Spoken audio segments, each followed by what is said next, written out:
That's going to be chaos. The two sections of people that are actually clamoring about Biafra right now are the paid agents and the ignorant and the naive ones that don't know anything at all. But among them, deep down, they sense it, they know the reality, they know it's not going to be possible.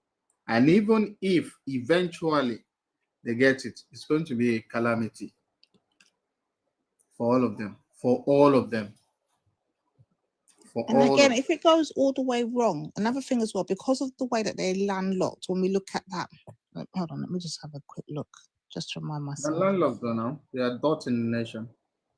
This is what I'm saying. I just got to remind myself what it looks like. It helps me. But the way that I remember them being landlocked in, yeah, here we go. The way, see there, the yellow at the bottom, right? So the way that they're landlocked in, if it all went wrong, I'm just thinking from a diaspora perspective. Sorry, guys, wait with me. But if they're all landlocked in like this and they get Biafra and it all goes wrong, how does that then affect their neighboring surrounding people? The Edos, the Galas, the Ikoya, the Ibibio, the Ijo. How does it affect them? It's going to affect them. There will be mass migration. Although, even if they get the Biafra of it, the best thing for Nigeria to do is to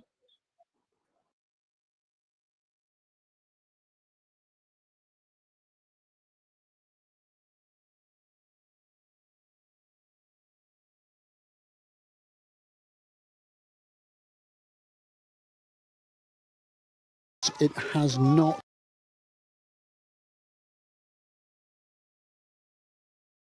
Okay, thank you, everyone for joining us.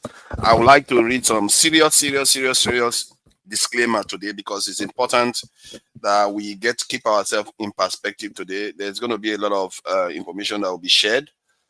First of all, whatever we are going to say here today is to try to bridge gaps and try to reach a common sense approach that is better for everyone. When I say everyone, not only for Nigerians, not only for the diaspora, not only for Black people, the entire community of human societies.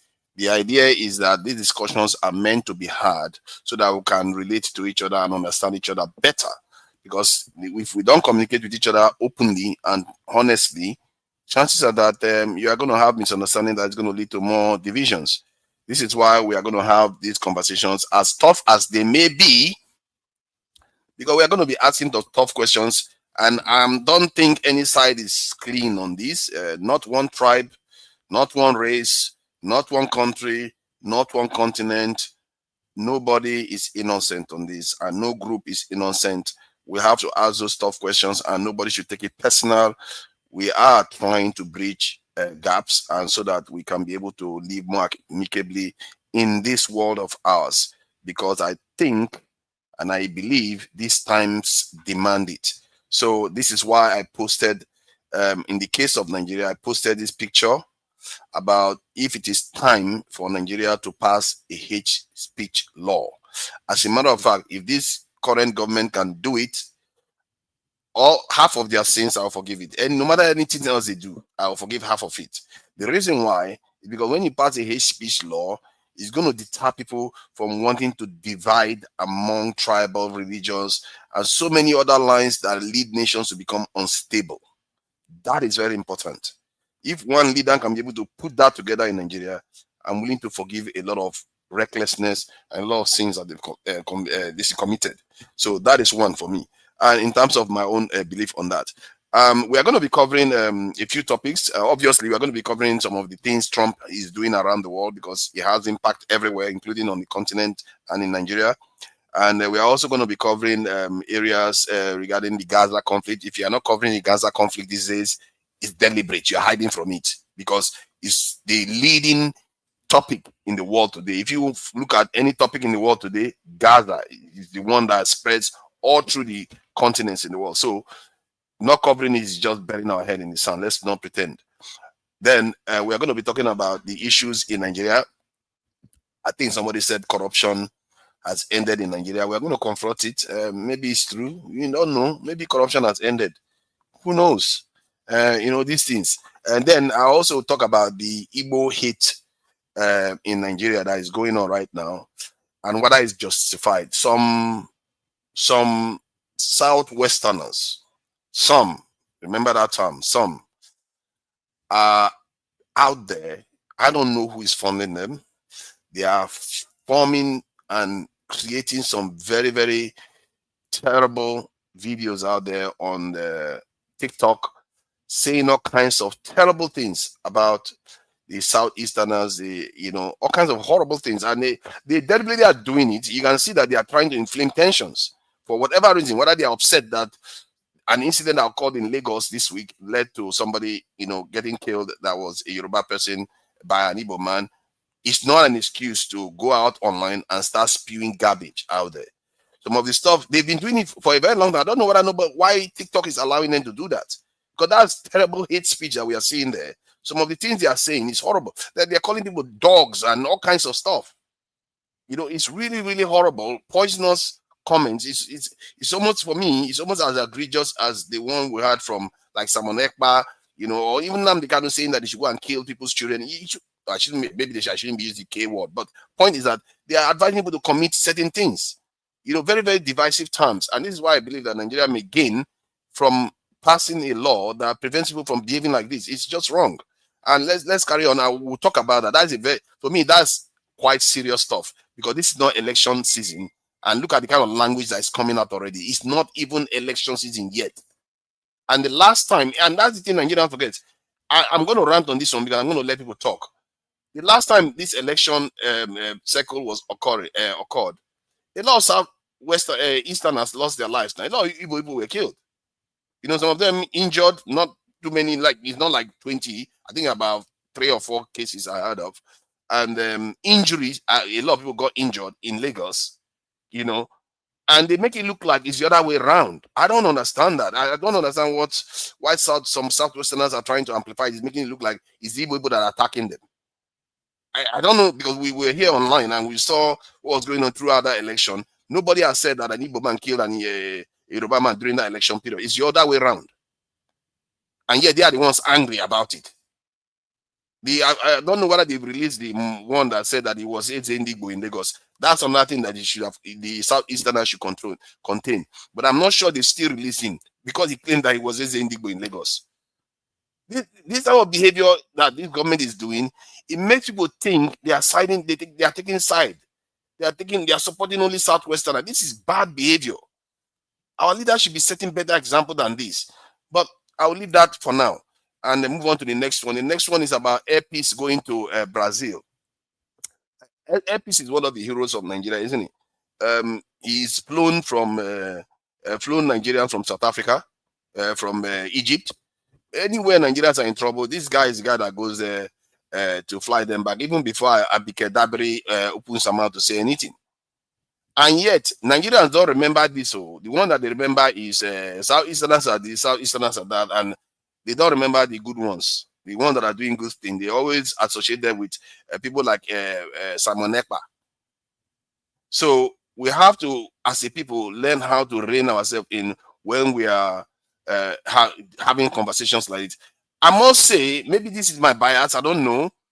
In my mind, the Southwesterners were quite reserved. They are very reserved people in terms of insulting other group. They show respect to other people. But this time, they completely, many of them have lost it. I don't know whether it's power, their guy in office, I don't know. Many of them have lost it. They've lost perspective. They are saying all kinds of terrible things about other people, especially the Igbos, for whatever reason. I never associated them with this type of culture, and they are making a mistake. Make no mistake, that one is a grave mistake. All those people that are doing it, if the elders don't stop them, there will be consequences, and we're all going to be poorer for it. This is how life works. There is always going to be a pushback against that type of behavior, because we've seen this in 1966. There were consequences to it. If we keep laughing at one side, insulting them, thinking that there will be no consequences, you will find out who will be laughing in the end. We are all going to be crying. Let's go on to the next one. Okay, I finished the main topics anyway about Air Peace. That guy is a great guy. He's been doing a lot of good work. May he fly safely to Brazil and back. I hope the Nigerian government look at ways to subsidize our airlines. Whatever way they are going to do it, let them come up with a way to subsidize the airlines so that people can be able to fly our airlines cheaply. Maybe even just focus on only Air Peace. Don't subsidize the others. Subsidize only Air Peace airlines so that Nigerians and other customers can fly Nigerian airlines to Nigeria. You know, that way you get cheaper flights and Nigerians are going to be returning back to Nigeria to spend money in Nigeria. I don't know, man. Yeah. If I was the government, you keep saying buy Nigeria. You're not supporting Nigeria-made airlines and products as much as you should be. Personally, that's what I would do. This type of stuff is common sense. It's not because I'm giving a peace charity. What it's going to mean is that those people that are going to come to Nigeria are going to come to Nigeria to spend more money. Money matters. Economy matters. So if common sense people should do common sense things, not because it's not your APC is not your man, you decide to just hold it back and not want to support him fully. Innocent, I don't know whether Nigerian government is supporting Innocent fully, but Innocent has been around for over 10 years or more, and the support he's received, at least before now anyway, that I know of, has been quite anemic. It's not, it's not very big. So that is something that we have to keep in mind. And if this government is now saying that they want to support Nigerian-made goods, Buhari said the same thing. But do they actually do that in a big way? We'll see. Maybe the support they are giving, the fruits are not fully, germinated yet. We've not really seen the real results. Maybe the results will show up. I don't know. Anybody that has information about that, they are free to come and share with us, because this our information is quite important for our people to know. If they know that, maybe the way they are, insulting the government, criticizing the government, is not going to be as venomous anymore. So it's good that people share the good things the government is doing. If they have it, come and share it openly. Nobody is going to stop you from sharing that information here. This is about facts. This is not about feelings. This is not about denial. If it's painful, I'm sorry. If you're not ready for painful conversation, then don't bother coming here, because we are going to ask you questions. If you're saying stuff, you're going to show proof of what you're saying. If we find that kind of statement that you're making requires proof, we are going to ask you for proof. So yeah, if you tell me that the sky is blue, I don't need proof, so that's fine. I will accept it. But if you come here and say something that people question, you will have to show us proof. That is just only fair, really. Otherwise, you're going to all be walking in the dark. Okay, so I've ranted enough, and I'm going to try to keep quiet when the show is going on. This is 12 minutes of ranting, and when the show starts, we are going to ask questions of people. Don't feel offended if they stop you in your flow. Try to hold your thoughts. Don't let yourself get distracted if somebody is asking you a question. Hold your thoughts. When we ask you a question, then you can carry on with your conversation. The idea of stopping at that moment is because you may make too many points and will not be able to ask you too many questions. So we want you to, when we ask you a question, you're able to answer it. It might be more efficient for us to go through different topics. And sometimes it may not necessarily go smoothly. Sometimes somebody will interject. And when they interject, you allow them to interject. But when you interject, try to keep it very respectful and short. If you want to interject for about 30 seconds, 1 minute at most. If you go beyond that, you are not being reasonable now. You are not respecting the other people that are waiting. Okay? Let's try to be respectful of each other's time and not, over talk. So that I notice that some people complain about that when we have a show, that I allow one person to talk for 10, 15 minutes. And other people don't have any say. So let's try to go through a lot of people here, and let's try to, be accepting of questions. When people ask us questions, it's not because they want to be rude. They just want to maybe get information from you about what you are saying. All right. So I'll play the videos now, and we'll commence with this live. All right. Let me go with. I'm going to be starting with Israel. We're going to talk about Israel. We're going to talk about. You're going to see the videos. It's going to cover the headlines of the things that happened this week. And so that we all catch on. Yet started its main offensive to take Gaza City. But for many, this looks and feels like an onslaught. The Gaza Health Ministry says that more than 60 people have been killed in the past day. Among them, these children. We're told they were playing near a roundabout when it was attacked. Their families utterly broken by shock and grief.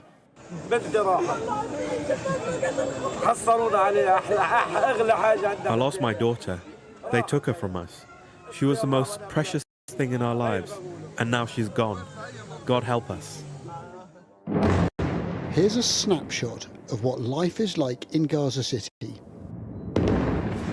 This camera filmed one street for one day. A cacophony of explosions, echoing hour after hour.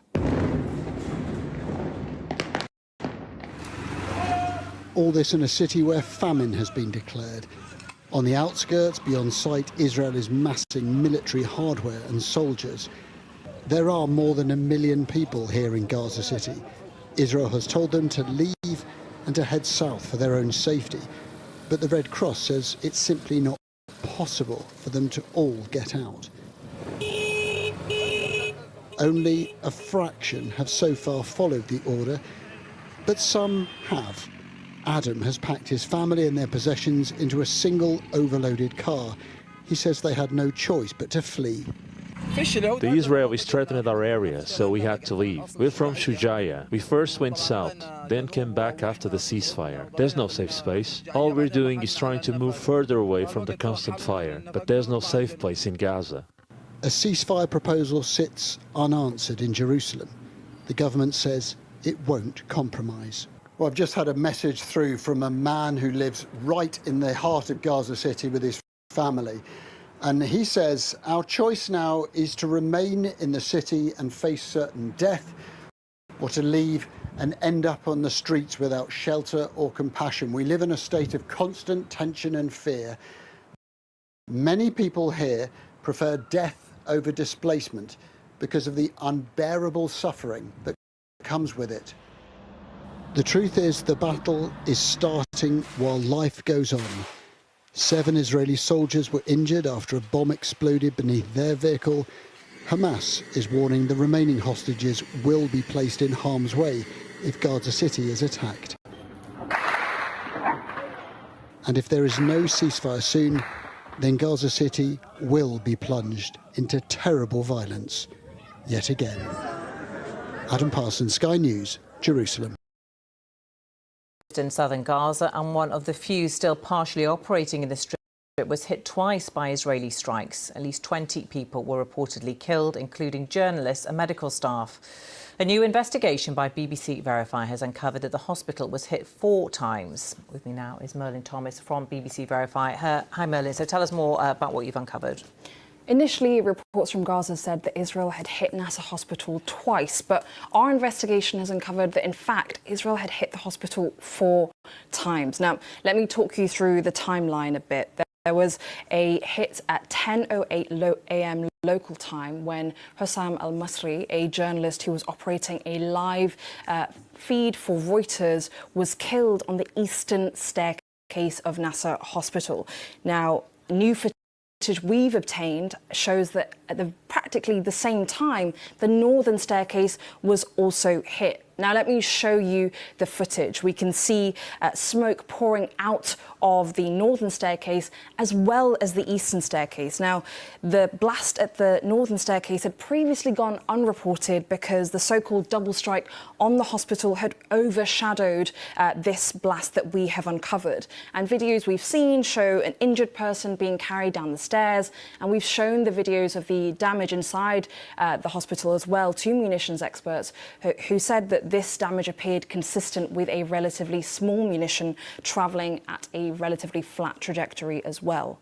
And then how does this follow through? Because there was then another strike. Yes, so 9 minutes later, Israel hit the eastern staircase again, and that is where there were first responders and journalists, and that is when they were killed. Now, just before I show you this footage, I'll say that we won't be showing you the moments of the hit itself, but when we slow the video down and watch it frame by frame, we can see that actually there is one projectile, and then you see the blast itself, and then we see a subsequent projectile as well, which those 2 projectiles are within a fraction of a second of each other, which brings the total number of times that Israel has hit the hospital to 4 times.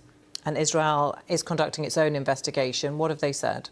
Well, their statements on this attack have evolved over the past week since the attack itself. So initially, the Israeli military said that it regretted harm to uninvolved individuals. Then, hours later, Benjamin Netanyahu, the Prime Minister, said that he called it a tragic mishap. And then on Tuesday, when they there was an initial inquiry conducted by the Israeli military. They said that it had been targeting a, quote, camera positioned by Hamas, but they didn't provide any evidence of this. And when we presented our findings to the Israeli military, they didn't add any additional comments, and they still haven't acknowledged the multiple strikes on the hospital. But our investigation raises multiple questions about why Israel hit the hospital 4 times. OK, Merlin, thank you.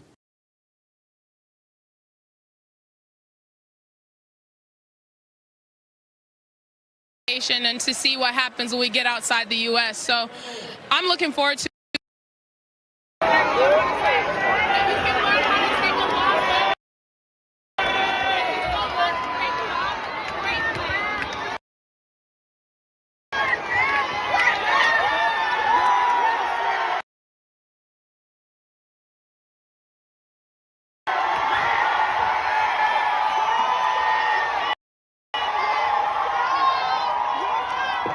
This confrontation between Taylor Townsend and her opponent, Yelena Ostapenko, transpired after the American ousted the Latvian 7-5-6-1 at the U.S. Open. Taylor, congratulations. Fiery match start to finish. We'll get to it all. Can you fill us in on the conversation you were having with Yelena out there? Yeah, I mean, you know, it's competition. People get upset when they lose, and you can't. Some people say bad things.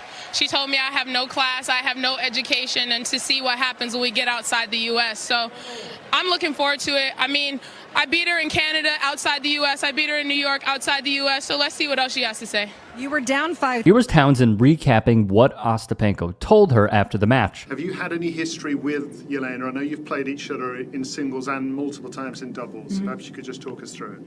Yeah, I mean, like you said, we've played many times before. I played her in Toronto last year in singles. We've played probably before that. You know, most recently in the semifinals of Wimbledon in doubles. And no, there's never been any history. I mean, I don't know how she feels about me, but there's no, you know, beef on my side. You know, she told me that I have. Move closer. The reform that I've embarked upon since I took over in Nigeria has been very impactful. I can beat my chest for that.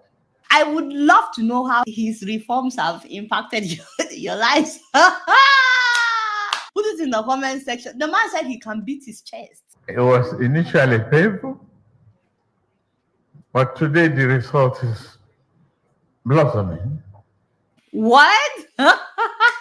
If the result is blossoming in your life, put it in the comments and say something. It's getting clearer to the people.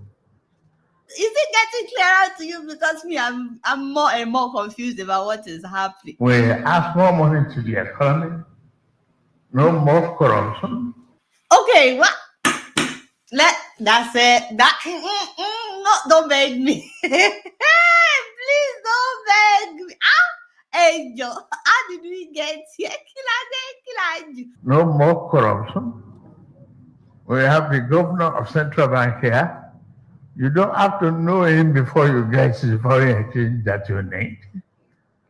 The speculators are out in our currency market. The door is open for businesses. Easy in, easy out. Hey, easy in, easy out. A round of applause for Mr. President. Oh, freedom, freedom. Bonnie, I like you, first of all, guys. Let me not even beat around the bush. I am very worried. Right now, I'm very worried about the president, Alhaji Bola Ahmed Tinubu. Can somebody please go to Asurok? Help me to check on my father. Saramo, is everything okay? Because me personally, while I saw this video, I was very worried. I was very worried for the man. Now, for those of you that are worried like me, let me start by saying, first of all, Alhaji is fine. There is absolutely nothing wrong with the man. All he's doing is marketing Nigeria well, unlike some of you that like to badmouth your country. Any small thing, you are saying bad things about Nigeria. Watch and learn from the president. Watch and learn from the OGs. Watch and learn how it is done. Ooh, Father, Alhaji is showing you. Alhaji is showing us how to market Nigeria. This particular incident happened in Brazil. He was saying all these things to the president of Brazil. The man was marketing Nigeria. He was painting Nigeria well, unlike some of you. And I really think we need to go after all these corruption perception index organizations. They need to update their database about Nigeria, because they cannot be saying one thing when Alhaji is saying something else. Before people will now start thinking that maybe our president is lying. No, God forbid, back to the sender. I rebuke, I reject. Because as you guys know, Nigerian presidents, they don't lie. Allah. I can see some of you laughing in the comment section. God will forgive you. I do pray for you 3 times in a day. 3 times in a day, I pray for those of you that are laughing. And even if any Nigerian president has lied in the past, at least we know that's not Jagaban. Jagaban will never lie, apart from the fact that the man has been to Mecca. Alaji, he's an Alaji. Somebody cannot go all the way to Mecca to pray and then come back to lie to people. And the same way with his wife. She is a pastor. Somebody, has she not been to Jerusalem? Somebody cannot go all the way to Jerusalem to pray and then come back and lie to people. No. It is never done. So please, if you were thinking that maybe the president was lying, you can cross it out of your mind right now, because that is where I will have a problem. Anybody trying to paint it like my president is lying, like angel, like how? Don't get me upset. So, like, I wonder who, what, where, why. How dare you? Alaji, don't worry, in case you're watching this, I got you. You know I will always defend you in front of everybody. Like, who are they? So anyways, the president was not lying. It is either of 2 things. Number 1, maybe the people around the president have not been telling him the reality on ground. Yes, sometimes the people around the people of power, they say what they think that the president wants to hear, not necessarily what is actually happening. So you cannot blame the president for not knowing whatever you think your reality is. Maybe he doesn't know what is actually happening in your own neighborhood, or maybe whatever you think your reality is may just be happening in your own corner of the country. Maybe it is not a general something. So maybe he is not feeling it in Abuja, or let me say inside Aso Rock. The other possibility is maybe your reality is not actually the reality.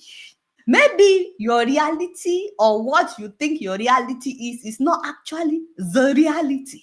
See, Alhaji is trying to wake you up to the true reality. Alhaji would like for you to know that the reality of your reality is the reality that he says is real. Does that make sense? The reality of your reality may be the reality that he is saying is real. So maybe. Oh my God, Adiola is killing me. So yes, there's no corruption in Nigeria. It's acceptable. This is true. I don't know why people keep trying to malign the name of the country that there is corruption. It's clear. It's obvious. Everybody knows this truth, that there is no corruption in Nigeria anymore. Adiola, you are sinned against heaven and against hell. How dare you besmirch the president's good name? That the corruption is still in Nigeria. Ovie, welcome. Thank you for joining us. About the tennis, though, the lady, it's funny, the Ostapenko, I think that's her name, said to Townsend that she's not educated, and also said something about her coming outside America. You see, people know now that when you're in your hometown, that's where your strength is the greatest. Trying to tell the American to come outside America that she's going to see what it's like. All right, so that is that anyway on that issue. I think I've covered quite a broad spectrum, not that broad, obviously. To be fair, most of the stuff going on in the world is a little bit one-sided. It's mostly Israel, Ukraine one, there's no breakthrough so far. So the only area that the most, for me anyway, the area I found very disturbing this week was the level of anger in many southwestern people against the Igbo people. And the reason why I'm talking about it, I would have just thought, okay, let me just forget about it. It's not going to matter. But the reason why I'm talking about it now, because it needs to be forestalled now, before 2 years' time. If an election comes up with this type of feeling on the ground, I don't know what Lagos is going to look like. Oh. I really don't know what Lagos is going to look like. It's not election season yet. This is the calm season. Even terrorism is low now. Those ones are taking a backseat. But yeah, this one is hot already. And many of these people are diasporans. All these diasporans, I don't know what's wrong with them. They go overseas and they start poisoning the country from overseas. They are not trying to be helpful. They're just saying negative things, not trying to say, oh, people are attacking us, or they are saying Lagos has no. They were just attacking them. Talking about they are not from Nigeria. They should tell us what their progenitor is. I think they are still doing it now. Even they are still online. They've been doing this for days. I don't know how TikTok allows them to carry on doing this. They just do it for days on end. I don't think if you're on YouTube, you can do something like this, I think they pause it now. I think they pause it, the live stream now. It appears they've not paused it, it's there. So, because that stuff has been going on for days. I want to share this so that people can see what is going on. Because it's been going on and on for days. I think they pause it now. They are going to come back again for another session again, because they never stop. They just go on and on, one session after the other, insulting the Igbo people. It's just out of control. I've never seen anything like this before. Maybe I'm naive. Maybe I've not been online much.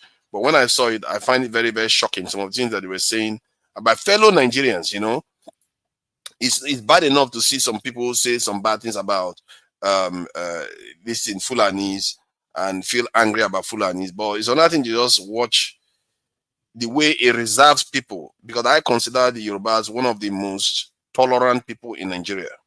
They are one of the most tolerant. For them to start becoming this way, and the people in power are not doing anything to stem it, I don't see them stemming it at all. If anything, they are encouraging it. So it's a bit of a problem, and I don't know what this is going to mean for 2012. It's almost as if they are trying to scare P2B from even running. All this is because of P2B, If P2B doesn't have any chance, why are you bothering? Why are you worrying?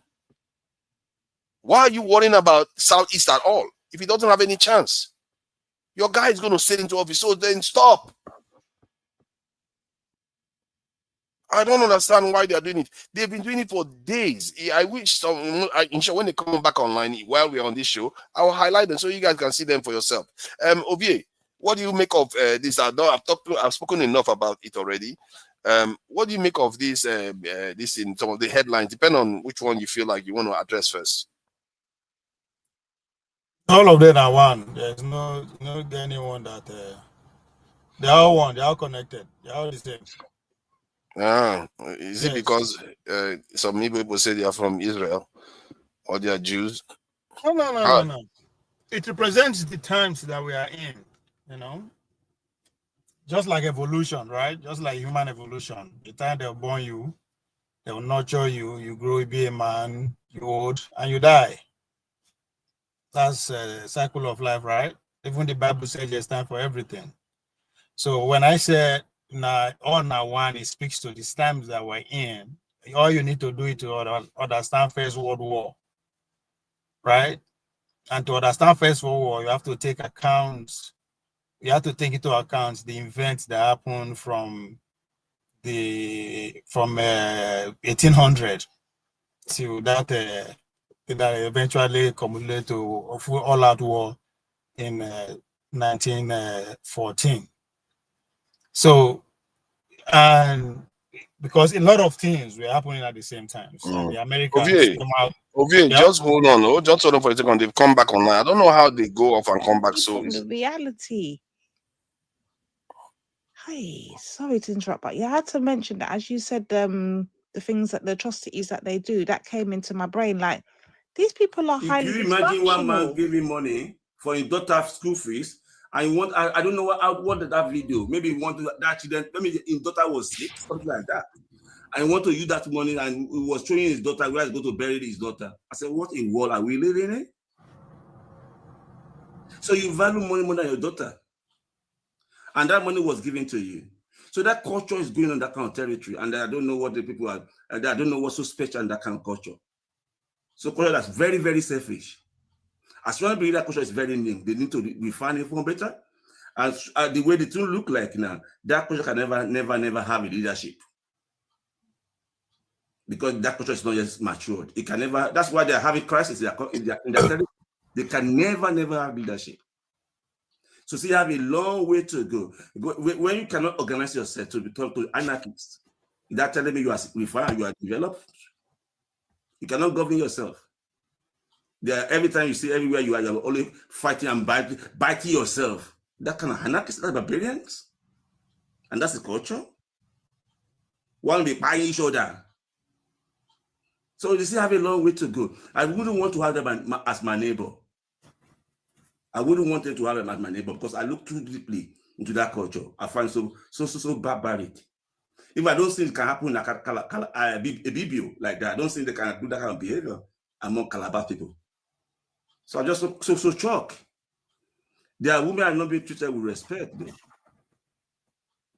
Because I heard even some senior brother to your husband can come and take your property when your husband buy, and rather you wretched and abandon you. That kind of culture. So that is just a snapshot. It goes on like this continuously. Like they just pile on one bile after another. It just doesn't end. Like they've been going on like this for days. It's like I don't know how TikTok allows them. They are speaking English. They're not hiding it. Just calling other people. They are calling them barbaric dogs, animals. Like these people, where did they come from? They are not Nigerian. They're saying Igbo people come from somewhere else. These are Nigerians doing this. So what kind of situation is this? I don't understand how our leaders enable this type of behavior to get this way. Let's face it. It started from the southeast to that's how Nnamdi Kanu came to be, and Samuel Nekpa. Maybe this one is a kind of reactionary this thing that you're seeing now. But I think mostly it's tied to do it has to do with politics. It has to do with the fact that P2B is running, and for some reason they are afraid of him. I don't understand. If you are so sure Tinubu is going to win, why are you so worked up about P2B? I'm going after Southeasterners because of it. Constantly. Non-stop. So, and somebody has to call this things out. And from my own experience, even talking to some Southeasterners, they also enabled some of us in like one Southeasterner came on this and say, Opobo is they are indigenous Igbo people in Opobo, indigenous people in many states in Nigeria. You shouldn't be saying that. You have to know that those people migrated there. Even if it's 200 years, 500 years ago, you don't say they're indigenous to that place because you are trying to cause rift among people. And when he said that, the lady there was even more venomous with the curse that she heaped on him. And this is where the schism is. Because I was on this panel. This is how complicated this issue is. So that people understand that all of us in Nigeria, we are at this. We are all causing this problem. I was on this panel where some Southeasterners came and said the Opobo people, the Ibani people, they are Igbos. I was like, I'm from River State. I know their language. What do you mean? They don't sound like Igbo. I had to play the audio here. I said, do you hear one word inside their language? He said he didn't hear one word. Then why are you saying they are Igbo? If you keep saying those things, it's what people react to and say they start attacking you. You wonder why they're attacking you. We have to stop this behavior. We really have to stop it. I've heard a lot of people say Port Harcourt belongs to Igbo people. On this panel, maybe even Odi said it. Why do we say these type of things? Most of Igbo people that arrived in that Port Harcourt area, they actually migrated there, some of them up to 500 years ago. Yes, they even if they have been there for a long time, they do. Is that not what we say to Fulanis all the time? Fulanis migrated to Nigeria. If Americans got to America 500 years ago, did they say that they are native to America? They are also admit that they migrated there. But whenever Southeasterners are saying this, they will say they are indigenous. In other words, claiming the land to be theirs. We have to be careful about this, and there are consequences to this type of actions, these type of statements. It annoys people. They'll start attacking Southeasterners. At the same time, the Yoruba people that are doing it now, you can see them online. They are not. Nobody's stopping them. They are just doing it freely. Nobody's stopping them, and this is why I think that Nigeria should have passed a hate speech law a long time ago. Because if we had this law, this type of behavior, they will drag them to court immediately, and they will be prosecuted under this law. Can we just drop a little say why since we're here, so it's not Okay, of course. Yeah. And you I'm here did mention my name. So look, I think even hello audience, I just had to step in. Many times Ovia when has I not finished though. Ovia has not finished talking. No, let him go. Let him go. Yeah. Okay, It's go in the ahead. spirit. It's in the spirit. yeah. So here's the thing. I'm a little disappointed that you're really wasting too much time on this because this, these are online trolls, right? This because you're taking this as a mainstream when you say, oh, it's Southeast people or Southwest people. The average Southwesterner or the Southeasterner does not have this feeling about this. These people they don't represent the average Yoruba person or Igbo person. It's a joke, man. That you see, that's the reason why I came on this show, because I didn't want you to run amok and then just, this, because if someone starts listening to you go on and on, will believe, oh, the average Igbo person hates the average Yoruba person. No, these people, you said it before. This is for politics. But you go ahead and you're making insinuations which do not help. You say, oh, it's the Igbo people that started it. How could you say that? Don't you know the history of Nigeria? Don't you know what has happened even before 1960? Are you kidding me? Are you saying this? So why the British use ethnic is divide and conquer? It's ethnic rift that they used to rule Nigeria. Don't you know the origin of this? These tribes have lived together in this geographical space for so many years. Instead of I would expect someone like you who hosts a very important show like this to start talking about, say, look, these people do not represent these people. Look, Igbo people are marrying Yoruba people in droves. Yoruba people are doing the same. They don't hate each other. People are living together in Lagos. This hatred, or so to say hatred, just started with Tinubu's election. These people introduced this in 2023, just before the election.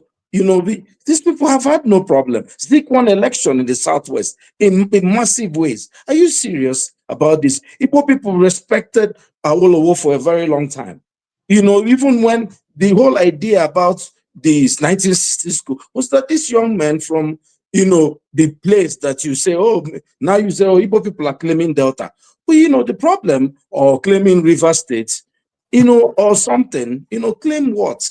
Nobody's claiming anything. Even for you, someone who, like, when somebody says colonial masters, you'll be crying. The way you start talking about Port Harcourt as a geographical space, it's a shame. Port Harcourt is not even, it's a name of a white man.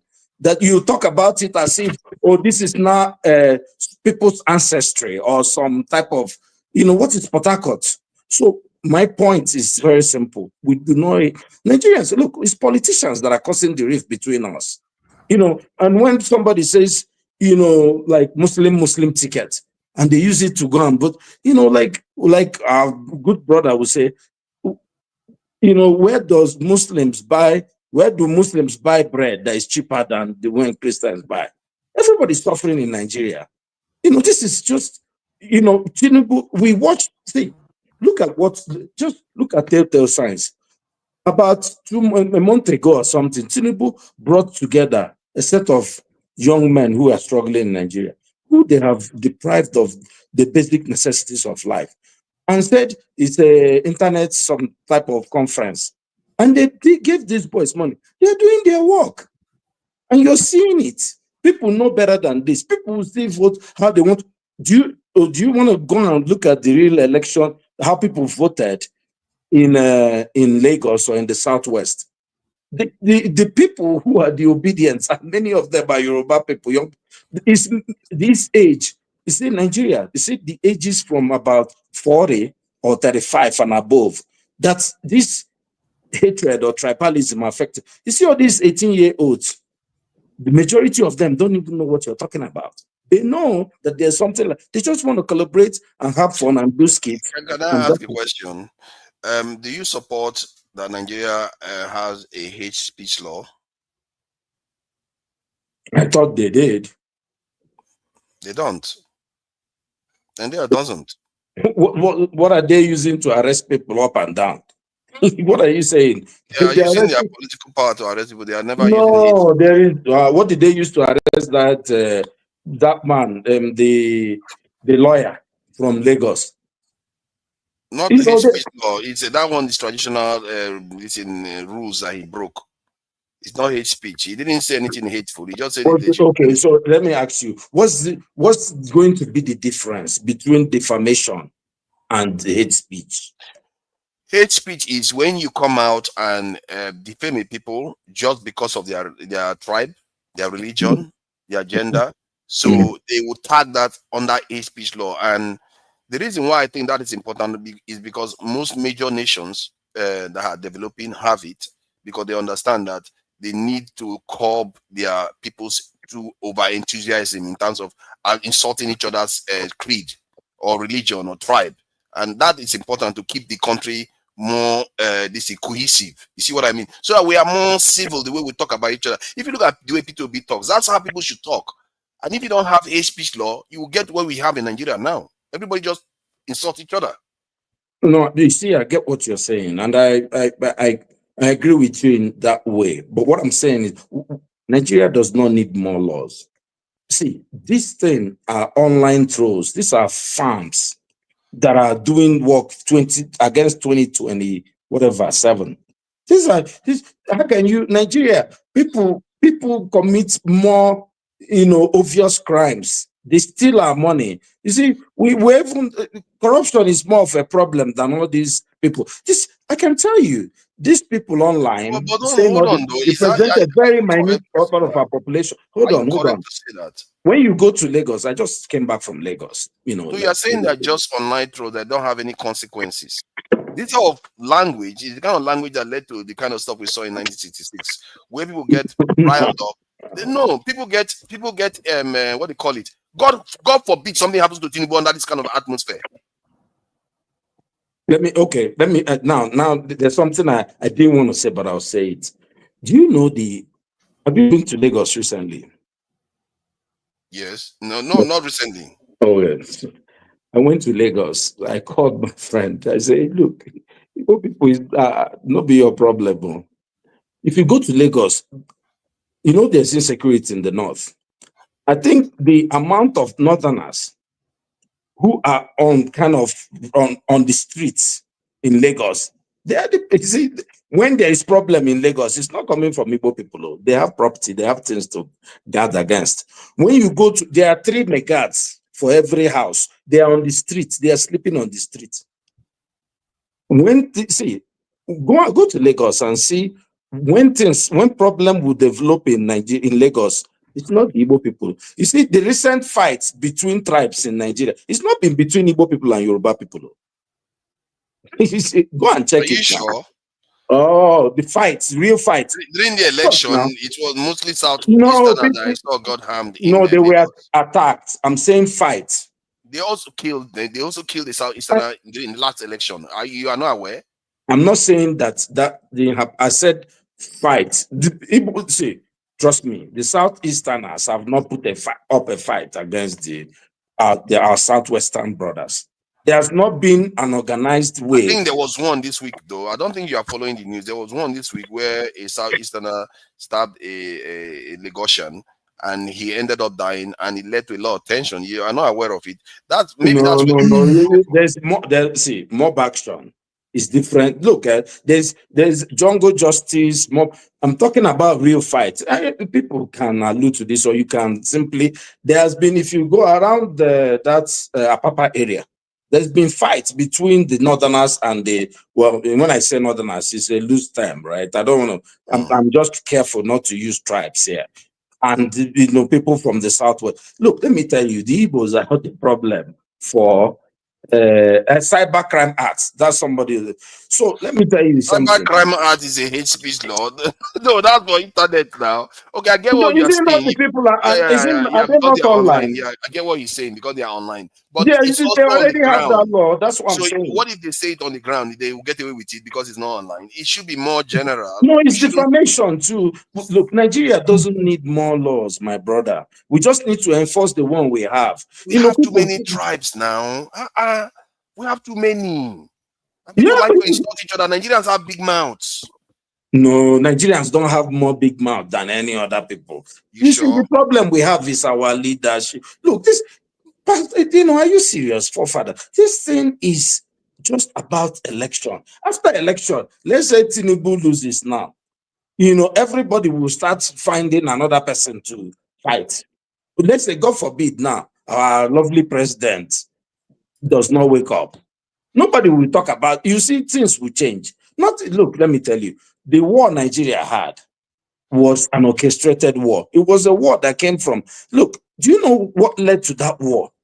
What led to that war was a lot of people being killed for nothing's sake. It's just people talking online. Do you think an average man going to Alaba to go and open his shop is listening to people who's telling Igbo people they are stupid online?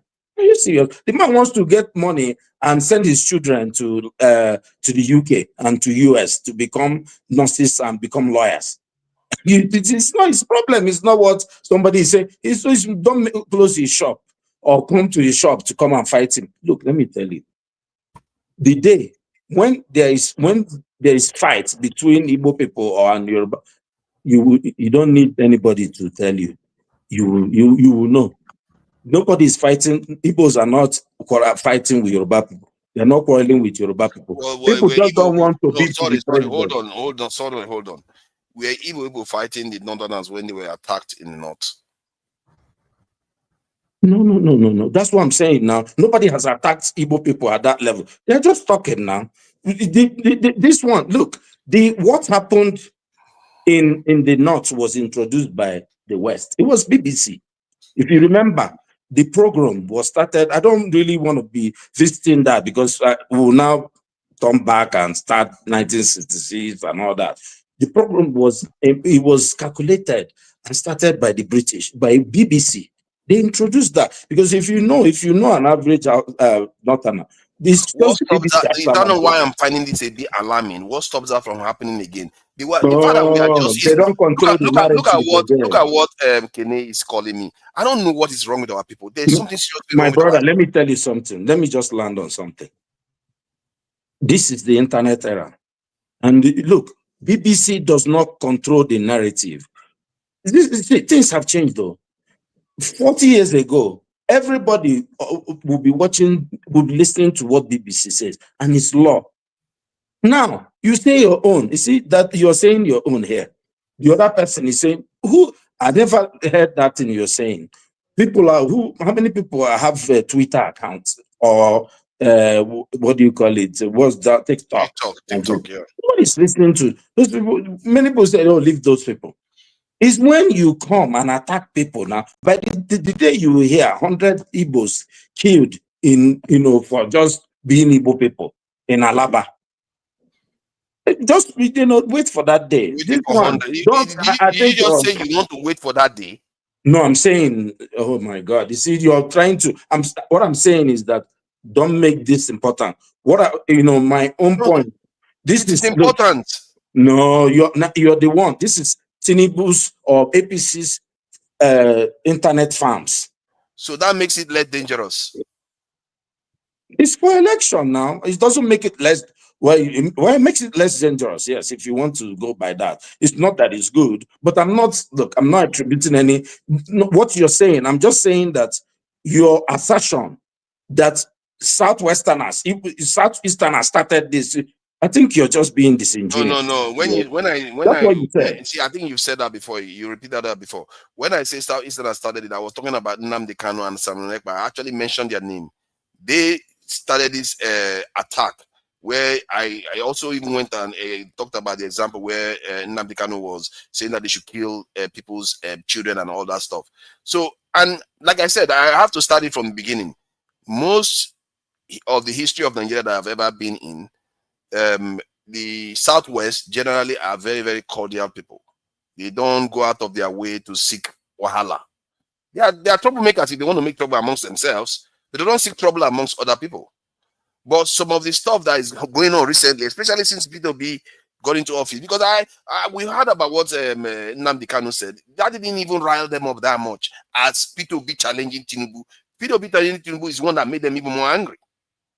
It's like crazy. I like how has politics become so ugly?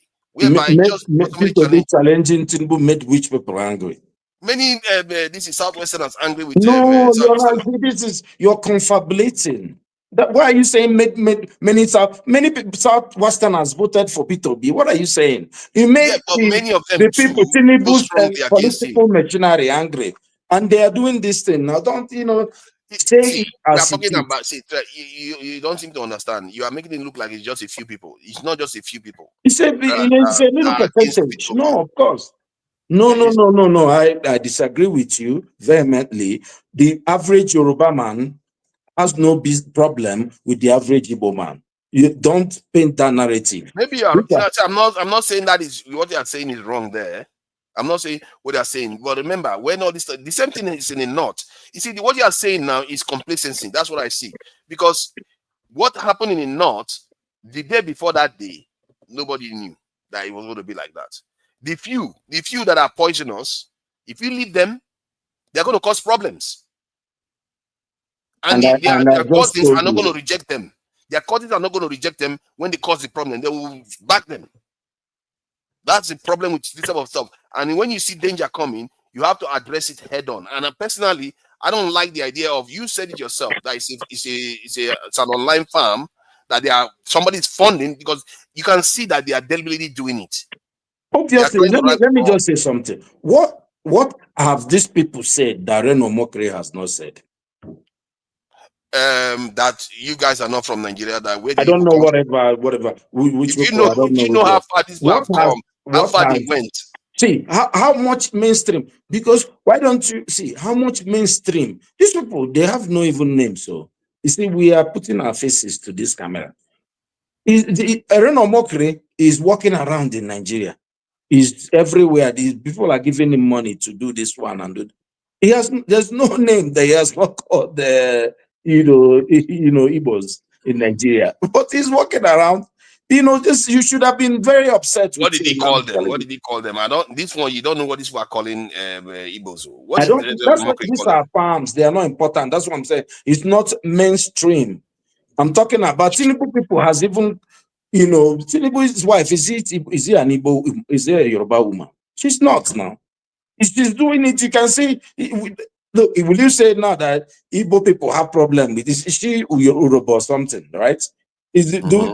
Igbos, do we have problem with our Yoruba brothers? But you now say, she said, you can't trust Igbo man. Which one? Which one? Some of the attitude you are displaying here, I fear is part of the reason why some Igbo communities get attacked, because you are very complacent. You behave like Abel. You don't see danger coming.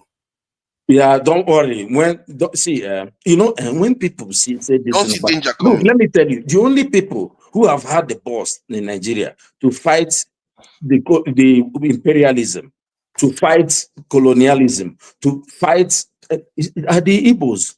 We are not scared of anybody. When it's time, if there is time, we have raised and fought the whole Nigerian. How about avoid it altogether? You're not scared. How about when it's time? Don't worry. You don't worry not about Igbo. Worry about your own Port Harcourt tribe. Don't worry about I worry because we are all hooked in Nigeria together. So when it's time, don't worry.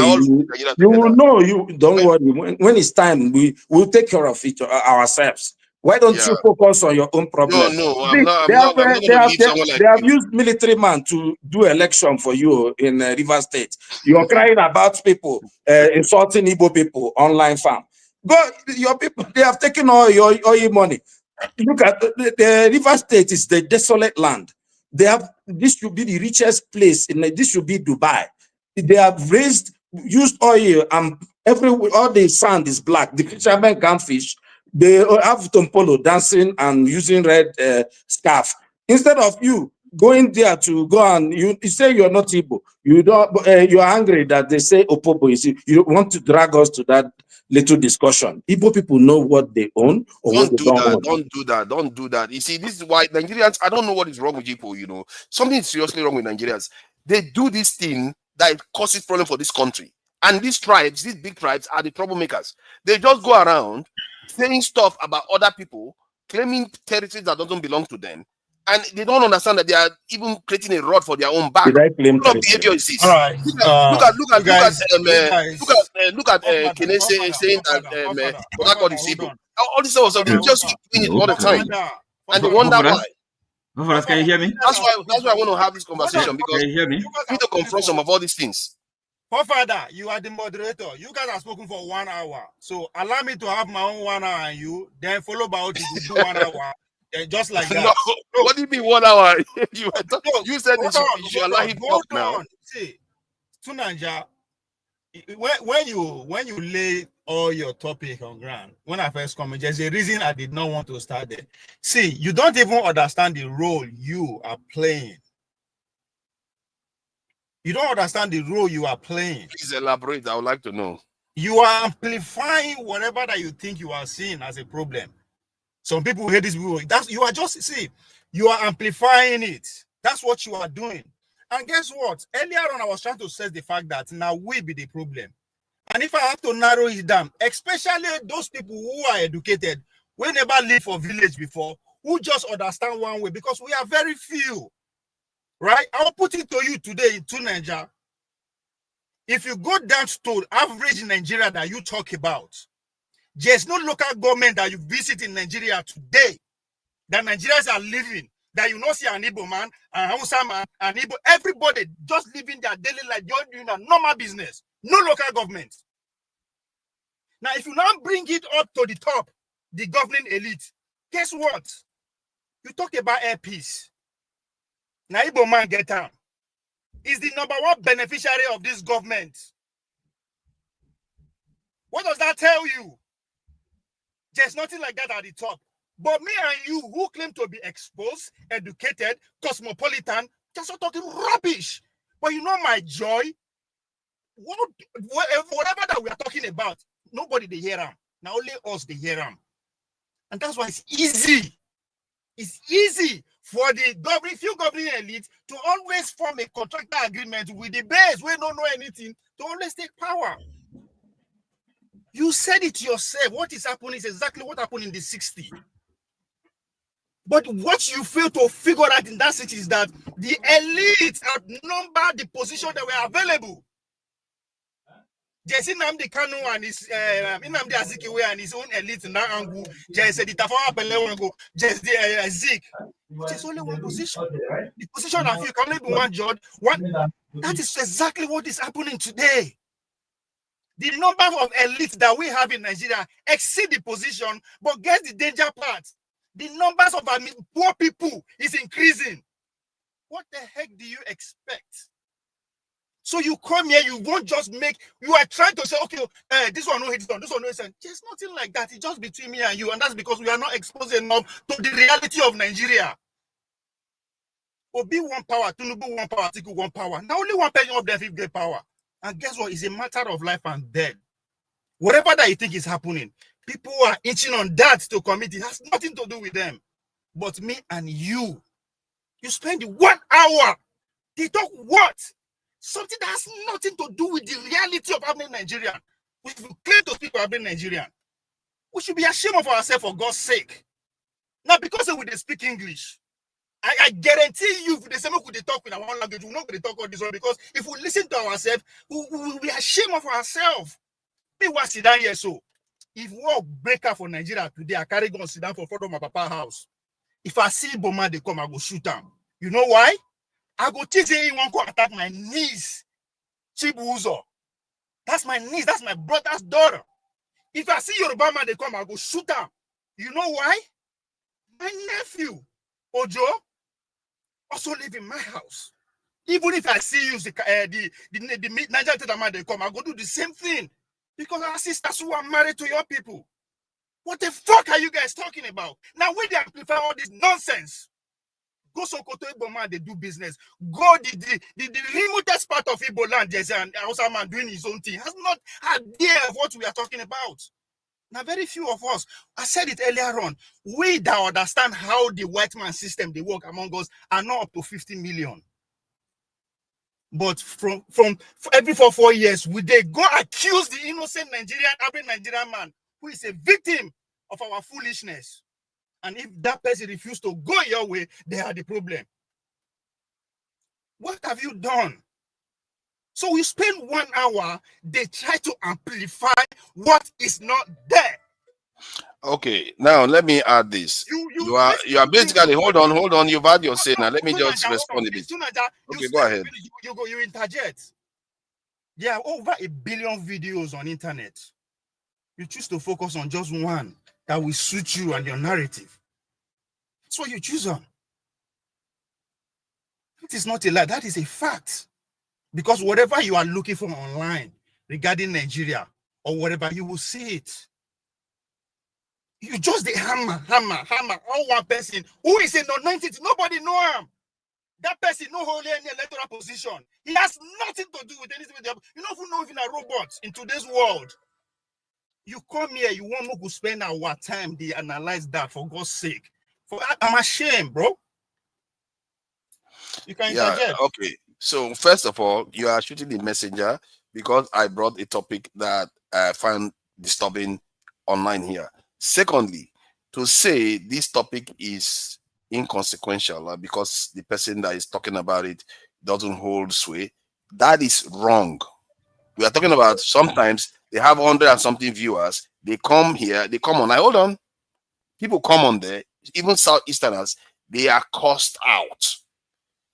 Young Southeasterners from the West, they will speak like English people. Sometimes they speak like other people. They will cuss them out, call them all kinds of names.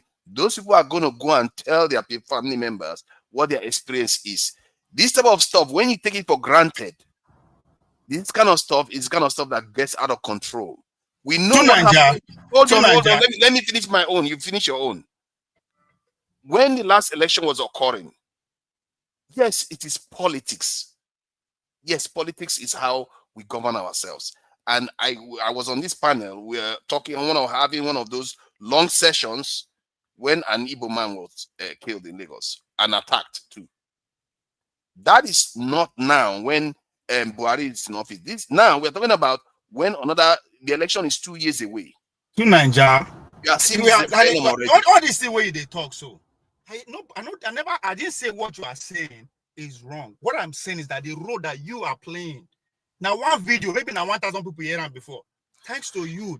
What is the point of us? Not 1,000 people listen to it. What is the point of us even coming here at all if you are not going to cover what is happening? That Iyama is an Igbo man who is the #1 beneficiary of this administration. How do you defeat that argument? What do you mean is the #1 beneficiary? Who has more influence? Is it the person on internet who's spreading hate, or the man who's actually responsible of actually implementing policy that will put me and you in this What position? Are you worrying about? You are talking about that one. I'm talking about what happened before the election, and that is likely to happen again. And when that happens again next time, hold on. If you carry on like this, if it happens again, people like you'll be responsible for it because you are being complacent about such behavior. Hold on. You just that you are admitting the role you are playing. Guess no. What? Hold on now. Let me break I'm the one that got them to speak like that. Allow me talk now. You are a moderator. Let me speak. We are 220 million people in Nigeria. Hold on. The voting age in Nigeria will be 150 million. Give and take. Now only 9 million people elect your president. Please, you are literally attacking somebody that is trying to confront the problem. This is exactly what people do. To Nigeria.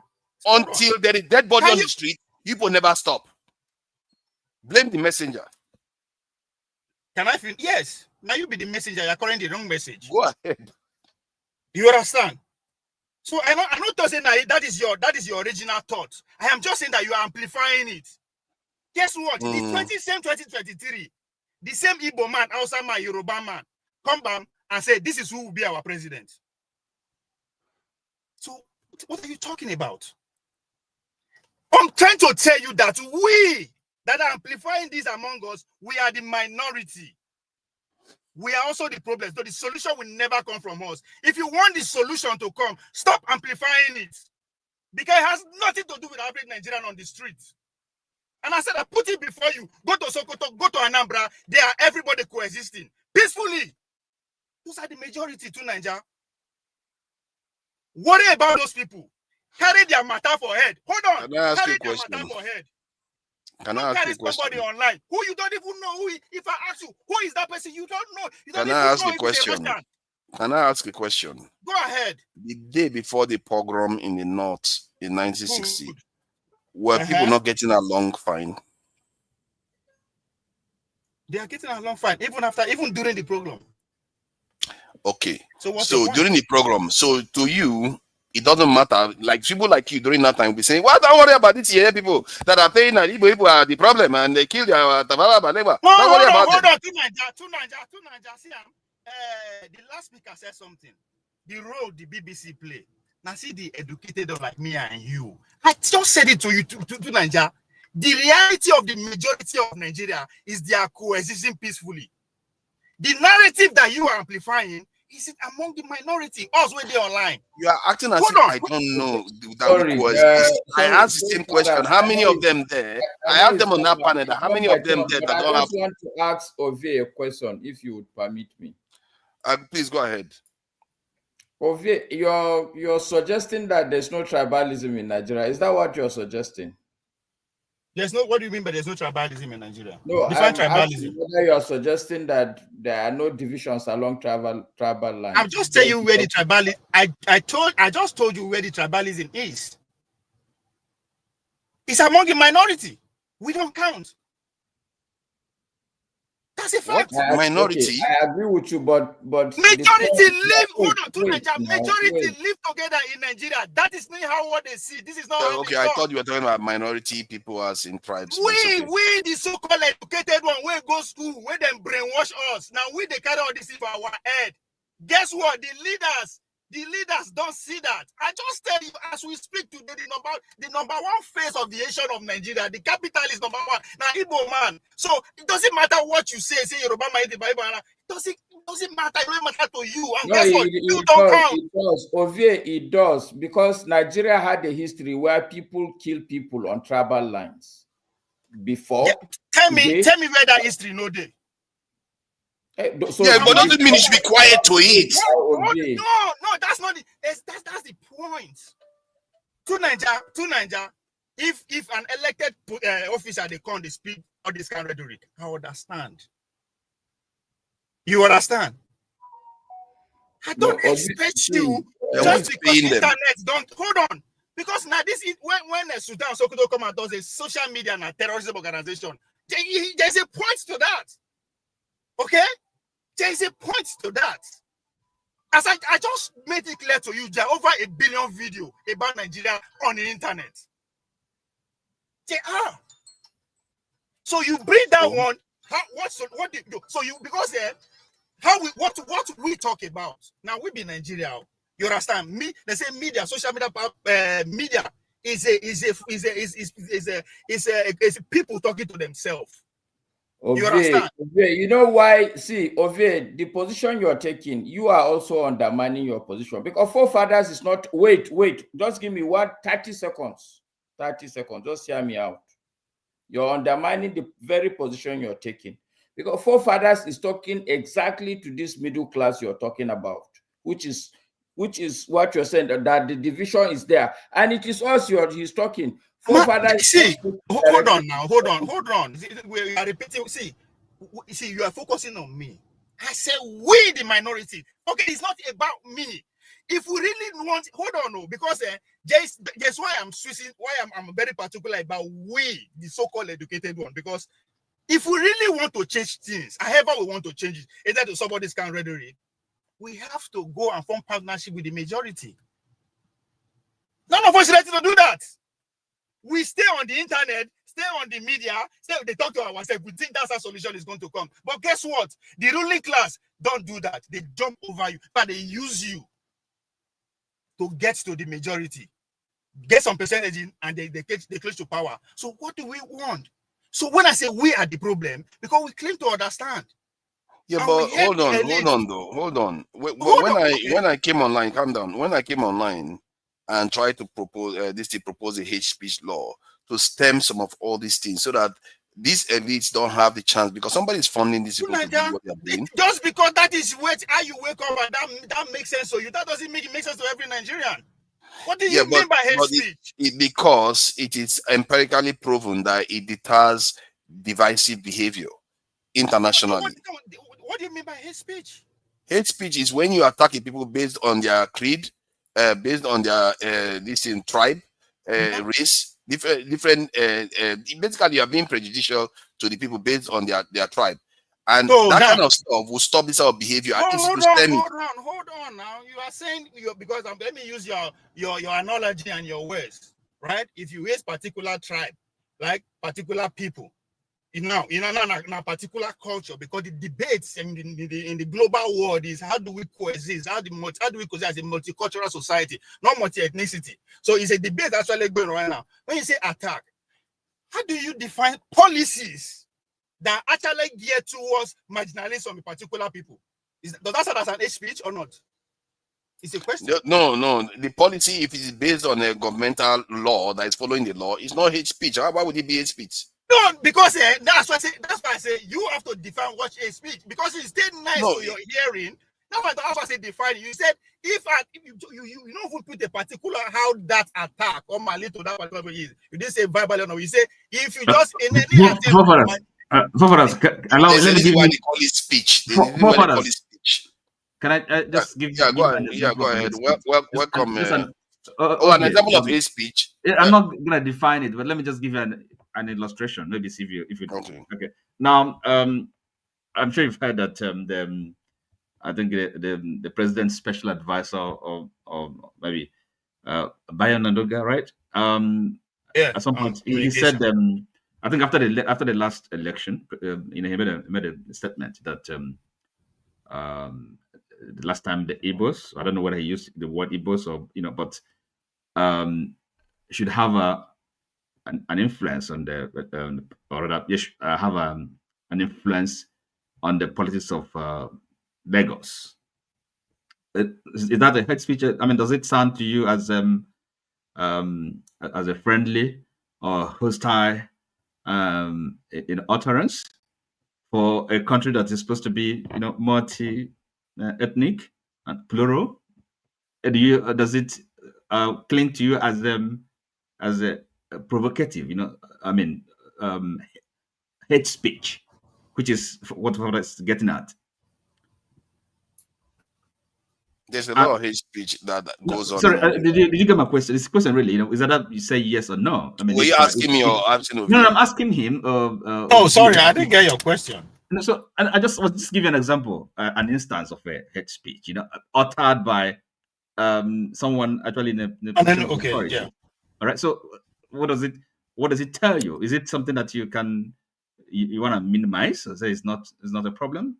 What is the content of what he said? That the last time, okay, that Igbo should have an influence on the politics of the Southwest, of Lagos, perhaps. Okay, in other words, he was referring to a particular ethnic group, okay, and said that they should not have, even though they live in Lagos, and and we are one country, isn't it? Yeah, no, it's coming from a place of hate because it's not coming from a place of is that the hate? That's the hate speech. What I was talking about. It's something like that. Okay. Yes. So and then you're asking as if you don't understand what it means. And by the way, the forefathers, when I say what does it mean? Because it's very easy. So somebody in power to say, to classify this as HP, this as HP. That's very easy.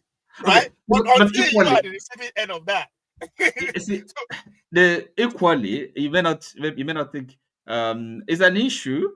So the question really is how it is to be treated, and you may think it's not. We are running away from we are saving problem for our unborn children. If there is a speech, why is there a speech? Nobody wants to talk about that. It's a reason because hold on now. Before you call it a speech, that means it's not normal. It's abnormal. It's not what a normal citizen should be taking on, right? So you now ask yourself, why is this person behaving like this? Okay, let me take it from there. Okay, now, okay, yes, and therefore the question really is not maybe just to kind of dismiss it, say, we don't have a problem here, but rather, if Favadas has brought it up, we should be asking the question. I mean, what is the cause of all this? How do we tackle it? How do we deal with it? But this is quite different from kind of dismissing it. Waving it with, it's not. We don't have a problem here. So I don't think. No. See, listen. This is communication, right? He is the presenter. It's the communication, and I'm saying, right? Favadas is the moderator. He brought up a topic, and he thinks it's not worth discussing. But no, the mistake he made was to set a precedent about how that conversation should go. That's where he implicated himself, right? To say what? No. Sorry, you spend like 5 minutes. Hold on, you spend like 5 minutes going on that particular topic. About how what should go?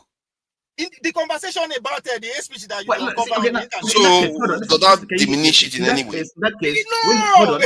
See, that's why I say you are controlling the narrative. That's why I say there's a narrative. No, I'm not controlling the narrative. Hold on. So in that case, what you should do, or what maybe if you think he's a kind of over egging it, then maybe you just address it in a way that. See, the point is that solution oriented. I am not dismissing anything he even claim or say. I am just saying, this particular problem that you are amplifying is just within us, the minority. What I'm saying is very. No, I don't even agree with that. I don't agree with that. That's another point. And it's not even accurate. Somebody's funding them. What do you mean? It's just among somebody's funding them. Okay, look. See, once you disagree, wait for your time and make your point. You understand? But you need to understand what I'm saying. Do not just say somebody is funding them. That's what I said. It is the overproduction of the elite. Yes, so so that makes it any less consequential? No, hold on. See, look, you are trying to make it as if it is a problem of every Nigerian. It's not. It will become a problem of every Nigerian at the right time. To Niger. Do you know why I use that myself as an analogy? Use my nieces and nephew. Tell me, when is it going to be like that? Oh my God! You are not studying in society. How is it that how can you live through history and see what has happened in life in so many places? How human? No, hold on, please. I know you've been talking. No, you've been talking, and we need to bring body in. See, we've been talking. Let me make you understand. How can you know? You went so far as almost basically maligning me for wanting to talk about something that is I find it like a security threat. I say you are amplifying it. People that are divided, are a security threat to themselves. Because if you don't know how to harness your people so that they are more cohesive, you're going to have a problem. And this is why I think you need to have a strong hate speech law in Nigeria that deters people from behaving like this. Rwanda had to do it. You can't run away from it. And look at how Nigerians are treating it as if it's a joke. It's not a joke. Hold on. No, hold on, please. Hold on now. Let me finish what I'm saying. No, let me finish what I'm saying now. It's not even 1 minute. Like Kene now and Chuk, they are very, very IPOB-minded people. They want this to happen. They want people to be attacked because they want to break away from the country. They want chaos. That's why he supports it. He's supporting Ovie, saying that why am I calling these other people out? How can people be attacking Igbo people? You say you are for Igbo people, but you don't have any issues with it. Now, that should tell you the kind of mind that we are dealing with. To Niger. You are looking at my point of submission very narrowly. I say, I never deny what you are putting forward. Get that clear. I never say it doesn't exist. Right? I am just saying this is where this problem is. The example you are giving, these are people who are in the same class. Let me tell you the future of Nigeria. Tell me how my nieces, my 3 nieces will fight themselves. Tell me how they did it before. No, they were never together. No, there was no Nigeria. They were. To Nigeria, you are talking There's a lot of Southeasterners that were married to Northerners during that time. We didn't know that. To Nigeria, listen. Again, hold on. Do you know how many Tutsis were married to Hutus? What makes you think that prevents chaos from occurring? To Nigeria, if second civil war happened today, it wasn't because Yoruba they insult Hausa, Hausa they insult Igbo. Now lie. That's what I'm trying to tell you to stop. Yeah, but That is see, not what's even of what you, we have. the danger is this, that people that can, and actually politicians, can capitalize on this kind, So that is the thing. It's not about. See, we are okay. Now In you the are end, making my it point. boils down to it's politics, right? So, and You that are is making really what so now. politics is the cause, and can be the solution to it. So that's what we should recognize. But it's not. So it's not about maybe if like individual relationships, this mutuality of if like affection. Listen. Okay, when it's politics, that's the problem, and that's the solution. You just made my point that there are 3 classes of people that constitute Nigeria, right? What happened is the few ruling class will form alliance with the majority to take power. How they do that? They leave me and you in that delusion that we cannot stand each other. You see, so the solution will also come from me and you. You understand? Hold on. How to prevent it? Did you not to stop people from doing it? Hold on. See, there's no way to stop something if you don't go and meet them.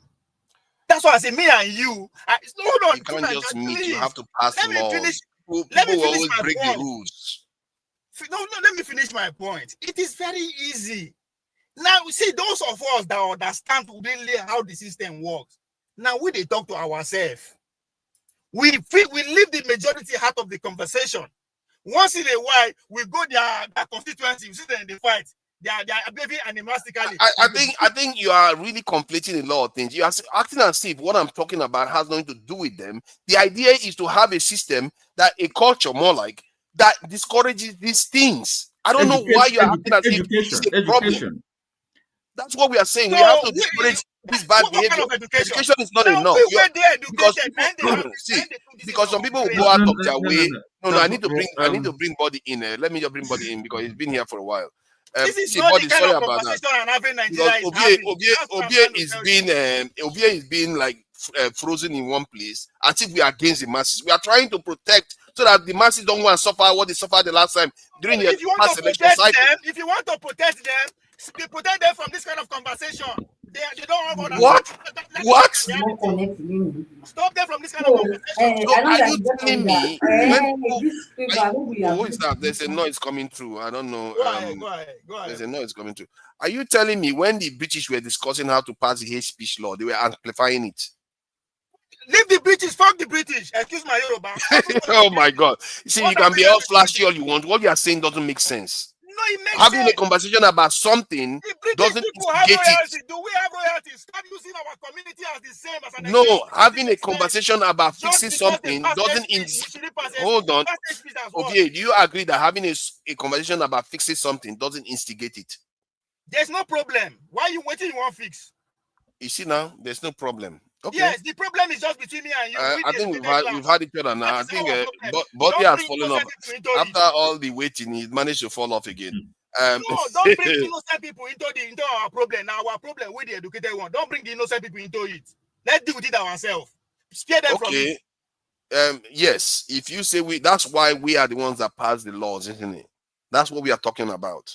So that is our problem. So that's exactly what I'm saying. Whether it's our problem or not, we need. But you agree that we need to do something about it.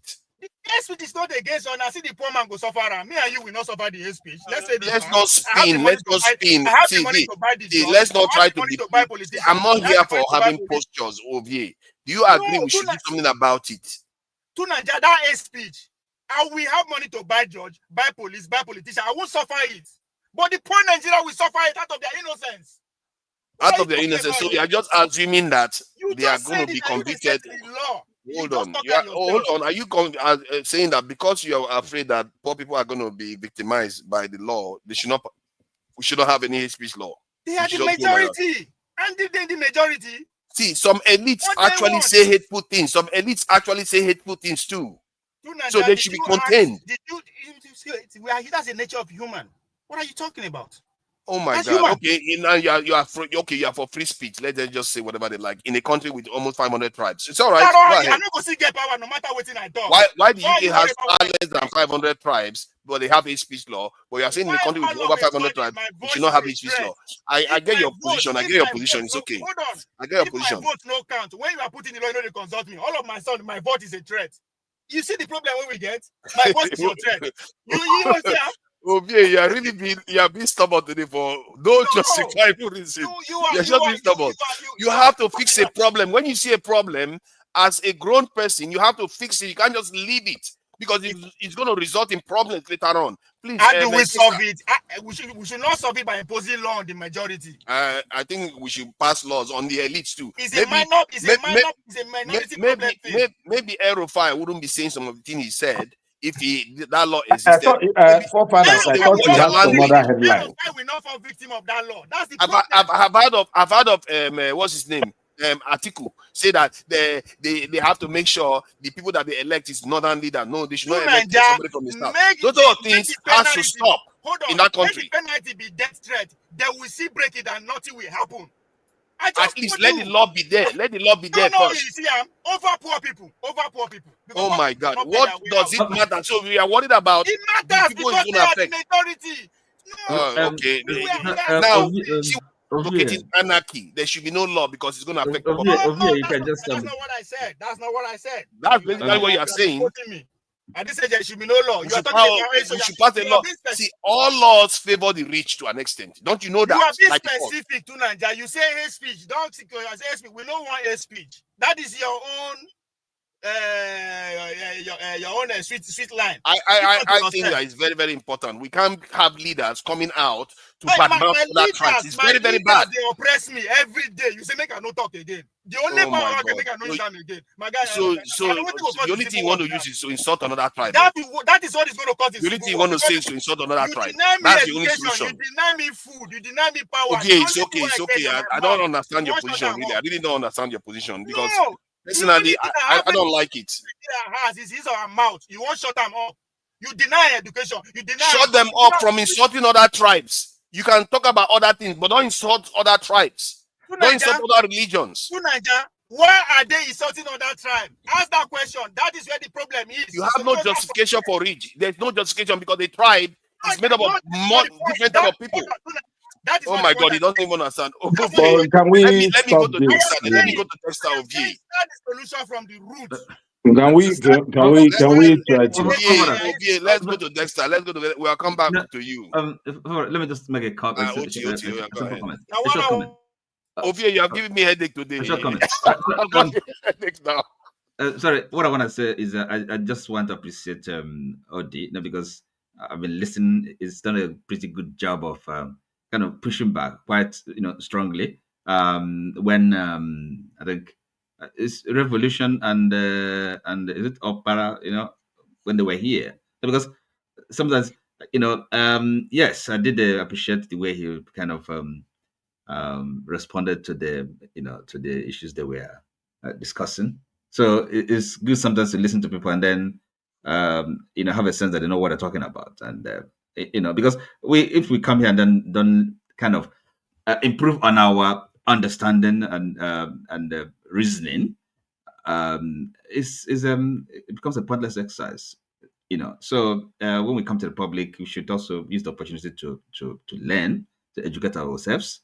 So it's not just kind of talking, rambling, and that's, I find that sometimes difficult to bear, to put up with. And some people need to be kind of challenged quite robustly, and they might not like it. And it's not an insult. I don't. If you come to the public to talk, to express opinions, you should expect to. But if we know they insult ourselves, you can't tell person how to make this point. We are not insulting. Nobody. Sorry, I don't know. Did you have to interject? Did you have to make a comment? Take it easy now. Take it easy, man. So this is what I'm saying. It's kind of in a general. Just make points. Forget. Okay, you are really strong today. It's okay. It's kind of it's a general statement. You are trying to tell us how to talk in public, but you are making the same mistake. Don't focus on the point. Forget people. We know insult ourselves. Just nobody insult ourselves. We are making the point based on how we understand it. But you won't be the big man in the house. Sometimes I don't. No, we are not your kids. Take it easy now. Ovie, take it easy now. You've been talking now, Ovie. Take it easy. It's sometimes difficult. It's actually acknowledging you now. Listen, Ovie, you have said tonight that people that are educated should no longer be ruling us. So maybe you have to go and find the illiterates, people that are, I don't know, have no knowledge, who are ignorant. they're the people that are best fit to rule us. I was specific. Sorry, Those who hold on, go hold on. school, Can you those just who go hold school, I on? was Can you just hold specific on? again. You can't just be talking. I said those who go university, I was being I'm specific. sorry, excuse me. Excuse me. Listen. Oh God. It's difficult, you know. Again, so yes, we come to the public. We also want to be understood and also to understand people. It's not just talking and rambling. And I prefer, for one, kind of having sometimes robust exchange, you know, because that's the only way we can really learn and improve our own thinking. Just because you don't understand doesn't mean other people don't understand. It's not about you. Just let him talk now. Let him his own view. Start making your point. Start making your point. Okay, allow him to finish his statement. Now, you know, we talked about it earlier on. Let's allow. So, look, you see, you don't have to like what I'm saying, okay? But you see, my position is this, okay? I listen to people when they're, you know, and if you don't like what I'm saying, at least it can disagree quite strongly. You know, it can even say what I'm saying is stupid or idiotic. It doesn't matter. I don't think it's an insult. It's an opinion. If you express opinion, you have to be ready to accept that your opinion can be challenged. We are not your kids. Don't your opinion. Your opinion should be on the point. Just go to the point. Nobody will disagree. But just let him. How can you tell him how to talk? Just no. This is no proper. You have to stop. Okay, you can't do this. Really, you just have to let the man say what he has to say. Okay, if you interject anymore, you're going to go backstage for a bit now. Yeah, okay, don't make me put you backstage. I don't want to do that. You've been contributing relatively okay, so let's not be interrupting each other. He's not insulting you. He just has a different points of view. Is he not allowed that too? Please go ahead, Oti. Sorry about that. Well, I just I can go ahead now. It's just you know, I don't have the gift of rambling. I must say, I'd rather have an argument, really. You know, kind of argue points. So Dexter can go ahead now. Dexter, yeah, thank you for joining us, Dexter. I think Masca was here first. He dropped out. I don't know whether I should go to him. Masca, do you want to go first? Or because you are in Nigeria and he dropped out, you know, we should not punish him because he's in Nigeria. Yeah. Masca, do you want to go first? Okay. Mine is to Ovi, because I think maybe Ovi and Odi. Forget about me.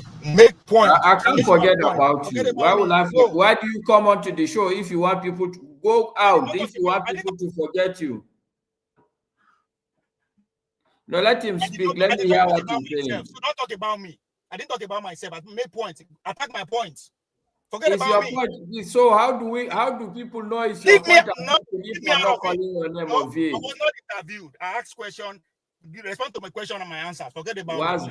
What is the issue that you have? You don't want me to call your name? It has nothing to do with personality. Go straight to the point. What personality are you talking about? Why are you mentioning my name? He has no. Because you made some points. No, you don't know. If you don't know the points, forget it. I made a point. I'm not asking you for the points of V. I challenge my point and forget about me. That's Ovie, the reason why he's mentioning you so that people will know that it's your point that is challenging. People are not stupid. People are not stupid. That's our problem. No, some people just join us. Ovie, you have to understand that some people may have just joined us. You try to understand sometimes. Okay, it's not any. The point he's making is a null point. I'm not gonna attack Ovie's personality. I don't even know what your personality is that you're referring to. It's not like I've met you before. Okay, but if I'm going to talk about your points, I therefore must ascribe some identity to the points. The easiest identity is the person who propagated them, which is your name. Unless, okay, no wala, I would say the man with Dada, I want to attack his points. If that's okay with you. That is being intellectually lazy.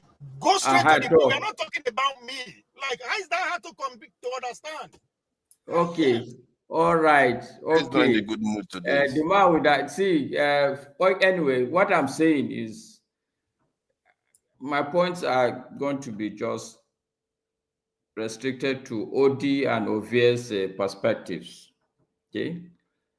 Yes, maybe they are right that forefathers should not amplify issues. Okay. But I think they are missing the point forefathers is making. Even if it's not an issue today, I think he has a point of saying that let's look at how to mitigate them. They may be very insignificant, but the white people say a stitch in time saves nine. This is the major problem with black people generally. We see the problem, what do we say? We say we lack maintenance culture. What does that mean? A small problem here, a small problem there, we ignore it until the whole road becomes impassable. And the argument that this thing is not among the poor people is a lie, because when the people are going to start killing people, it's the poor people that will be doing the killing. So let's stop deceiving ourselves. Yes, maybe I would totally agree with them. I'm sitting in a Yoruba man's house. I have no issues with him. We've been friends all through. But the day in Lagos, they say Hausa people are going to fight Yoruba people. There are only two options for us. Either I leave his house and run into a Hausa area, or he finds a place to hide me. This is the reality. So we shouldn't be putting all these things under the table. Yes, I agree. There may not be issues now, but a stitch in time saves nine. That's all I'm going to say about it. Thank you. That's a very solid point there. And that is my whole thing. We have to stem it now. This is why I'll say, is it time for us to pass that hate speech law? Because I've seen it happen. Big people in Nigeria saying bad things about other tribes. It's bad. It's really bad. And when they do it, all these smaller people become charged up and they start suspecting each other. It's not good. And I think that's a security threat to the country. Because if you have a people that feel marginalized and all people are getting attacked, you can see how easily you can be divided as a people. Why do you think other countries have it? You think they are stupid? With all their money, they still have hate law, and they have less tribes. You can count the number of tribes they have with your two of your hand, but yeah, they still have hate law. We have 500 tribes. Why shouldn't we have it?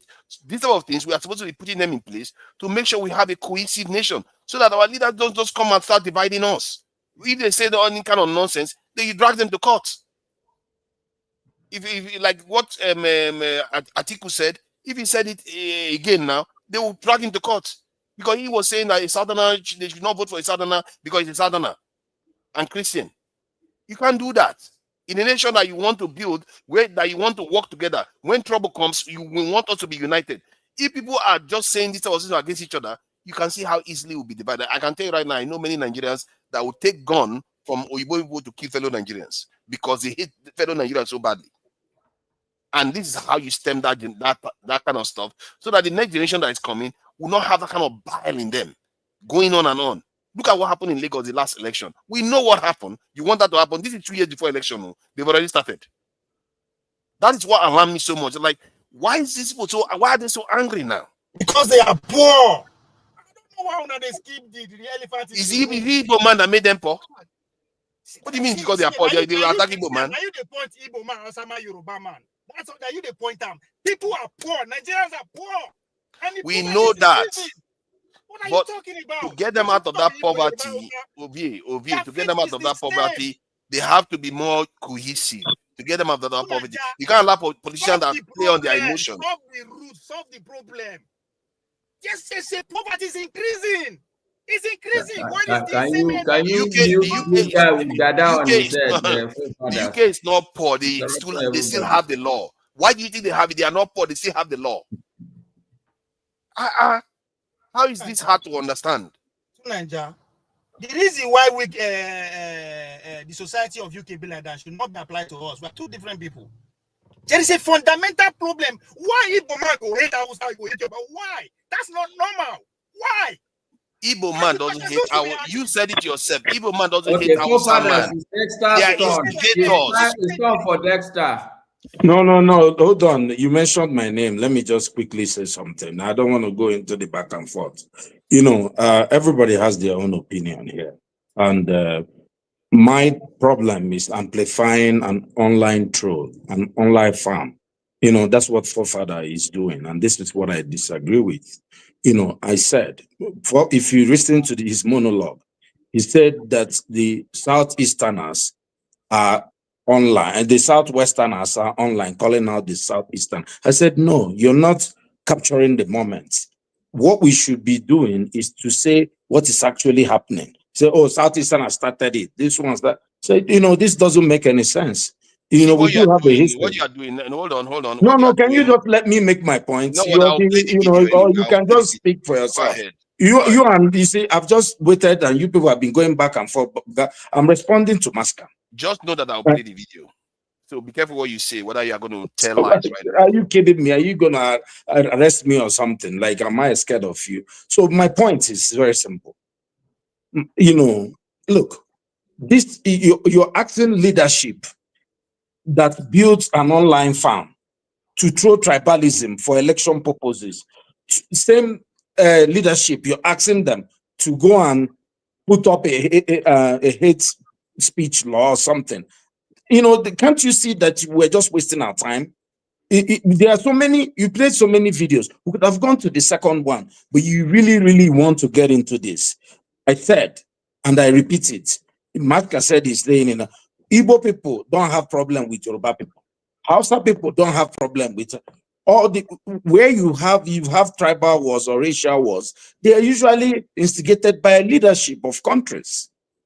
You know, this is one thing we know. Even in the perfect America you're talking about, there are people building white villages in America.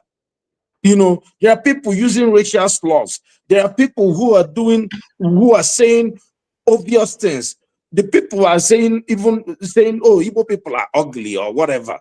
You know, if you come to America and say black people are ugly, people are not. When you say maybe buy black people or something, or like this is when you start getting into trouble. People talk about Trump is the main person that talks about, you know, black people as not being educated and not being smart. You know, he's the president. Are you kidding me? You know, so the idea that we are here discussing an online farm, this is exactly what APC wants. We're wasting our time. That's what I'm saying. Igbo people don't hate, you know, of course, we've had bigotry, we've had tribalism. Everybody knows that. It was Amadou Bello that he has a video before, this probably before him, that said if they have a job, they won't give it to an Igbo man, they will give it to another person. You know, is it not? These are leaders who led to these problems that they had. But people like Zik were born in the north. People like Ojukwu were born in the north. We're still coexisting. If you come to my village, it's filled with people from the north, and nobody has problem with each other. You know, I'm saying these online farms are not. This is for election purpose. Soon it will be Hausa versus Igbo, or Hausa versus Yoruba versus Igbo. Or Hausa or Yoruba versus Hausa. This is, you know, they use it when they need it. Let's just say what it is. Are you saying I'm amplifying it to make it worse, or amplifying it? No, because hold on. Let me finish my question. Or I'm amplifying it to deal with the problem. No, I think you're amplifying it because it farms your ego. You like doing this. Wow. This is everybody. It's narrative. The narrative you shoot your what narrative. Is the narrative? This is what you love. You like to amplify how divided Nigerians are and bring up problems where they are not. Everybody can see that. Listen, tell me what the narrative is, please. I don't think forefathers you should go down. You see, Obie, stop. I want him, because he started this. I want him to tell me what the narrative is. Odi, you have your mouth now. Tell us what the narrative is. No, it's not Odi that said narrative. It's Ovie that said Odi narrative. is the one. Well, it pumps your ego. That's what I said. I said this suits your ego. No. I don't need Ovie. Let me tell you something, my brother. Well, See, listen, interrogating the we motive is stay not here important. every day. When you go on monologue, and this is why I came here. So many times when I come up, you're not talking about the narrative. That's what I'm talking about. Your narrative. I oppose your narrative. Your narrative in Nigeria is to talk about things that's, you know, that divide us. Risks. He talks about risks. You always talk about tribes. Risks. You like to amplify the differences in tribes.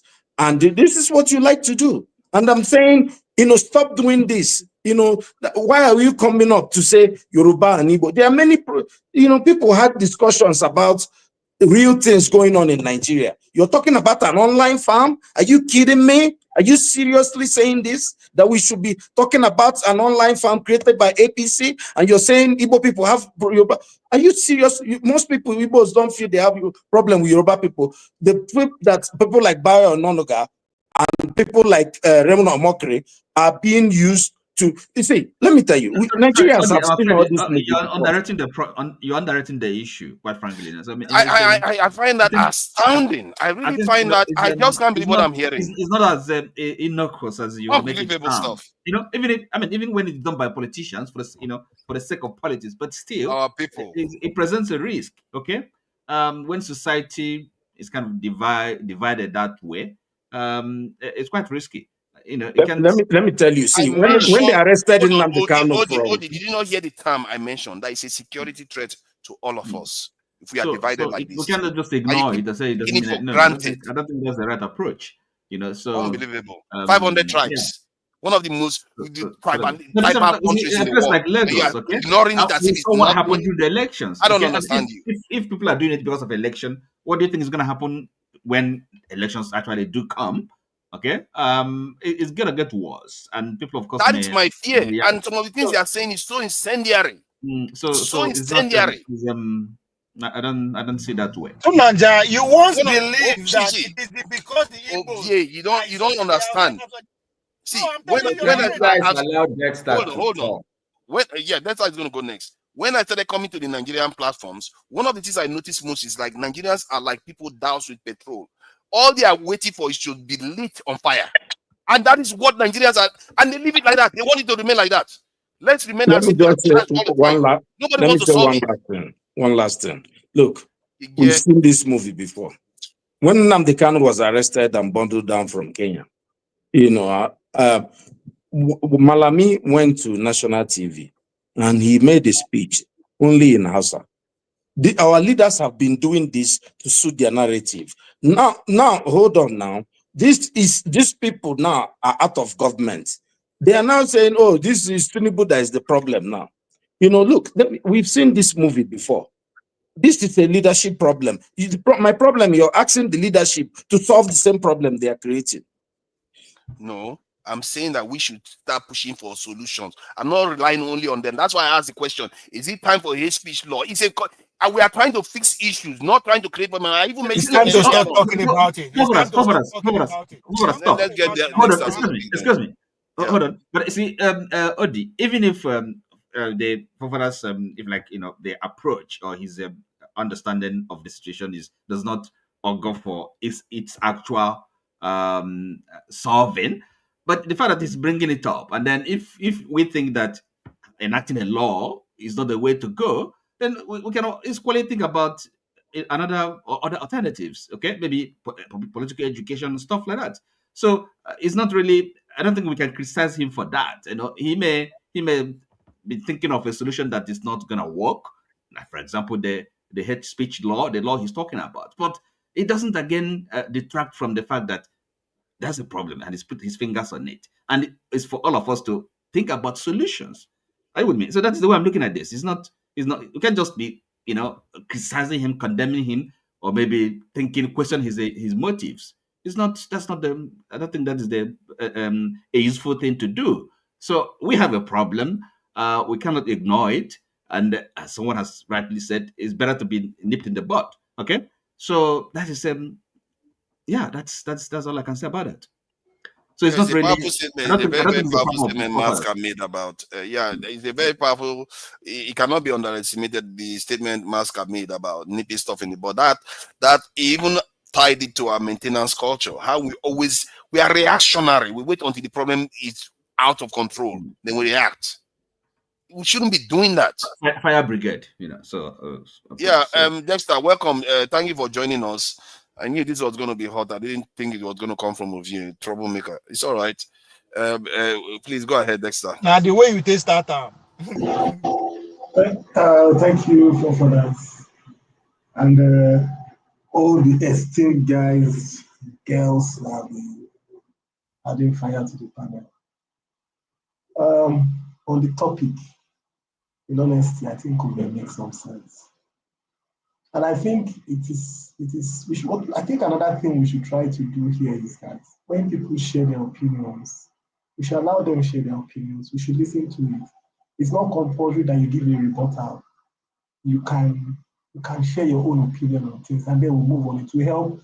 You cannot put it to OVA what it is, because what we are saying is actually relative. It's not absolute. You know? However, my take on it is that in Nigeria, we tend to always put the cat before the horse. Nigeria is not lacking laws. Nigeria is not lacking laws. Nigeria is lacking an implementation of laws. So coming to say, let us put hate speech law, I agree with OVA. That law is not going to be for the people that instigate the hate speech. It will be for the common masses. And a typical example, look at the Kwamwan case. The law did not apply to him. But the moment that girl, Emmanuel, had a problem, she entered Kirikiri. The law applied to her immediately. If not for the outcry, that girl would have been in prison for 6 months. So the way we are rushing here, say, oh, let's put laws. The thing about Nigeria. Can I ask a quick question? Before you ask me, just keep your question there towards the end. See, one problem we have in Nigeria is that we don't want to. One big problem I see, the culture of Nigeria. We need to focus on raising a generation that do what is right, say the truth, irrespective of where they land. Because what has happened to Nigeria is that we have molded a generation for the last 40 to 50 years that would lie, and will lie brazenly to suit their own narratives, and will change. I was listening to a clip. A minister in Nigeria said, I will not accept a ministerial position. There is a clip where he said it. And then he comes back and says, I never said so. Look, in any sense society where morals are upheld, you will resign based on that. But in Nigeria, what we tend to think is that this fire brigade, let's put law to do that. But we're not making an organic system to have a society that works. What we're just doing is trying to put out fires, and it's not working. You say, let's set up a law, hate speech law. Who is it going to be for? Who is that law going to apply to? Is this Bayo Ononuga? It won't apply to him. So what we should be focusing on at this level is, especially for people that are looking, and one thing that happens with many Nigerians is that they go outside, see how other countries are going, and they'll say, after America is doing it like this, let's do it like that.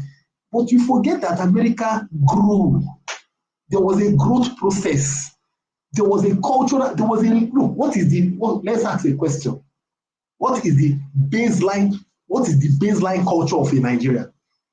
What is the baseline? Let me just give you a typical example. In a country that is minimum wage is 70,000, the government feels comfortable to put passports as 200,000. What does that tell you? The culture is that the government already agreed that the workers are going to be stealing. It's simple. The workers are going to be stealing. And somebody in the government said that, after all, the passport is enough for 5 years. So are you seeing the way we are thinking? Somebody in the government is thinking that, so if somebody wants to get a passport, he should save for 5 years to be able to get a passport. Meanwhile, in other countries, with less than a day's wage, you will pay for your passport. So these are our culture. If we don't start investing in getting the culture right, all these things we are doing, it's like pouring water on the feathers of a chicken. That is the truth. It's just pouring water on the feathers of a chicken. Let's enact law for this. Let's enact law for that. There's a typical example. A girl jilted a man for 50,000 naira. She jilted the man. She didn't show up.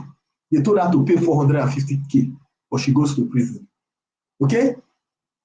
Yahaya Bello stole money, stole billions. He's working freely. Is there no law? The same law that made a girl that told a man paid 50,000 naira for her to come to his house. She did not turn up. It's the same law. He says she should pay 450K Yahaya Bello stole money, stole. They are not saying he should pay. The girl, they 19 kids.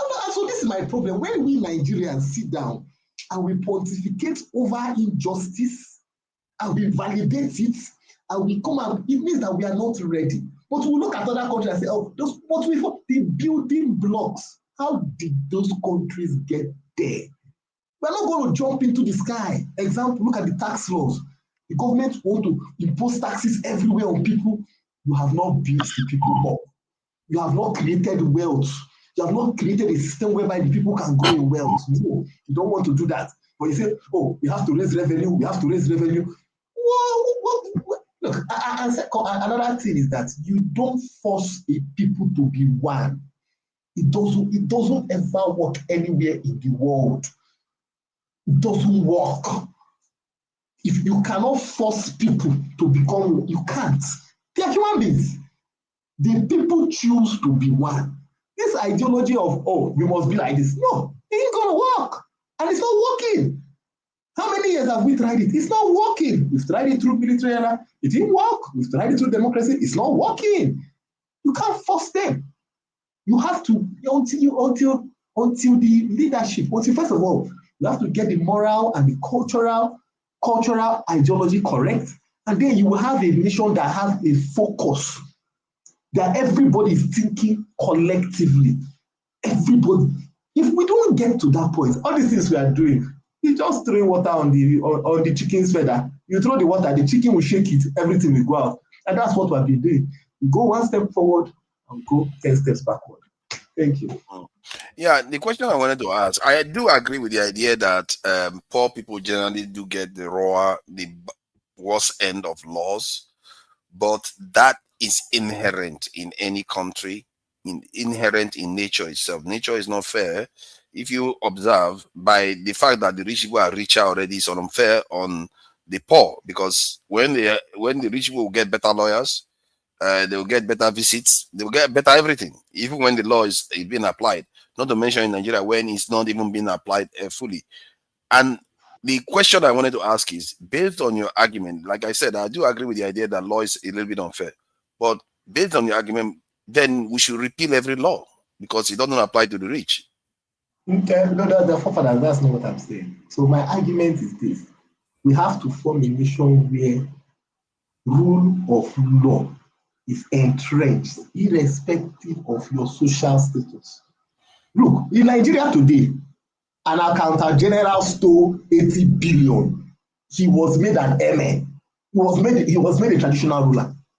And this person that stole, he agreed that he stole the money. And he was made a traditional ruler. Okay? That is the country you have today. And then you are arguing that let us now impose draconian laws. Who would that law apply to? Can I come in there? Is I think who would that law apply to? Who would apply to? Is it the tension between what both of you are saying, or in the respective positions you maintain is for us, I think the sometimes, I mean, it's not I've made this point before. It's like not getting the basics. Okay, first things first. Now, because that's our thinking. Okay, look, okay, we make a law and then we solve that problem. No, but it's not getting to the root of the problem. As Dexter said quite ably said it out, so because this idea that you can impose legislate unity, impose it. No, people, really have to have that acceptance, accepting that, okay, we are one. We want to, we have a common destiny. We want to forge ahead and build it, make the necessary sacrifice, because nothing can be built without sacrifice, building a nation. So that is really what comes first before, well, of course, we make laws, and then you're asking him whether, I mean, he's not saying that we don't need laws or that, so it's quite basic that, yes, we have some people,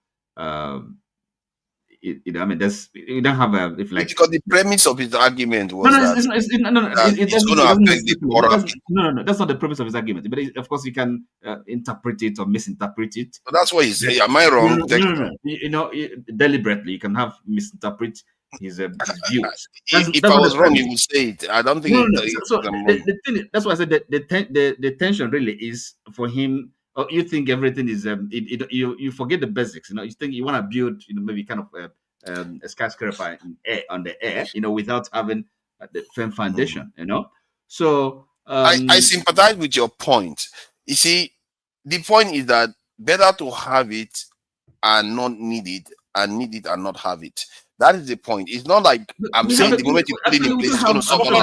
There are such laws. Okay, there are such laws. So more new laws or more laws are not what are going to solve our problems. Okay, so when I hear Atiku saying some of the things he says sometimes, or some politicians saying some of those things, I think I wish we had those laws, because their words will be different. The kind of word they would choose to use will be different. Hate speech is a symptom of what? A deep divide. That's the right. question is, what is causing that divide? What is causing that? Is it that the fact that we don't hold on? Is it that these are quite rhetorical questions? Is it that we don't, because we are not we have not agreed to live together, or because poverty is at the cause of it? Because there is a root. He's just manifesting in the form of a speech. So we need to break it down to say, before we get to that, hold on, before you bring out law that will cocktail it, you have to make sure that what led to that point is taken care of, which is exactly the fundamentals.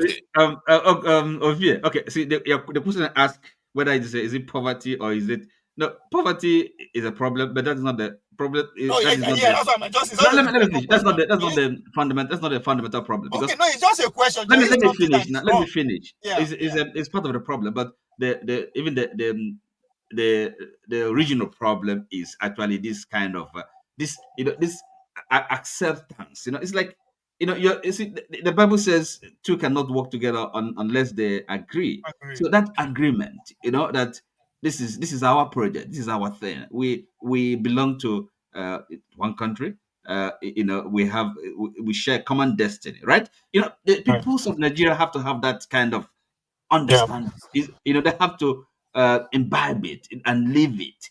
And then you find out that people are ready to make sacrifice. You find out even though we may be poor, but poverty is not really can be the essential problem. Poverty can be overcome. Okay, poverty is not something. It's not a natural condition. It's not a permanent condition. The point I wanted to address was the point Ovie made, because remember he did say that Nigerians are united on the ground level. He talked about family. Of course, it's not. Most of us have mixed family backgrounds. Is that a lie? That's what I'm trying to confirm. I'm confirming that based on that fact, it means that if he's asking where the divisions are coming from, it's coming from the people that break the rules, that want to create division, just like some people that decide that they want to steal, some people that decide that they want to rape. So people break. There are always few out there that want to cause problems, and that's why you have rules to prevent those few. You are right. Stigmatizing the entire group. But that view is coming from us. That's what I'm saying. I'm not disputing that, but you have to have rules in place to tackle those people. That way you have a more cohesive society. No, if you say online speech, see what you are saying is online. All of them are bad. Speech, my guy. You are saying one man should shut up. Anybody can define anything as a speech. If you greet me good morning, I can say it's a speech. How do you know my morning is good? Like you are putting a commercial out there. The judges will decide that based on their directives. Who put the judge there? It's not the person that put the judge there. Now we put. Yes, but see, by that standard, you are saying we should wipe out all laws. We can't do that. Take care of the law first. Take care of the judicial system first. Make everybody have a trust in that system first, which is what is saying. There's no way I can trust the system when I don't feel I belong. So you know what I'm saying? I'm not saying that you should not do those things. I'm saying that while you are doing those things, you should still, if you have the time, put that law in place as one of the things that will be there, at least to deter some people, because some laws are there. That's why some people are not doing certain things that they are supposed to be doing now, or at least they would like to do. Laws, yeah, they may not be helpful in Nigeria. They may not be very, very effective, but it still affects behavior to an extent. If you say you want a good culture, you have to put the right laws in place. If you admit it's not effective, why can't you fix it? Is it beyond fixing? We are trying. That's why we are saying we should pass the laws to start with. But you want to fix this problem immediately. You see the problem. I see. Think about it. The way I look at this in my mind is that if I was the one going into an office, I would look at the tools that are available to me. If I go into that office and I see that the tools are already in place, I now know that it's implementation that is my issue. But if I have to start going to buy tools, that's an extra bit of work. So if you have a chance to pass a law, put it in place in time. Another person that wants to enforce it to get in there and actually make sure that that law is enforced. Tunanja, if you are in power, you can create any problem you want. I can pay 3 people to go and start either killing people for one village just to remind the law. To start talking anyhow online just to find an avenue to go, which is the point our other brother was trying to make. This platform you are talking about, who is sponsoring them? It's the same us. So when I keep saying us, maybe there's a better way to put it. It's going to deter them. Like they know there's a law against that directly. It is not about them. You don't know them now. You know that's why I say, do you know who is speaking? It could be a robot. This is 2025. No, these are human beings. It doesn't matter whether it's a robot or not. Somebody is funding it to do those things. Yeah, but that is not enough for you to now want to implement law that will actually shut everybody. It's not only about them. I also talked about what our leaders are saying. We heard about what this in El-Rufai said. We had leaders that have said incendiary things about other groups. They do that all the time, and they shouldn't do it. To Nigeria, the way you put it is very broad. You have to be specific about the kind of hate you want to stop. You say, what is hate speech? We know what happened in the last election. We heard about some of the stuff MC Oluomo was saying, and you know these things in Nigeria. You know tribalism exists in Nigeria, and you act as if it's not there now. To Nigeria, those people that say those things, there's a reason. No wonder we never pass this law, because whenever they want to pass it, people like you are saying these sort of things. To Nigeria, those people who said it, they don't say that of ignorance. They said it because nothing is going to happen. Hold on. Now, that is not enough to say just because somebody is hearing the law. That means there is a bigger problem. There is a bigger problem. Okay, now, let me ask you this. Since laws don't work in Nigeria, so when they decided that states can produce their energy and everything, it doesn't happen. Hold on, because you are making it look like law doesn't work in Nigeria. I didn't say law doesn't work in Nigeria. Then what do you have a problem with it for? No, because you are saying, just like when person inside bathroom they bab, they sing. He felt that he has the best voice in the whole world. Come back and sing now, you can't hear himself and see they sound like basket. That's what you are doing. You just sit down and say, this what kind of wahala is this? Hold on. You just say, this problem. There's a law, let's stop it. Who you be? Because you're not happy. Because I'm the one saying it there, okay, maybe we should get the Akpabio to say it. Maybe. No, but you see, Ovie, sorry, forefathers. Yes. We keep doing a cyclical argument. If it is true that what forefathers is saying has no effect, that go and do law, then why are we criticizing him? Why are you arrogating powers when it comes to what was the word that you guys used now? That he's blowing something that is not a problem up. Oh, okay. No, but that's not what we are saying. But now suddenly, when you come to law, forefather is useless. Hold on now. I haven't finished. Now, why am I going to hold on? Why I have not finished? Because you are misquoting me. So let me finish misquoting you so that you can correct me completely. Go ahead. The simple argument, why I say it's a cyclical argument, is that if in one vein you are saying that forefathers' voice is irrelevant, has no value, then we should just quietly listen to him and ignore his monologue quietly. Because both ways is like in mathematics, negative, it will cancel out. Let him rant about blowing up something that is not important, and by also extension, when he say do law, we know that nobody is going to do the law, which is absolutely true. On that, I totally agree with you.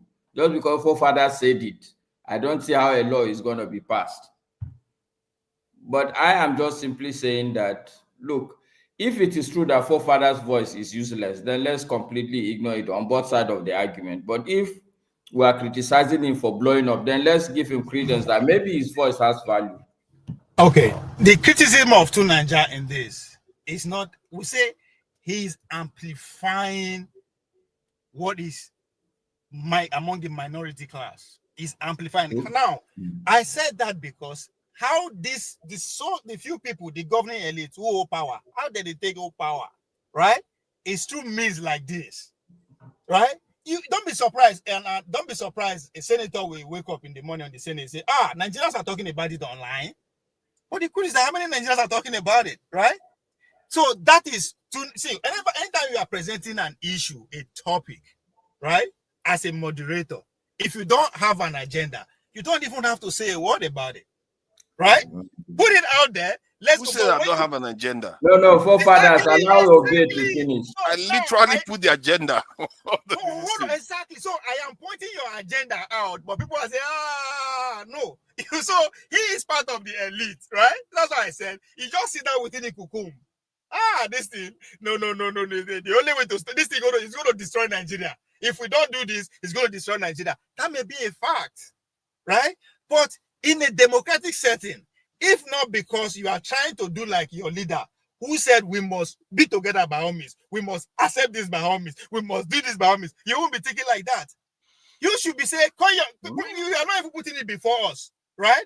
In a way, out of say, come on, I don't hear this thing, this hate speech, right? He's coming, but you are very specific what these people are talking about.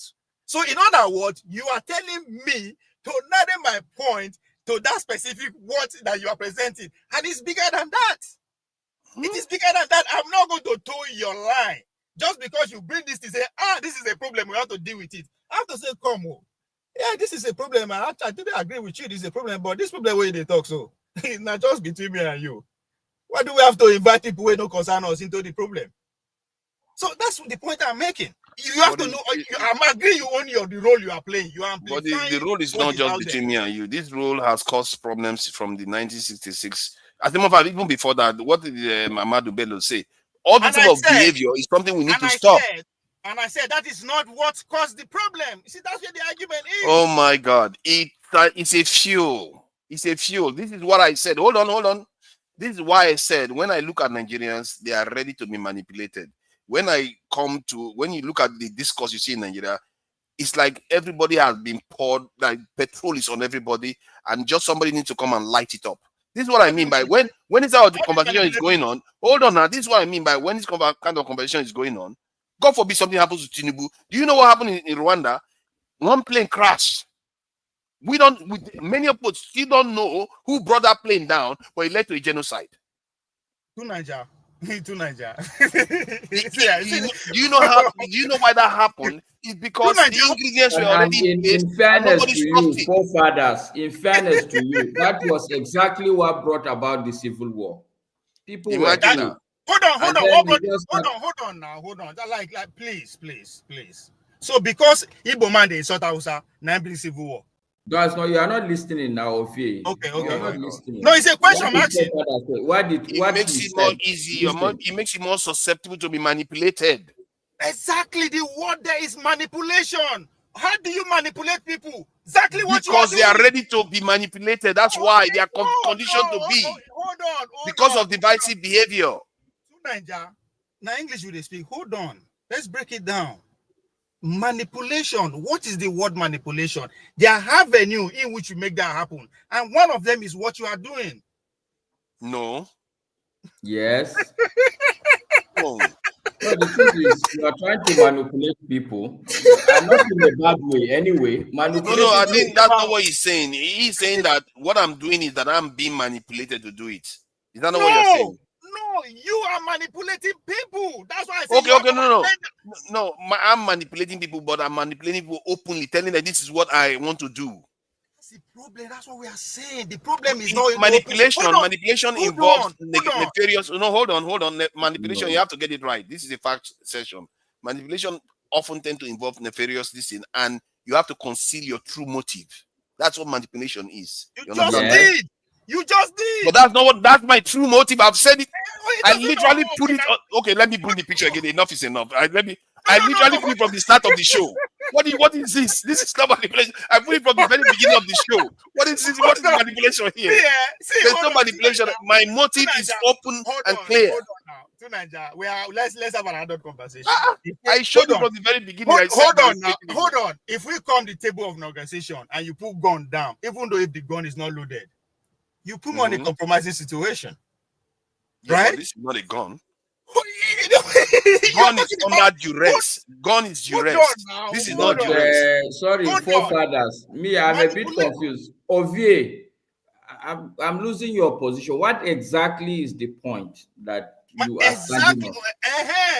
See, the problem that he is putting forward, now small problem, now bedroom problem, right? Okay. Hold on. I'm just an analogy here, right? Now, that problem, the only way it can lead to civil war, right? Now, when they come out for bedroom, enter street. That is the only way it can cause civil war. And his forefather is bringing it out to street now. And that's what Yoruba people say. God bless you. May your days be long. Okay. Okay. Forefather, I think you should carry it back into the bedroom. You see what he's saying? The person that brought it out, you see what he's doing? He's basically attacking the person that wants to solve the problem. By that standard, hold on. I am attacking your don't do that. Don't do that. I'm Don't do not that. attacking Let me have my say. I think you should sit down and ponder about what Ovie. No, I've pondered it. I've pondered it already. He's not listening. Can you let me talk, please? Okay. I've pondered it, and I keep repeating it.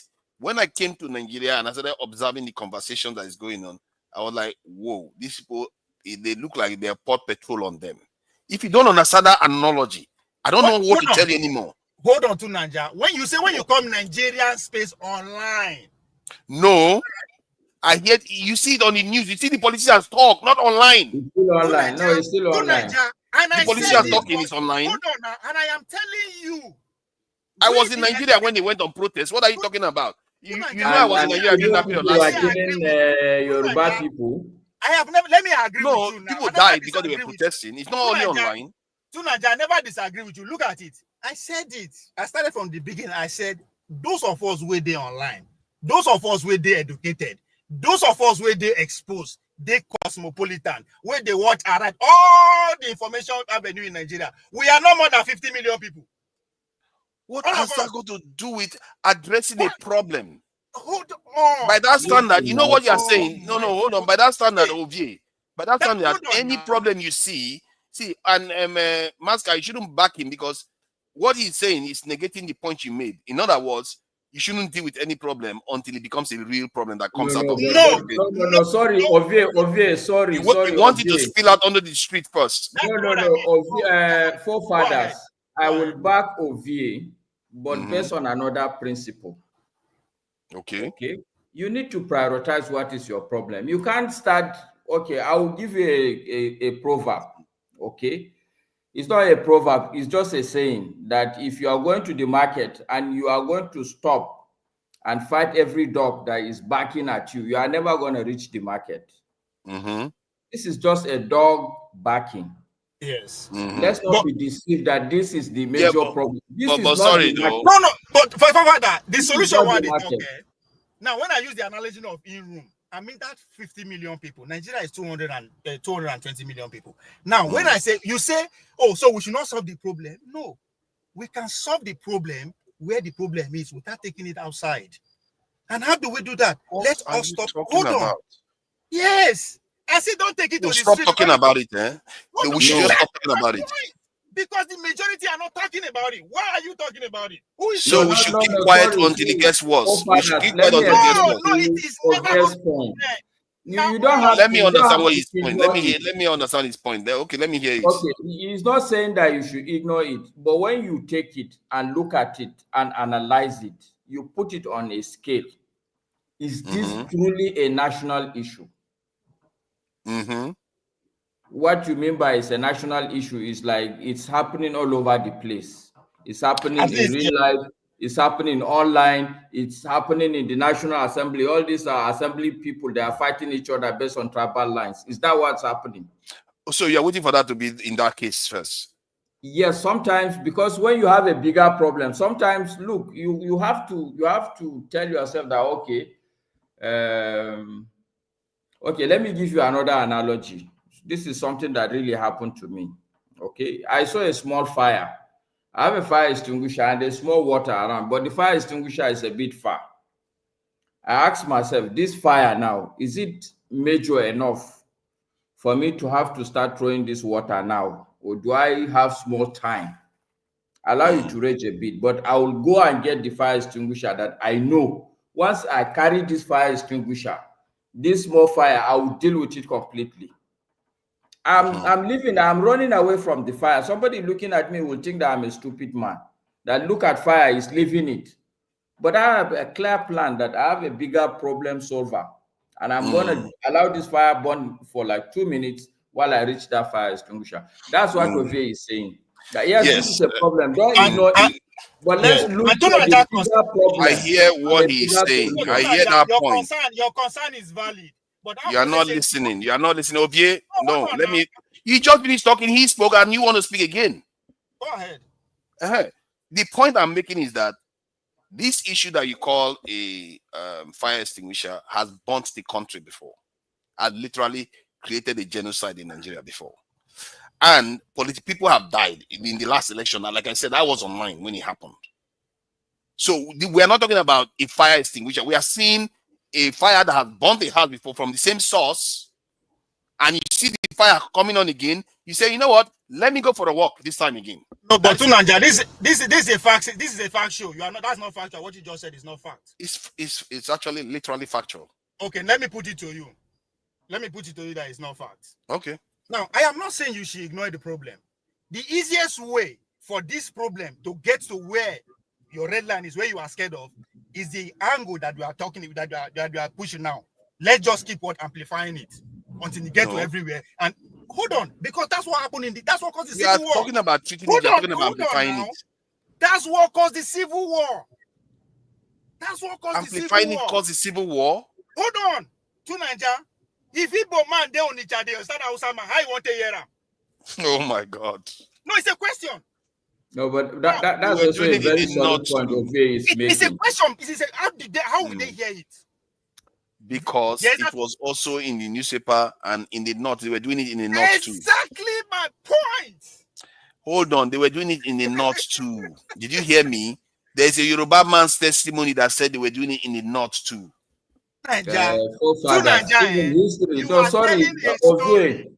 know me, I'm here in Nigeria. I'm not like you people that are outside this country. I can tell you forefathers that there had constantly been killings, even as at today that we speak. The only thing that has stopped the country from burning is because people understand this thing Ovie is saying. If you escalate the issue and blow it up, this thing will catch all over the place. So people what but who is escalating it? I'm trying to deal with it. I don't know why we keep using it. That's not how to deal. We are telling you that's not how to deal with it. So to deal with it is to ignore it. Okay, so let me break your bubble, forefathers. Okay, do that. What Ovie is saying, even though he didn't articulate it very well, people will just be laughing at you. Unbelievable. You are blaming somebody for saying that we should deal with hate crime in Nigeria. You literally that's what you are doing. Not pretending that that's not what you are doing. You are saying don't talk about it. In what context, in what universe are people allowed to talk about such an issue? Calm down, This ridiculous conversation I'm having. Sorry, just a minute, Ovie. This ridiculous conversation. Just a minute, Ovie. Forefathers. You are trying to tackle the problem. The question I'm going to ask you, do you have the capacity to tackle the problem? In my own capacity, my own job is to say this is how we deal with these issues. So wait, Ovie. So what Ovie is telling you is that you have capacity to escalate the problem, but no capacity to solve the problem. So don't even escalate it. Oh, imagine that. You see the term you use again. You keep using the wrong term to describe. Hold on. You keep using the wrong time to describe an action. That in other words, talking about it is escalating it. Shut up. Don't say it doesn't exist. That is ridiculous. That is ridiculous because we know this has bought Nigeria before. Excuse me, I don't understand this. We don't see it happening. This is why this country never goes forward. People pretend as if problems are not there. You don't want to deal with it. And when somebody highlights, you say, don't talk about it because it's going to escalate it. About it. It's going to escalate it because we talk about it. I said, it's not about you. As a Never talk about it now. Never talk about the problem. It's your motive. You just nobody should talk about Biafra. Nobody should talk about corruption. Don't say when you talk about corruption, it's going to escalate it. Ridiculous. Please be a man. That's Don't talk about corruption because it's going to escalate it. Don't talk about police brutality because it's going to escalate it. Ridiculous notion. Ridiculous notion. I can't even believe I'm hearing this. That is not what we are saying. That's exactly what you're saying. Listen to this. Talk about an issue, you escalate it. Talk about an issue, you escalate. That's what you're saying. Calm down. It's ridiculous. It is about your motive. You said it that you have a My motive is to try to deal with the problem. Don't come here. See, Ovie, don't come here and talk about election fraud because you are escalating it. Don't come here and talk about corruption in politicians because you are here to escalate it. Don't give me that nonsense and tell me that's not what you're doing. That's exactly what you're doing. You're trying to silence me for dealing with for highlighting a problem in the country. What is wrong with you? That's not the point. Oh, that's not the point. Hold on now. That's exactly the point. Please don't misquote me. Just listen. I said you have a narrative. Oh God. And you said what is exactly the point. If truly forefathers is escalating the issue, I think by arguing it prolongly, I think we're escalating it. Nobody should come here and say anything. Ovie, if you come here and say anything about election fraud again, Forefather, please. Oh, listen. I said because you are escalating it too. If you talk about election fraud, you are escalating it. Don't ever come here and talk about election fraud again. Can you allow me correct you, please? Yeah, go ahead. I said, forefather have a narrative. That is my accusation before you. And you say, what is it? I say it is known here that you are peddling the fact. You are peddling that the fact that Igbo people were accusing Asa people. That's what caused the civil war. That was your narrative. You never deny it. Which narrative? And I said, sorry. Excuse me. Ovie. Sorry. Now again. hold on. So hold on. So look, I must say, Ovie and Masco, both of you confuse me. I don't understand what you guys are saying. But listen, hold on. Now this question of narrative. Now we've brought it up already today or tonight, and I did give my own interpretation of the narrative, quote unquote, that you attribute to forefathers. And I think what it is this, so his narrative, from our understanding, he talks about national security, okay? And of course, you can't talk about national security without, trying to identify risks, okay? Because that's really what threatens national security. And as far as I can understand, that is his narrative, right? So, I don't understand, the way. Go ahead. So let me make you understand. Wait now. You stop me so you will not understand. Let me finish so that you understand. Now, that is his narrative. Never denied it. You understand? So, and I put it to him that his monologue was pivot towards that narrative. What is his monologue? That is, you don't even know where the problem starts. Go and listen to Tunanja when he started the show. No, okay, now listen. Hold on. Wait. Listen. You see, hold on. Listen. Again, we should be able to, make a decision between, and because not even the devil can read the mind of a man, right? So if you think, he's raising, for me, he spoke about something. He never denied it. Hold on. He spoke about something. Our primary goal should be to, see and identify, or at least understand where there's a real problem. Is he raising a genuine problem? It's not something fictional, and right? I said no. Hold on. I said no. I disagree with him. I said no. Excuse me. So now, whether there's a problem or not, he brought something up, okay? He called it the narrative. Is there a problem here? And then before we can think about maybe what are the solutions, all right? And to you, okay, and the question of his motive is also something different. So we should be able to kind of have all these decisions clear in our minds, right? And you are on it. I don't know why you are criticizing him, and Maske also has kind of joined in. And look, if you guys think we don't have a problem here, I am criticizing him because he's amplifying what is not there. No. Well, I don't see that. What is not there? Sorry, excuse me. And I don't see it. Look. So he brought this up, and then if you think you don't have it's not such a big problem. And by the way, you guys everybody has accepted there's a problem, right? But then how to deal with it, okay, the urgency of it. These are separate questions, right? But then, okay, to say that he's amplifying it. I didn't Wow. accept it as a problem, but he wants to make it a problem. That's where I stand. I didn't accept it as a problem. We are two different things here. So And tribalism sorry, is not just a for problem in clarity, Nigeria. sorry, forefathers, OT, just for clarity. Yes. I totally am in support of forefathers that hate speech is not good thing for a country. But it's a problem. We have that problem here, right? But no, okay, so there are two issues that you need to differentiate. The speech or the issue forefathers is referring to. Okay, yes, you can call it a hate speech. Okay. But what obvious point is that, look, yes, it's hate speech, but this is something that when, for instance, in my own house, on my dining table, me and my children, when we are talking and we are insulting Igbo people there, okay, yes, it's hate speech, but the person that carried that news from inside my house, from inside my dining table, and go and broadcast it inside the national news, it's not helping matters. That's correct. But you see, yes, so that's hold correct. on. So that is obvious point. That this thing, but these people, everywhere. This conversation is taking place, on the internet as well, right? But which guess anybody what? can have access to. Okay. Yes, but the truth also is that the people who are looking at it are not stupid people. They do understand that this is the motive of this thing. It is a politically motivated speech. And where I agree with Ovie is that I am here in Nigeria. I've made that point. I'm here inside a Yoruba man's house, live right now as I'm speaking to you. I'm Thank you. Okay. I go out on the street because I'm a Hausa man. It can be an issue. This issue is not for real now. Okay. It is when credible people. Well, it's not for real. Well, I'm not sure about that. I mean, no, I can tell you that. I can tell you that. And the fact that you've had, okay, it's a problem. There have been incidents. People have been hurt, people have been killed. I will consider it's a problem. And then you guys think this is, I don't know. That's human. That's nature human. Hate speech today in the country is not the most important problem. Well, I don't think that's what he's saying, and the fact that he has a solution.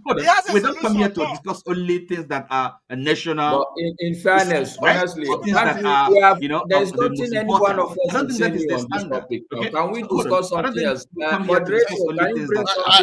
I think if this was an obscure issue, this is a national security issue. I said, and I think see, let's not do this. Let's not do this. See, a nation, when they say house divided, that is where it starts from. You are easy to take apart. Syria was divided. We are divided too, Nigeria. You are saying, forefathers, this is not true. This thing you are saying is not true. How is this? Our house is not divided. How is our house divided? The truth is that Nigeria is not divided along tribal lines. Oh, you sure? It is divided along class lines. Wow. You see, now I think maybe we are getting to the crux of the matter. Ovie, can you just keep yourself a bit? You are really maybe right, Masker. I think that division is more, the class line, on the class line. But you can't equally dismiss it. Okay, that division is also there, right? But perhaps because of the nature of our political economy, the politics, yes, I think. I think the issue I have with this is that we act as if we don't live in a nation whereby the poor people, I think Maska said it earlier on, was it not the poor people that attack people on the street in the north? Poor people that will kill poor people. So why do we pretend as if, okay, just stop. Just stop. You just argue without direction. By what you are saying. Hold on. No, because it's okay. Now let's put Ovie on the spot. Let's bring you on the spot. Now let's put Ovie on the spot. Since you want to be on the hot chair now, today, don't show up here any day coming to talk about election fraud because you are amplifying it. Don't talk about Nigerian corruption because you are amplifying it. Don't talk about hold on. Don't talk about Nigerian problems because you are amplifying it. So when you come here, the only thing, hold on. The only thing you come here to be talking about, it's only to praise Nigeria. You came here earlier on, you said we shouldn't even elect educated people into office. Yes. Which even China that disagreed, that had this thing, that wanted to do away with the 4 olds, they attacked a lot of intellectual and everything, but they still maintain a lot of educated people to the point where they build their atomic bomb. For you to come here and say, oh, get rid of this thing. You should ask me why. No, I know why you said that, but you should not amplify anything negative. Hold on. My point is that, hold on, Ovi. Now we are in agreement. You should never amplify anything negative about Nigeria. The only thing you should come here to say is something positive. Otherwise, you are doing exactly what you accused me of doing today. Can I respond? Or I don't Go have the ahead. right to respond. You are, Go ahead. You should, when I say we should stop electing educated people, you should ask me. I don't make blank statements. Deal with the amplification issue first. That you are amplifying what you are talking about. Yes, a negative issue. Now deal with the amplification issue. Hold on. When you say poor people were killing themselves based on this, how did they get the information? Amplification issue. Exactly, that's what I'm saying. How did they get the information? Okay, how did they get information? Okay, you come here and talk about how they pay workers, this in bribe officials, rig elections. How did they get the information? Don't keep telling them that. No, Tunaja, see. Don't tell them anything too. Hold on, Tunaja, hold on. When I come here, I classified the topic that you put before us, where the problem they. The few two people where they rule the ruling class, with the educated fools, and the majority who don't have a clue about what is going on. Why do you think that is? What do I think that is? I remember you saying earlier on, because we are divided amongst each other. I remember you saying it. You are asking me a question. How do we arrive that? Through the medium of information that we already educated on, invested on, and actually managing. That's how they What get did you information. just say? How did you get the information? So then why are you coming here to say it now? You are propagating something negative. Listen to me. How they get it, how the poor, the base get the information. They got the information through the mediums that we educated fools build and manage. So we shouldn't tell them that they are being manipulated. Their election is being rigged. Siam, you just listen to your English language that you're speaking. You go and tell them they are being manipulated. See, you are telling them. What are you talking about? Is that not what I'm doing here too? Is that not what I'm doing? What are you talking about? Now you see what they know. I don't know what you're talking about. I am using your analogy. Now, not be you go tell them. Right? You are the hold on, don't start twisting stuff. You literally said if something negative is happening, you go and speak it out in public. You are amplifying it, so you shouldn't do that. No, hold on. Where is that? Hold on. Where is that thing happening? In Nigeria. Oh my God. You are not saying that. That's what I'm saying. In Nigeria, the nature of the problem will determine whether you amplify it or not. It depends on the nature of the problem. So who is the judge of the nature of the problem? To Nigeria, your problem, you cannot spread your problem to people who don't have idea that there's a problem like that. What? Yes. Are you telling me that the trouble that they had in Lagos this week, it didn't happen? What trouble they had in Lagos this week? Did you know that somebody was stabbed and a Yoruba guy died and Igbo people were being chased in the marketplace? Did you know that? That happened in London. That happened everywhere. Okay, so, now you are saying because I'm the one that amplified that made that happen in Lagos. No, because your own argument is based on your argument. You shouldn't even come here to say one thing negative about Nigeria.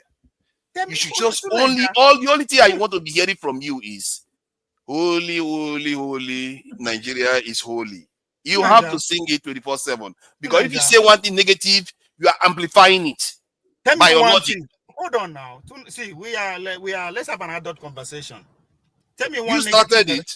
No, tell me one negative that I said. I mean, you said that by me highlighting the fact that the divisive lines along tribes in Nigeria is a problem. It's a national security risk that we should pass a law to actually deal with it. I didn't just come with a problem. I came with a solution.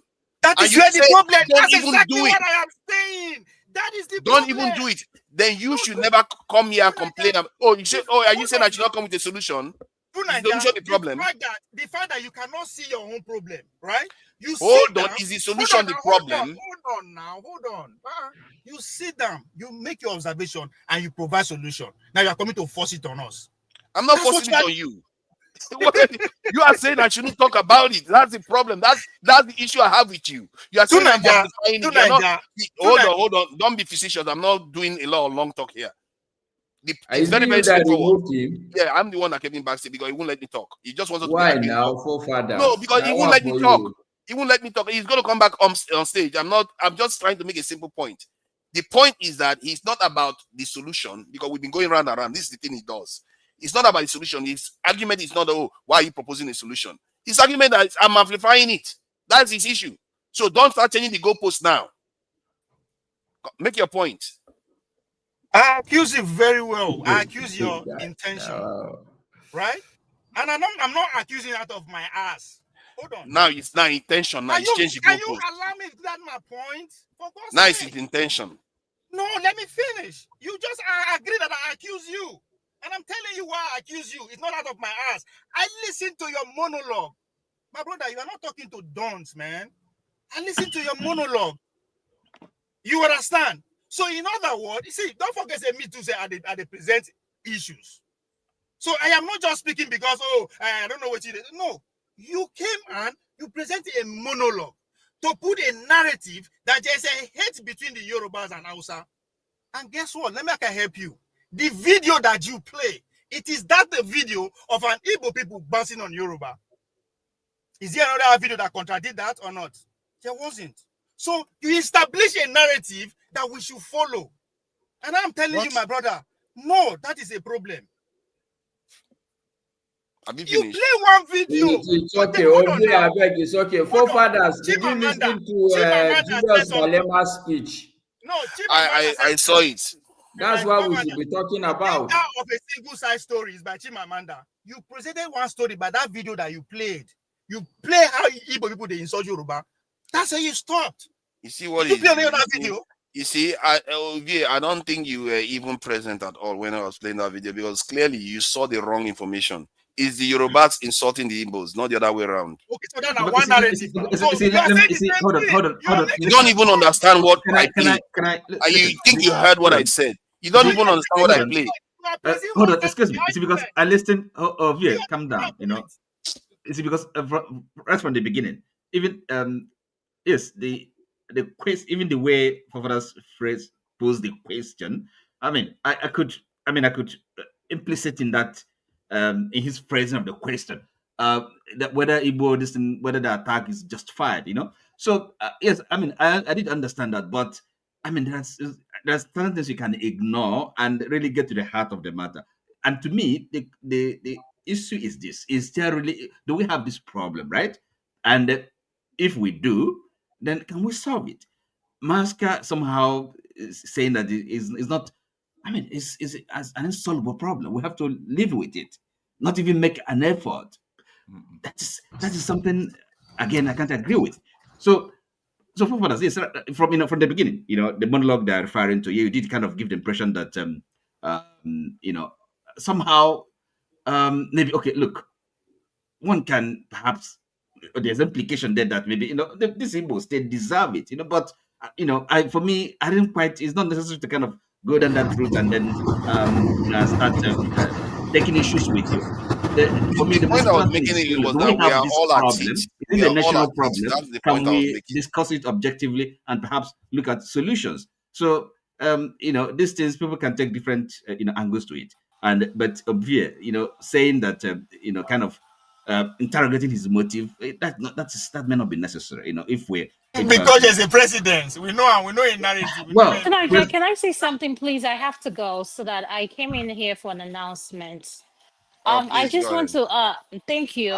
Greetings to all the panelists. I think you want to hammer me too, Adama. Thank you. No.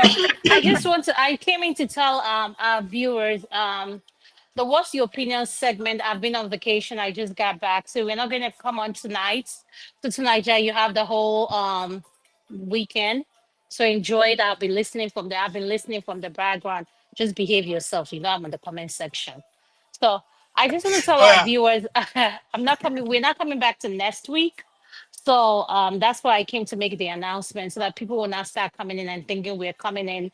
We're not coming in. Tonight is going to stay on till whenever. So if you want to listen, please tune in, like the show, share, like, and subscribe. And to everything you're saying tonight, just change up the subject. All this tribal Thank thing, you. I'm getting Yes, tired of let's it. talk about Have a Julius good one. Malema. Yeah, I just like this is just giving me a headache.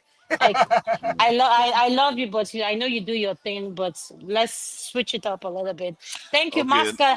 Nice let's seeing go you, to Mr. it. Oti, our lawyer. Mm. Ovie, behave yourself. Calm down. We're All getting right. somewhere, okay? The Queen Mother has spoken. Oh yeah, let's Let's move go on. to a Take care. lighter topic. Let's go to a Play lighter Julius topic. Malema's speech, I beg. What is we need something lighter, nuclear No, weapons. Let's not, go. not. We You are looking for we problem have to to go to solve. nuclear weapons. No, They are looking for problem Moleman's to speech, solve. I think he was a bit nervous because he was around crazy No, Nigerians. forget about whether he was nervous or not. Play it. Let's hear it. He wants to Play listen it. to the Moleman speech. Let me see if I can find it. It wasn't part of the rollout. It The doesn't rollout I matter. had You today. should improvise. Okay, but in the meantime, I think we can be discussing what Trump is doing with Tony Blair in the That White is House. exactly the crux of Julius Malema's speech. This is not going to be our issue. This is not our issue. We are not Let me see if I find Malema. Malema's speech is long, you know. You can't listen to the entire thing. Play We are going to towards be the able. end. Take from the middle down. Malema. Let's see if I find Malema then. Oh, me won't Play make you the play last the whole 10 video. minutes. Abba, come on, I like 30 minutes. Oh. Yeah, take from the last 10 minutes to the last. Just play 5 minutes in bits and pieces. Let me see. This is what Ovie is talking about. There are things you propagate and there are things you push under the carpet. Look at that. That's the kind of talk. You see, Masker, you shouldn't believe in that kind of garbage. You know, that's garbage talk. Because you said it yourself. If it is teaching 9 in time, save 9, I mean. You can't just ignore things, especially something you know. But I also told you that you can't stop to respond to every dog that is barking when you're going to the market. But this is not responding to every dog. I'm talking about a situation whereby you pass a law, so you don't have to respond to every dog. The law will take care of the culture. The laws in this country will be too many. If for every issue we have a law. You literally against the law. Look, I for one, I may also be suspicious of Fofana's motives. But look, I'm being, but it will stop me from listening and then seeing whether there's. I don't know why people are suspicious of my motive. It's simple. They are divided. You'll be easy to take apart. It's simple. No, I have to say that, but it doesn't stop me from giving you people against forefathers. Forefather is a clean guy. I don't understand it. They're like, I have also kind of ulterior motive. It's obvious. I'm trying to save our lives here. This is crazy stuff. You are a dictator. Your means are very if I was, man, believe me, I definitely would be a dictator. That's for sure. Because most Nigerians, they are crazy. They are actually crazy. Nigerians are crazy people. They don't want to do the right thing. They see a problem, they just leave it to fester until it gets worse. We are products of democracy, okay? We are products of democracy. Oh, anarchy is what I call it. No wonder. Okay, so let me give you forefathers. This is now a leadership lesson. Sincerely, as a leader, you cannot afford to say you have to tackle every problem. That's what true. I'm about to say may be a bit controversial, but it's a leadership lesson. You can take it, you can leave it. When Obasanjo was the president, the northern part of the country, they started like wildfire, Sharia. What did Obasanjo did? He allowed people. Today, how many days do you hear Sharia in the news? It's still going on, but nobody's talking about it. Because he understands there was a motive behind it. Yes, there was. It's not everything that you would have left for other people. You would have let army go and start killing people for Sharia. Yeah, but he's created a more problematic nation for his sake. People, we think we are going to get away with it. We are going to No, pay the price Father, for all these look, things. I'm not see. This is what I'm saying. I'm not here defending Obasanjo, so don't go through that route. No, then what is the point? You are saying it's good for him to give way. No, I'm just saying no. Whether it was good or bad, I'm only telling you leadership lessons. Okay, as a father, there are times when your child will do something you know is wrong, but you just don't want to sound like a broken record. You pass it and tell yourself that if this guy do it again, I'll spank him. But we're talking about he considered a very, very serious issue that is plaguing Nigerians still today. Sooner or later, you have to, at a Obasanjo is one of the only nationalists. Can you let Ovie come on now? Do this now. Come on. You are always interrupting the moderator. Come on. Obasanjo is one of the only. Julius Malema speech. I will play Julius Malema. Why would you let me talk? You had your own say. You see, you are Ojoro people.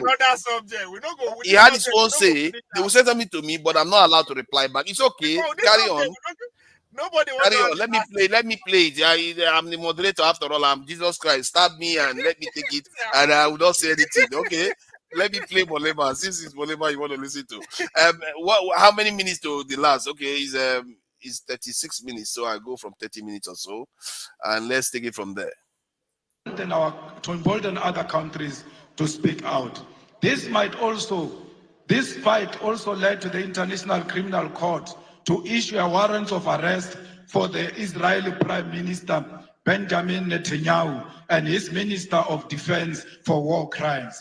This is the power of the legal fraternity in the global fight for the oppressed. However, the ICJ pace is slow, and final judgment on charging Israel with genocide has not occurred yet. We must therefore confront the uncomfortable truth that the slow pace of these proceedings is not accidental, but reflects a global legal order designed and maintained under white supremacy. International law is swift and ruthless when prosecuting leaders of the global south, yet hesitant and cautious when dealing with crimes committed by Western powers or their allies. This is hypocrisy we must name without fear. When an African leader is accused, indictments are issued overnight, sanctions are imposed immediately, military interventions justified under the banner of international law. However, when Israel starves children in Gaza or the United States and its allies invade nations and topples governments, the same institutions suddenly discover restraint, complicity, and delay. As the legal fraternity of Africa, you cannot accept this double standard. You must be bold enough to create alternative and fair systems of accountability that do not bend to imperialist interests. If the so-called international community is unwilling to deliver justice in real time, then Africa must advance its own courts, its own tribunals, its own instruments of solidarity and protection. Just as we build liberation movements when colonialism denied us freedom, so too must we build new legal institutions when the existing ones fail us. In Cuba, for over 60 years, the United States has imposed an economic blockade in contravention of international law, including the principle of non-interference and the sovereign right of nations to choose their social and economic system. Despite this, Cuba has demonstrated a profound commitment to human solidarity, sending doctors across the globe, including to Africa, welcoming Africans into their classrooms and participating in the liberation of the oppressed. Cuba never sent their soldiers anywhere to kill anyone. Instead, they send their doctors all over to go and save life. The tragedy of Haiti is one of historical injustice. Haiti's revolution was first declaration of black freedom in the modern world, yet it was punished with centuries of economic sabotage and enforced debt. Contrary to any principle of justice, today, Haiti suffers from foreign interference, denial of sovereignty, and the imposition of external governance. International law demands reparation, debt cancellation, and the withdrawal of foreign forces so that Haiti can govern itself in dignity. We have seen DRC not experiencing peace because of its mineral resources. We must stand with DRC and demand that there must be permanent peace in DRC and everywhere else in Africa. Because DRC without peace, it will never experience economic growth. We are because DRC it is. We are the people of Southern Sudan. We must make sure that no single corner of Africa there are guns where Africans are killing each other. Africans will always be together against the enemy forces who want to exploit our country. We are here today to reclaim our land. We want the land of Africa to be returned to Africa because it belongs to the Africans. We want the minerals of Africa to be returned to the Africans because that's where they belong. We want to build industries in Africa and process our minerals here in Africa. We've got the capacity. We must never allow the imperialist forces to divide us in order to take our minerals from us. We demand one Africa. We demand borderless Africa. We demand Africa with one president, with one currency, with one military command, with one parliament, because we know the currency of Africa will be much more stronger against the American currency. We don't care what Trump thinks of us. He will never choose a policy position for Africans. We are not subject of Trump. We must refuse to be subjects of Trump. We must stand together as the world changes and show the world that Africa is one and Africa is equal to all nations, to China, to Russia, to America. We are not just a small nation. We are a big nation. We are not a dark continent. How can we be dark when we've got diamond that is shining amongst us? We are a shining nation. I thank you.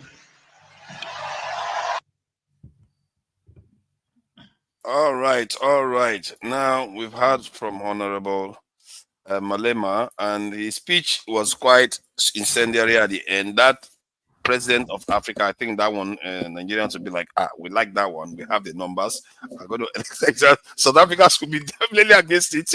The last thing they want in Nigeria is ruling them. So you are muted, this is the masker. You're muted. You see, you started on a divisive note already. Thank you, my brother. Oh my God. Why? So now there's not now you want look at that one. You better start saying this is the holy. You don't have anything to say. No, you see, fathers. Okay, on a very serious note. Okay.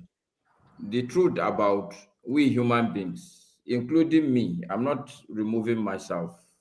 Okay, it's important that every now and then we check ourselves, we look at ourselves and ask ourselves, maybe some of the things that people say about us, probably we need to check ourselves because we do get blindsided every now and then, you know. So perhaps maybe I'm saying that you may need to actually check, do some soul searching and like, am I divisionary in nature? Is it that I've run down an alley that I have to retract my steps? I don't necessarily understand it because what I'm saying is he didn't even allow me to say my statement. It's like everybody wants to score a point. I don't understand it. No, it's the truth now because the man said Africa should be united. Your starting point is that Nigerians will like it because we have the numbers. But I'm saying it as a light-hearted this thing. I'm not talking about it. I think the Christians say from the abundance of the heart. From abundance of the heart.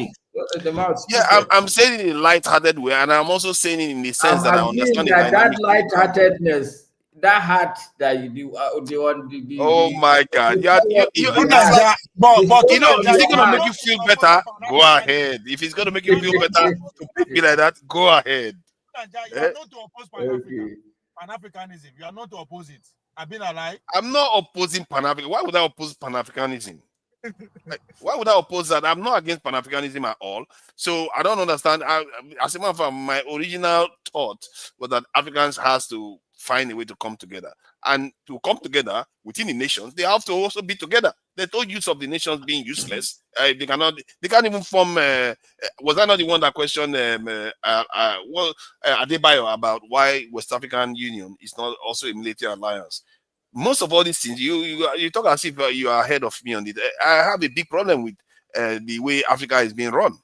We could have done it a lot better to make it far more effective to deal with our problems. So, but me saying all these other things, it's not because I'm saying it like, oh, I don't want it to happen. I'm saying because I know the dynamics on the ground. Not that I'm saying we should give up. No, we should work on it.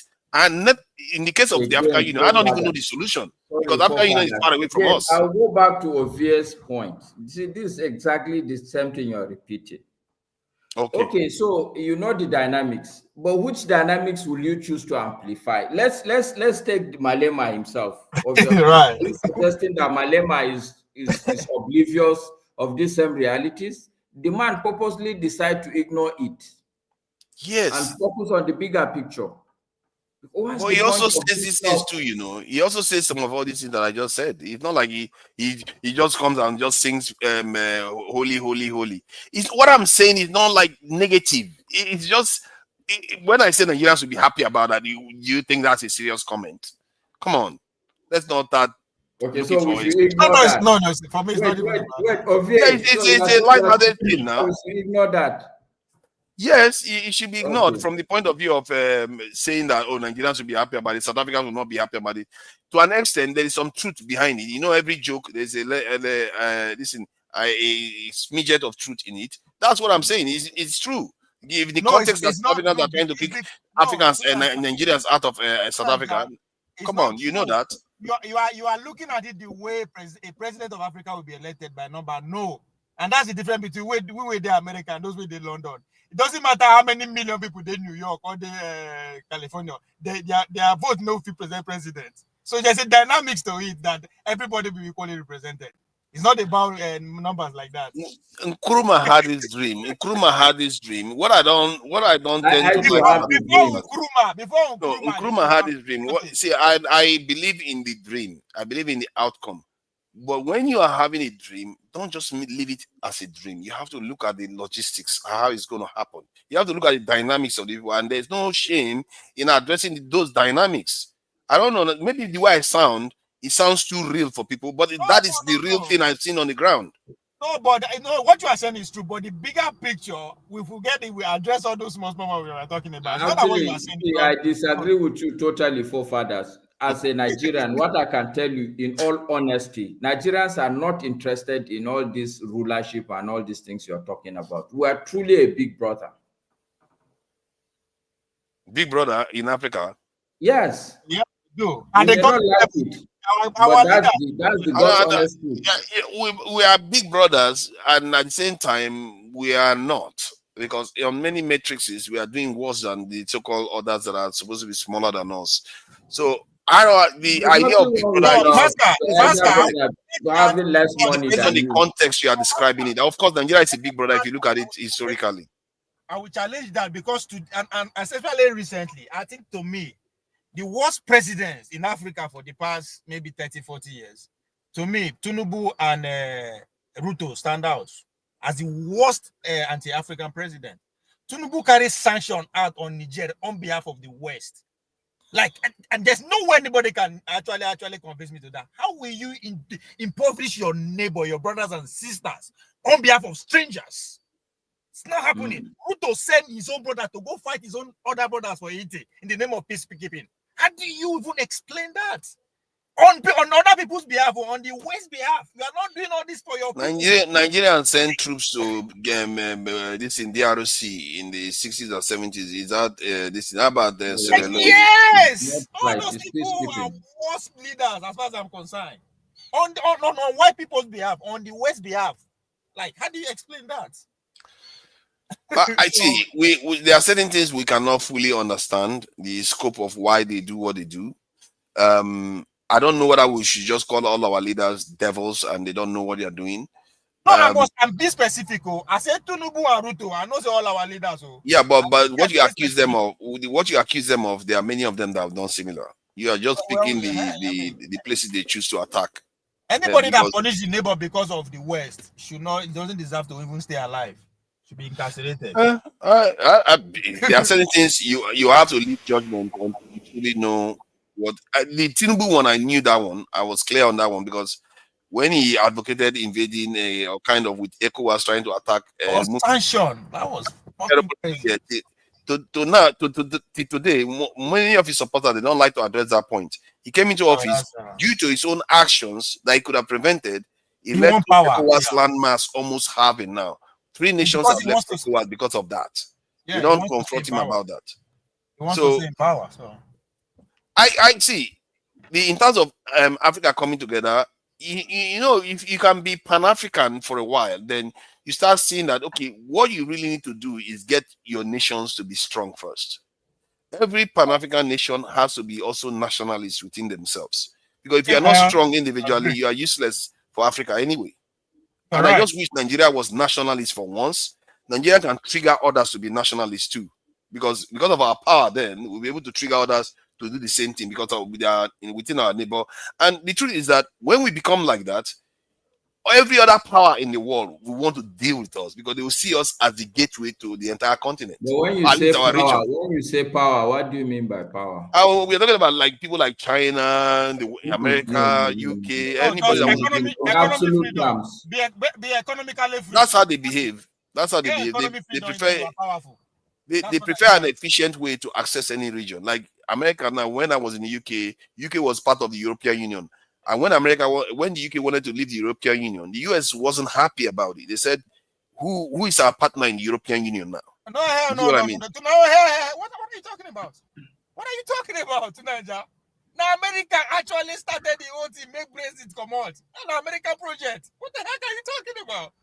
Brexit, an American project. Life. I'm talking about the 2 parties have different opinion. Trump has a different opinion from Obama. Obama came to the UK and said he's against it. He made it clear that he was against it, and they were not happy about him. The supporters of the Brexit were not happy. You know that the Republicans and the Democrats have some serious ideological divide in terms of how they treat Europe and Russia. It's a very serious one. It's not united. It has nothing to do with foreign policy. Forget Trump, forget Obama. They don't count when it comes to of course, everything to you is like a smash this thing. This is why now you can't say anything negative about Nigeria because now you box yourself into one point now, and sooner or later you're going to box yourself into this one again because everything is a level field for you. There's no nuance. I get reputation. No, because everything he seems to talk about is when you say something, instead of him to observe the nuances of what you just said, he just say, nah, everything is level. No, it's not. You are talking the narrative. What actually happened, you don't know it. That's why you're talking with people they talk. And I'm telling you the hardcore. There's no smoke without fire, my brother. There's no fire without smoke. Nothing just they happen just because Obama talk up, Trump talk up. That's not how things work. It doesn't work like that. They tell you how things work. America is 250 years old. Doesn't mean just because one stupid person come as a leader for 4 years, you think we change things? This doesn't work like that. Actually, they do change things. Gentlemen, I don't get. If Trump has changed it, I don't know what kind of argument I'm making today. It's like you're not even like you don't even. What did Trump change? Trump changed the approach to this Ukraine. He's trying to change the approach to Ukraine at least to an extent. Even with Israel, he's changed his approach. Even if it's to Nigeria, it is not about Trump. Trump just come. This policy has been written before Trump come. Presidency shaped the person, not the other way around. I don't know if we can talk about that in UK. In America, fuck the president. They don't count. They are chief distractors. You know what? There is no point arguing with Ovie. Ovie wants to believe something. Whether it's logical or not, you just assume that everybody is the same. Like even are all politicians the same in Nigeria? You can't be. We are all on this panel. We are not even the same. It's unrealistic to expect all of them to be the same. Hold on. When war Ukraine starts, when Trump won't change things. Now he start time. Is it the one that started? Yeah, Oti, I really appreciate you today. It turns out that Oti turns out to be the most logical person here. This is one thing I like about Oti. He didn't say a lot today, but the few things he said was logical and straight to the point. And he didn't do a lot of talking. And I he wish was he a would be allowed him to say a peacemaker. lot. Yeah, he was a peacemaker. I wish it's Yeah, unlike him. It's being the adult in the room. That's it. Yeah, which is unlike him. If you don't come here and start arguing with you, sometimes you're not going to see the end of it. No, just bring Catholic matter for grand. Then that time is a pope. He could tell him be pope. Which matter over here? Catholic matter, Catholic. Oh, right. Then you have a big issue on your hand now. So thank you for coming in. I really appreciate it. Yeah, thank you for coming in. Yeah, nice one. So, now it has been determined Ovie is not allowed to say anything negative about Nigeria again. From today henceforth, you have to be singing the praise of Nigeria. It's been decided. Otherwise, you are propagating. You still want to go back to that matter? Yes, he's gonna. What do you want to go back to? That matter to rest. Let's ask. What you are the one saying that we're attacking each other now, so I want to go back to it. Let's Masca be the verdict. Masca, if they ask you about me, do you know me as somebody who talks negative about Nigeria? On the general note, no. That's not me. You are very clear. If there's anybody that is clear in terms of position, is Ovie. He has a clear position. Very categorical that the issue is not all that we said. They are the people that have the power, the few, the little ones, the minority or the top. That's the solution he keeps talking about. Yeah, but it's like there is no detail, and you see, anybody can say that. That's what I find problematic. Like when I talked about American defense policy, has provided details. Policy. I can tell you some of the details Ovie said. I remember. Okay, fine. You can say that, but let me give the example. I will give you an example where Ovie is very clear that the starting point even is you have to have resources. He gave an example one day that one oil well. Do we know how much it generates for these people that we are saying we are going to fight? If you are going to fight them, for instance. Okay, so how is that? Every time he speaks, maybe you don't listen, but every time he speaks, I think the guy. I do listen to him, but what he just said now is not detailed. No, but see, see what I'm telling you. I do listen to him. See, to Nigeria, what I'm saying is these leaders, right? They are looking for everything for us to preoccupy our permutation, but minus the economy. Minus the economy. Why they know they come and talk? They all agree that this policy is impoverishing us as a people. But still, they campaign to make sure they implement the policy. But when it comes to issue of tribe, religion, everybody could amplify them. I mean, I am not saying naturally people know they curse each other, all this is no they there. But guess what? That is what they want us to be talking about. But guess what? Even though we stop to the accuse insult ourselves today, that is not going to change. You are the one that have issues with African countries in attacking each other. You are here propagating negative stuff. So let's not do that. You shouldn't be saying anything. I'm gonna be watching what you say. Since we are all in agreement that you shouldn't say anything negative about Nigeria, I'm gonna be watching what you said. A moment ago you said Tinubu trying to attack Nigeria is a bad thing. So you shouldn't say anything negative. If you want to go back to that issue, that's not what Ovie was saying. Ovie is simply saying that you have to select what you should amplify. So he's Nigeria last week, last 2 weeks. Who is the determiner of what you select? No, your intellect should determine that for you. Yes. So my intellect has told me, and he's telling me now that I'm amplifying the negative editing when I came with solution. So that's my point. Basically, it's insulting my intellect then by saying that you shouldn't say that because you're amplifying it, and you are taking a side that I shouldn't amplify it too. That's not what I'm saying. It's like what is that? You did something that I liked 2 weeks ago, right? Oh God! You put it before us how it doesn't make sense how Bola Tinubu could just deplete our GDP like that from 500 to, you understand? You stay on that. So I stay on that, and I have an agenda on that too. So what makes you think I don't? If you want the problem to cause among these elites, if you want actually to have conversation that will lead to solution, let's stay on the economy. Oh, you want to stay on the economy, but the divisive stuff, you don't want to talk about it. No, don't you see? No, That is it. Do you know how? See, I'm really straining myself here because you see what is wrong with him is that he doesn't feel anything about. He doesn't know anything about the dead. How do you listen to Nigeria? How do you Hold on. Honestly, even me, I can't wonder now. No, I wonder can hear whatever Ovie you want is to saying wonder. clearly. So you are hearing it. Me, Yes. he's telling me not to be able to say what I want to say. Do you even hear that? No, You don't even hear that. About what you want to say. Say what is going to bring the required change. That's all. What is the difference between that? Because he's the one selecting what I want to say. Let me explain to you the difference. Sorry. Hold on, Ovie, hold on, Ovie. This is some serious gaslighting. Listen, Listen, it's even like black and white. What Ovie is saying is like black and white. Honestly, okay, let's see the black and white now. I'm going to pin you on this one. Listen, Better make it black and white. But I'm going to pin you on it. Forefathers, listen, if we spend the next 30 years talking about tribal issues, how does it affect Tinubu?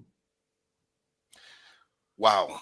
Okay. No, it's a question, and it's not a rhetorical question. And we are not. You see what you just did. You said if we spend the next 30 years talking about tribal issues, how does it affect? We are not talking about tribal issues. Because it affects him in the sense that it's not going to lead to blood on the streets. No, but to Nigeria, see, this is what I'm saying. That is what you are trying to prevent. The whole purpose of doing it is to prevent it from getting out of control. Tunanja, please listen not to argue. No, sorry. I answered your question. Hold on.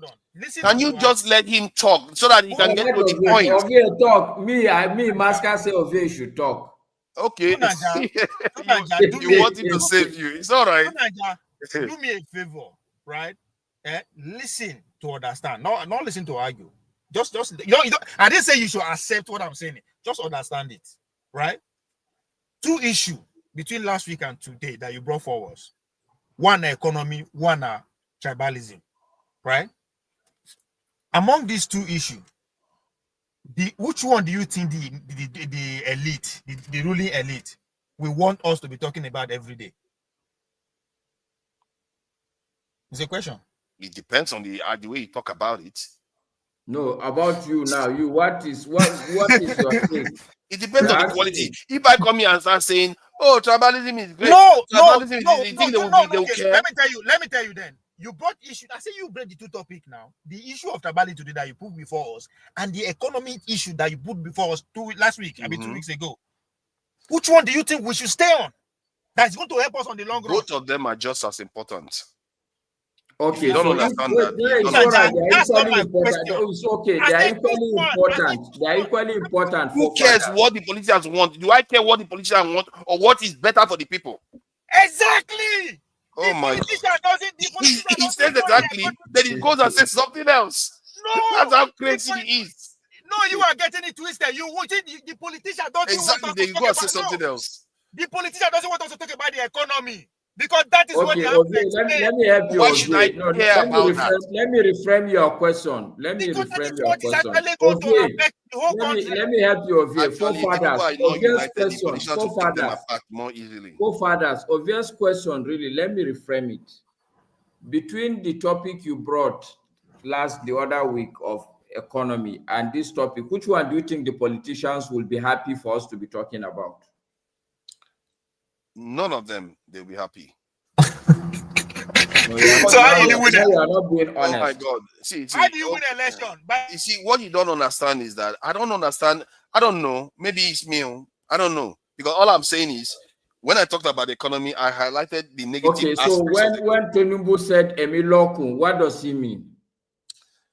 When I talked about the economy, I was highlighting the negative aspects of the economy, the past that they didn't fix.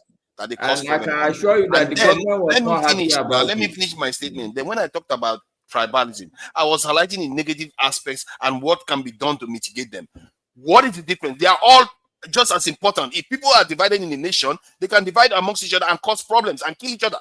You are right. Okay. Same thing with the economy. I don't understand why this is complicated. Okay, let me explain to you why. Let me explain to you why it is an issue that you have to determine which one you should start with and which one you should not. No, before Like you go there, said, before you go there, please. it's not just between you and the population of Nigeria. There is a third component.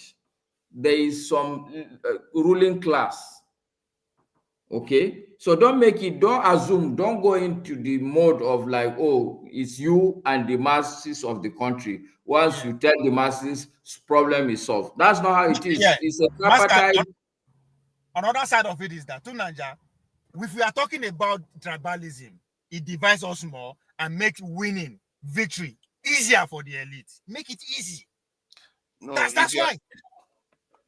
If you are talking about tribalism from the point of view of like the way those people are talking about in a toxic manner to cause division, that's what the elites will want you to do. But if you are talking about it from the point of view of trying to gag them and not let them manipulate the people to be tribal, to vote, to get people's vote because they are their tribe, yes, they will not want you to do that. That's what you are doing. No, I'm doing it the other way. I'm saying that we should stem them from manipulating the people based on tribe. That's the whole point of the law. The question now, forefathers. I give example about Atiku all the time. I keep repeating the example about Atiku. No, hold on now, Tunanja. Let me tell you why you are doing it that way. Let me tell you how I accuse you. So if you come here and say, today, let's talk about this issue of hate crime. Simple, let's talk about hate crime. Don't put faces and narrative to it. When you start putting faces and narrative, you are actually setting an agenda for the conversation. Now you see what he's doing. You see what that's he's doing. That's what you did. No, that's what you did. You see what he's doing. Now he's prescribing for me now. And you said that's not what he wanted to do. But forefathers, you see, we have come back trying to to censor me. Topic, and it's not fair even. It's not. What did you do? If you didn't do that, what did you do? I said, that's You what can, you did. you know what?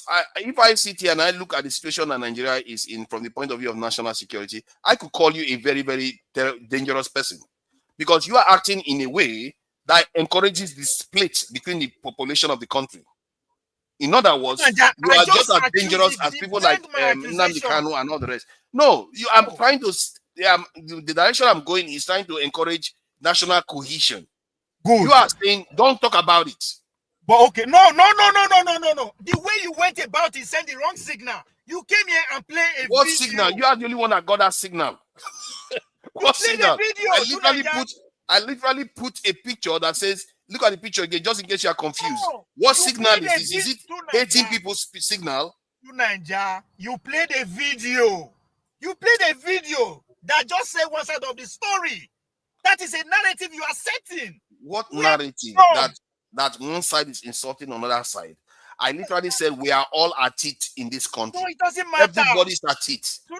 It's about communication. It doesn't matter. You communicated by playing a video. You register a pattern on the viewer's memory. What is the pattern? That's what you are doing. Tell me the pattern. You played a video that pointed a Yoruba woman bouncing on the Igbos. Yes. Why can't you play the other one, the other side of it, if there's any? No, because the reason why I said it, I gave the context that this week this is what I saw this week. And I also didn't just stop there. I also said we also know that Nnamdi Kanu, Samuel Ekpa, and the others did the same thing. That is not only one-sided. I also said that. Then I didn't just stop there. I also said we are all at it. What is confusing to you there? I don't understand.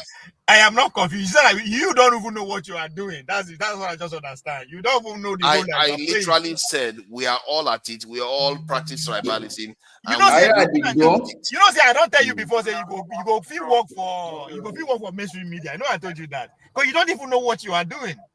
You are just doing it. I don't know what I am doing, but you are far removed from reality because you didn't even know the side that I was playing against. The idea that you are saying that I shouldn't amplify an issue that needs to be dealt with, I don't understand. How you do it? Personally, I find it very disturbing that one of the few times somebody came here. Hold on, I'm listening. Because you're going to trigger me on this one now. Because this I find very, very problematic because a lot of people have died because of this tribalistic behavior of Nigerians. Let me go there. A lot of people have died because of tribalistic behavior in Nigeria. Then one of the few times somebody came here to talk about tribalism in Nigeria and saying we should actually do this. Then I propose a solution, which most will just only stop at talking about the issues. I propose a solution, and you took it onto yourself to be the number one person to be against it. No, and I find that very, no, hold on. I find that very suspicious. Okay. I did Because not. how can you be so vehemently against somebody that says this divisive behavior in Nigeria needs to stop? I am against I'm your the one highlighting it. See, it doesn't matter how you say it. I am against how you present the issue today, and I'm not going so to. Presentation is. You might as well say my feelings are hurt. Who cares about how I presented it? No. The point is what matters the most. No, the point. See, how you present the issue is amplifying. Oh my that's God. what we are saying. Is okay. So you see, I don't even know why Masker even backed you at all on this one because you're basically hold on. So in other words, you left the elephant and went for the ant. Is the presentation that you have an issue with, not the main issue? Yes. Wow. Because you get motive. That's even worse. No, it's even worse now. But It's not even the main issue you have issue with. It's the presentation you have been arguing about all this while. If to say another person, first you say it's amplification. Now it's presentation. You already have a motive. So however you want to play it. The motive is not negative. If the motive is not negative, it was negative. You applauded. You say Hausa people, Igbo people, we are accusing Hausa. That's no. You see, your problem is that I don't know whether you have trouble understanding what this image means. Does that say Igbo there? Hold on. Does that say Igbo there? Does that say anybody there? I literally hold on. I literally said, you know what? I'm going to play the video. Let people hear it. Don't play any video now. No. I'm going to play Masker. It's not fair. Don't do that because it's accused me so much. No, it's about 3 minutes or so, or maybe at most, or something like that. 3 minutes, we can live with it. Yeah, let me see. Somebody who has already, where you have a motive of how I say Igbo people, that's why they connect a program. Okay, let's hear it now. Let me see what is so evil that I said.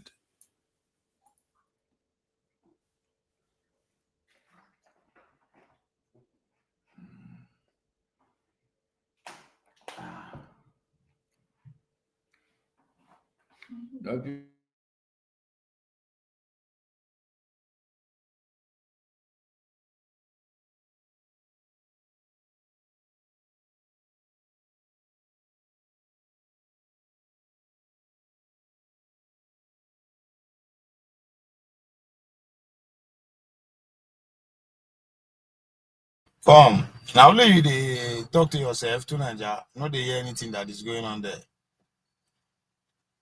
Sorry, I didn't think you didn't hear it. I muted. Nothing is playing. Nothing we heard from like Simon Ekpa, or even Namdekano saying that they should go and kill people's children. You see what with they talk. Now your narrative, you have a narrative certain things. Very, very deep funding them. Your narrative now you don't follow for so many years. Very, very. Can you be quiet for a second? Terrible videos out there on the TikTok saying all kinds of terrible things about the Southeasterners, all kinds of horrible things, and they deliberately are doing it. You can see that they are trying to inflame tensions for whatever reason, whether they are upset that an incident that occurred in Lagos this week led to somebody, getting killed that was a Yoruba person by an Igbo man. It's not an excuse to go out online and start spewing garbage out there. Some of the stuff, they've been doing it for a very long time. I don't know but why TikTok is allowing them to do that. Because that's terrible hate speech that we are seeing there. Some of the things they are saying is horrible. That they're calling people dogs and all kinds of stuff. It's really, really horrible. Poisonous comments. It's almost, for me, it's almost as egregious as the one we heard from like Simon Ekpa, or even Namdekano saying that they should go and kill people's children. I shouldn't be using the K word, but point is that they are advising people to commit certain things. Very, very divisive terms. And this is why I believe that Nigeria may gain from passing a law that prevents people from behaving like this. It's just wrong. And let's carry on. I will talk about that. For me, that's quite serious stuff because this is not election season. And look at the kind of language that is coming out already. It's not even election season yet. And the last time, and that's the thing you don't forget. I'm going to rant on this one because I'm going to let people talk. The last time this election cycle was occurred, a lot of Easterners lost their lives. Now, a lot of Igbo people were killed. You know, some of them injured, not too many, like it's not like 20. I think about 3 or 4 cases I heard of. And injuries, a lot of people got injured in Lagos, you know, and they make it look like it's the other way around. I don't understand that. I don't understand why some Southwesterners are trying to amplify it. It's making it look like it's the Igbo people that are attacking them. I don't know, because we were here online and we saw what was going on throughout that election. Nobody has said that an Igbo man killed an Yoruba man during that election period. It's the other way around. And yet they are the ones angry about it. I don't know whether they've released the one that said that it was Igbo in Lagos. That's another thing that the Southeasterners should contain. But I'm not sure they still release him because he claimed that it was Igbo in Lagos. This type of behavior that this government is doing, it makes people think they are siding, they are taking side. They are supporting only Southwesterners. This is bad behavior. Our leaders should be setting better example than this. But I will leave that for now and then move on to the next one. The next one is about Air Peace going to Brazil. Air Peace is one of the heroes of Nigeria, isn't it?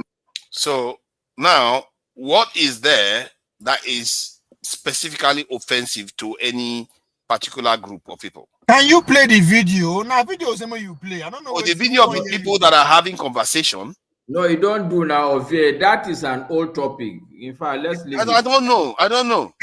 So let's now, move on to another topic then. If you want to talk about something else. This is your monologue. If I come here as a Chinese person, I don't know Nigeria. I know they understand Nigeria. Once I listen to that, you know what I'll take away. Ovie, can we leave it? So if you say more leave, I'm more leave, but more leave. I beg, I talk. I support. Let's leave it. I think it's been trashed. So now let's go. I think that maybe, you know, the Israeli-Palestinian conflict, or Gaza, more like Gaza-Israel conflict, it's not our conflict, but maybe there's something we can learn from it. To be watching European leaders wringing their hands for the last 2 years, America president, do you know that President Biden's spokesman came out openly and said Netanyahu sabotaged the deals that they were trying to broker with Hamas? These are people that when they were in the office, they were blaming Hamas for it. But when they come out of office, they come and start telling the truth of what is happening. So you begin to wonder if these countries are so scared of calling Israel out and telling Israel, behave yourself. Why no, Father, just a point of correction. It's not about they have the interest, it is their own interest.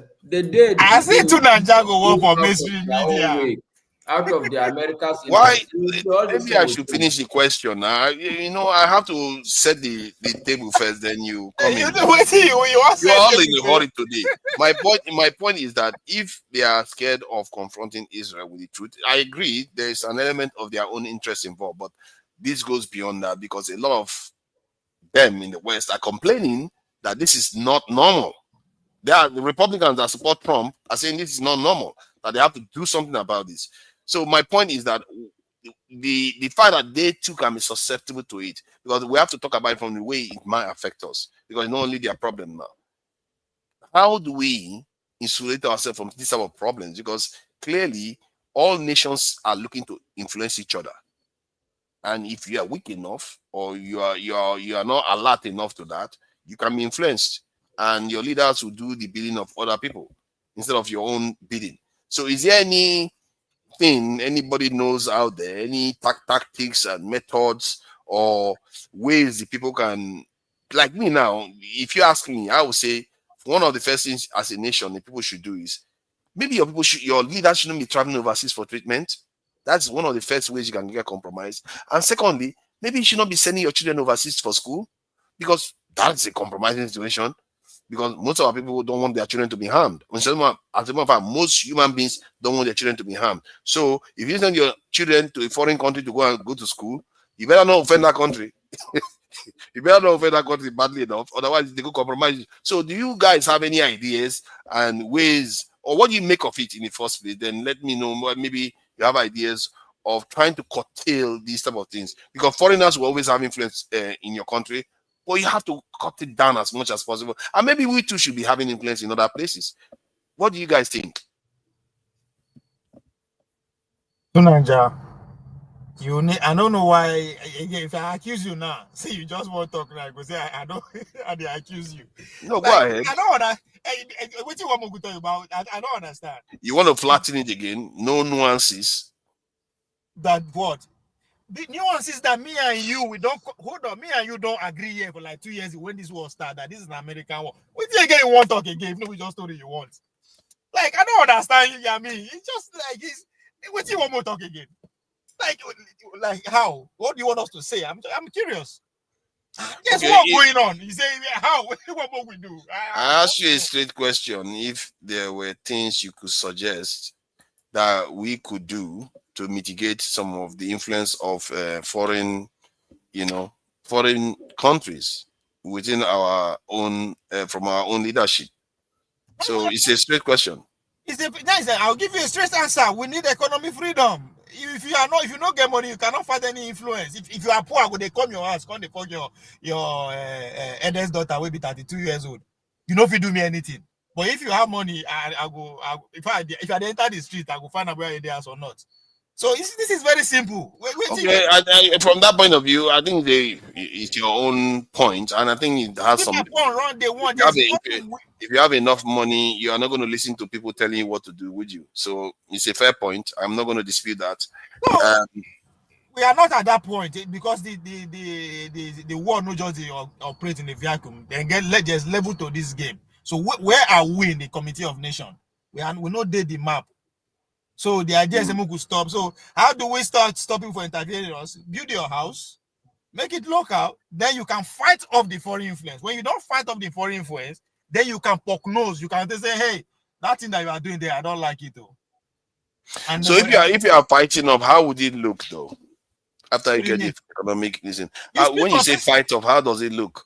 You speak from your place of strength. It depends on what you have going on for you. You still come. Anybody will intervene, you will collect.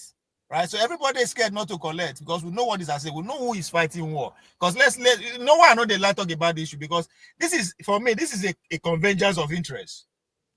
America has to dominate the Middle East because that is the engine room of the world in terms of energy. They have to combine that place, and it's not. They are not the first. The Dutch, the British. Now it's them. Why the Jewish people? They don't want to happen. What happened to them before to happen again? They want to survive. So you have people who have two interests collide. That's what you are saying. So me and you cannot determine how it's going to end or how it's going. Nobody can determine how it's going to go. How it's going to end. Nobody. Only America has the power to do that. And if you want to, that's what I'm saying. Go look at the UN. All the time when they use their might against, they're out of about 100 times. 90-something% of them was to protect Israel. So this is not just fight. Maybe say just because you don't like what is going on and you speak of people look at it. That's nothing to happen. You get to understand what is happening. You have to also understand the history of the world. How America to become America. Okay. So what you happen is a nature. It's not something that is new. No, it's not. Let's let Jagun speak. I think Jagun is Jagun, thank you for joining us. You seem to be signaling.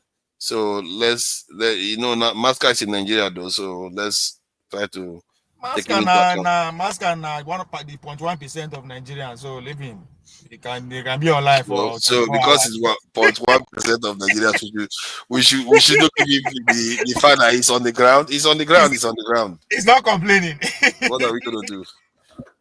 You are muted. You are muted, Jagun. Please go ahead. Oh, I see. Thank you. Yeah, I've been listening for a while, and it's been interesting, but it's not been interesting. I'm happy you stopped the subject beforehand because it became nothing of a nothingness. I'm afraid. I don't think it was the best viewing, but it was interesting in a little way. I'm happy that you were able to change the subject, and I think what you brought on, forefather, it can be critiqued as being unnecessary or as being something that we don't need to highlight.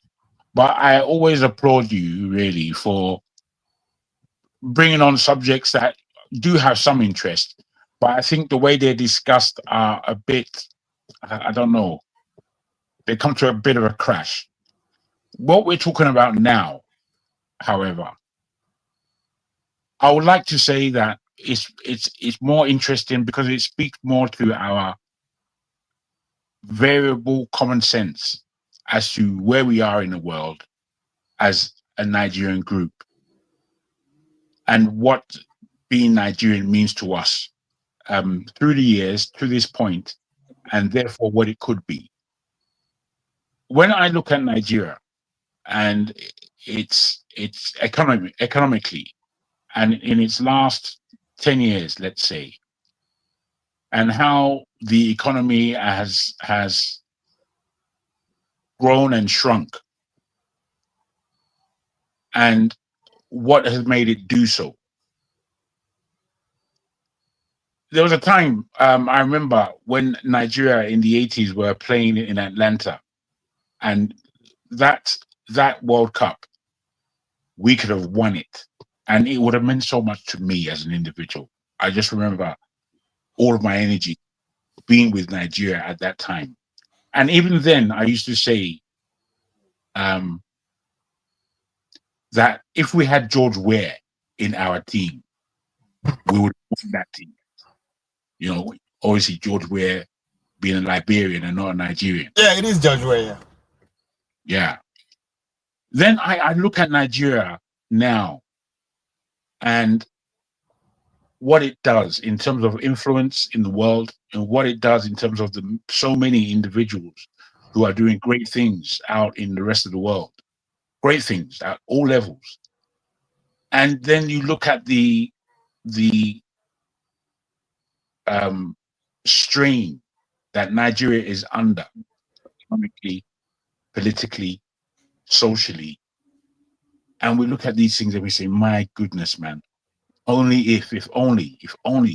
And what the only is here for me is if only Tinubu was like the 3 AES country leaders in terms of his outlook for an African nation. And when I look at it in this way, where I'm positioning leadership and what our outlook should be as a Nigerian people, when I look at it like that, I see a lot more positivity, a lot more hope, a lot more positioning of desire. I think Nigeria is about the 35th largest economy in the world, something like that. I'm not quite sure. But I remember looking at it and being quite surprised that it was as high as it was. And whilst it doesn't satisfy us as Nigerians, because we know better in terms of what the country should be doing, as opposed to what the country is doing. I find it very evident that if we could really change around people in positions, in the positions that they're in, and we could have the better voices who are speaking for the emancipation of the people in their nation and the emancipation of the polity as Nigeria speaks on a global level. These things can definitely happen if we could shuffle the cards correctly. If we can shuffle the cards correctly and put the right people in the right place. I mean, I'll end it there just as an opening thought, and like to hear what you may have to say upon that. Yeah, Masca, please go ahead if you have something to add.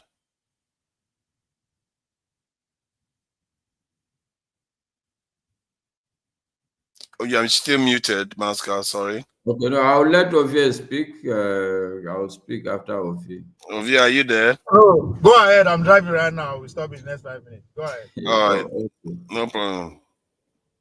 I can go ahead if you don't want to say anything. My take on the main issue you raised in terms of our position globally, it boils back again to one and only one thing. The fact of the matter is today institutionally the arrangement is still a colonial arrangement. If you look at our police, the idea is to is not to serve the people, but is to serve authority. If you look at the configuration, all these leaders we are talking about, right from time, there's no true people-based leadership. Everything is still a neo-colonial arrangement. So I would not expect anything from our leadership as it is currently across the continent, with very few exceptions, maybe Rwanda. Where else in Africa would I say that there's a true leader, people-based leader, an organic leadership that evolved? I think I only single out Rwanda.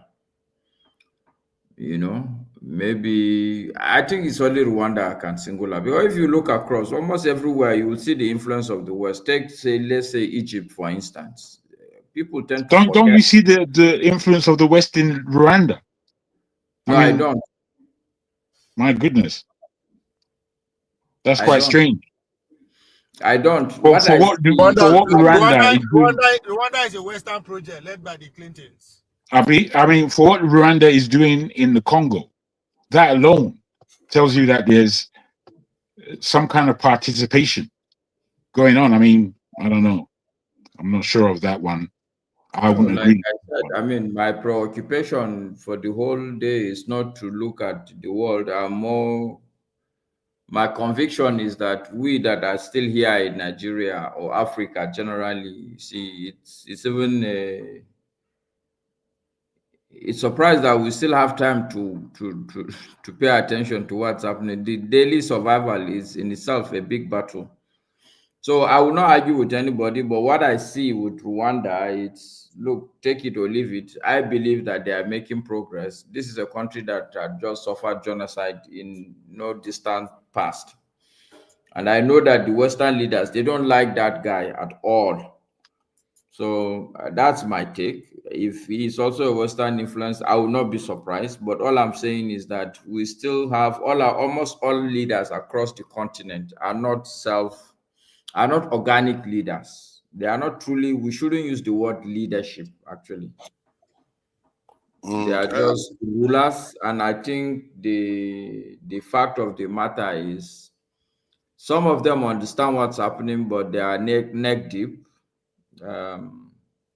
There's really nothing they can do.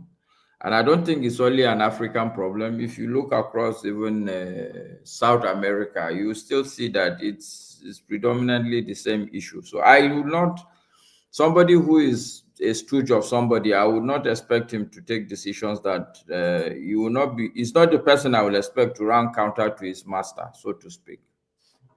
The onus is on us to really sit down and find the way to really liberate ourselves. We are still not truly liberated as a continent, as a people. In fact, I'm not even talking of liberation. Even you and I, we are still colonized mentally, sincerely speaking, whether it's in terms of dressing and culture and all that. There's still a lot of work to do. We are not even somebody like the Indians. You could see them culturally; they are independent. They don't admire anything about the Western culture. But for us, yeah, when people talk, especially when you hear some of the criticisms, technically speaking, people are just saying that you have not copied the white man enough. No, you see, my brother, I'm listening to you and comparing it to what I said. And whilst you take it from a different aspect than my own, in terms of you're looking at it more realistically, maybe. I am worried that you're still not looking at it in a way of possibility, given the position that we are in the world right now, which is to say that we have to look at it in a way that the African contingent in this black experiment, if you like, global experiment of emancipation, we go through more or less the same stuff. And if it's not clear to you that the African contingent has not done its part successfully enough to make this global project work for us, and this is what I worry about when we speak about this stuff. Are we speaking about this stuff in a way that we believe it's possible, that we can come out of the tragedy that we've been walking for 400 years? Or is it a foregone conclusion that we're just going to end up with this? So, sometimes I especially when we are talking about bringing solutions to the table, that's why sometimes I don't really like coming on here, because it's either argument for argument's sake, or we're not really able to see positively enough that we are so well positioned with all that's bad about us that we know about. But we are still so well positioned globally. We have a voice globally as a black people, whether or not. You'll have to explain further, Jagun, for me to. I don't see what you're seeing. I don't see that light you're seeing. That well positioned. Well, it's not necessarily light. Apart from to say that geographically we occupy east, west, south, north of the planet, and we are doing something. It may not be the best of things. Okay, like what? Give me an example. Bro, like what? Even just working and paying taxes in another man's land is a power base that we don't know what to do with it. We have no idea what to do with it, but it's still a power base. 1, 2, the influence that we have, and the growing influence. The Caribbeans have had a great influence in the world, impactfully. The Black Americans have done the same. The Black South Americans have done their part. The Black Europeans and the Black Africans, I think possibly they've done less, even though they're still there. And I'm saying to you that, look, with all the influence that we have in the world, with the fact that our economy is poor, but our land is rich, with the fact that we are well positioned in the world to make sure that there's a structure of keeping our business and our money within our communities across the world. These are all kinds of possibilities that it doesn't seem to me that we are looking at all. But we are looking to be gifted something from God knows where. You have to see the gift that we're already in. We're in a position of gift. Is this gift, Jagun, a new gift that was not there before? No, it's been there. It's been there for quite. When I was growing up, let me just give you an understanding. When I was growing up in the 80s, and I saw and understood and read what was going on in the 1960s, and this was going on rather on a global level, led largely by the Black Americans. I used to ask my parents, what was happening during this time? How come everyone wasn't jumping on board? And then they started to speak to me about the differences amongst us. And when I looked at the differences amongst us, they were basically, we're the same. We are boastful, we are ignorant, we are flashy, we are selfish amongst that. We are all these things, just like any other human being. But what we're not is actually planning our true development stages. We're not able to do that because we are so varied. So, what is not that I'm seeing that this job of ours is easy by any stretch. I mean, forefather is putting it forward. I don't think anything, but it should be taxing our imagination as to where it is that we are in actual fact. And can the positioning of our people globally be used in such a way that benefits our development wherever we are? The fact of the matter is, the money is actually there. It's in the community. In the UK, if I wanted to raise £1 billion, I ask every black person to put £600 down, and it's done. Every black person in this country, if we put £600 down, we'll have £1 billion. With that £1 billion, pounds, not dollars. I understand. If with that £1 billion, I could start a bank. We can start a bank. £1 billion. You know what you get if you put £1 billion down, you're leveraging on about 50 billion anyway. You can start a bank. So, you know, we're not really, I don't believe that we are really looking for possibilities. I sometimes I don't. I believe that we're just in it for an argument, and I find that quite strange. I don't actually like it at all when we just want to argue about nonsense. Okay. So I've listened to you, Jagun. Try to explain your position. My conclusion from what you have said, you yourself, you're only praying. It's more like a prayer. It's not that there's any concrete event or trajectory or chain of events that you are pointing to, that if you... I can. It's not that I am. I can cry. The only thing is, you are correct about it being like a prayer. I take that on board. You know, sorry, just hold on. Wait. Let me just I need to do some paperwork. Please like, share, and subscribe. It's really terrible that there was a time almost 150 people were watching, and we are seeing 14 likes there. That is just horrible, really. And if this kind of stuff carries on, I don't even know what the point is. What is wrong with Nigerians now? They tell you like, share, and subscribe. You can't even be bothered to like and share. And all you do is come and say negative stuff constantly on the chat. And you can't even be bothered to like and share. 14 likes, for crying out loud. And we have at least 88 people watching. Come on. I've liked, so it's Thank you. Now how many? Let me see. Well, I done 15. I can like again, Shay. No. No, you're going to remove the like. It's 15 now. You see that it's only you that has, but the others are watching. They've not liked yet. You know, you guys that are like, because this is just bad belly people. They are not even donating, only to like. They don't even want to like. You see Nigerians and their behavior.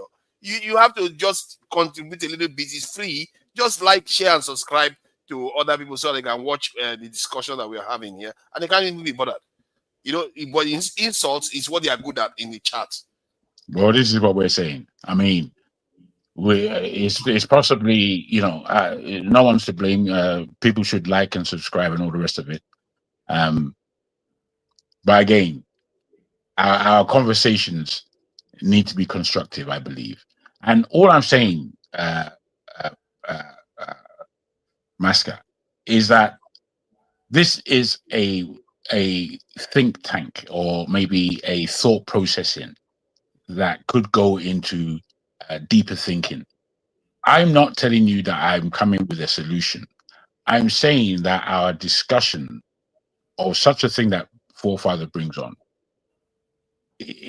one can only look at it as a wish list from now. We can speak about the problems, and we can speak about the reality, which we all know and have our mind into. We know how difficult, disruptive, and you know, impossible things are on the Nigerian level.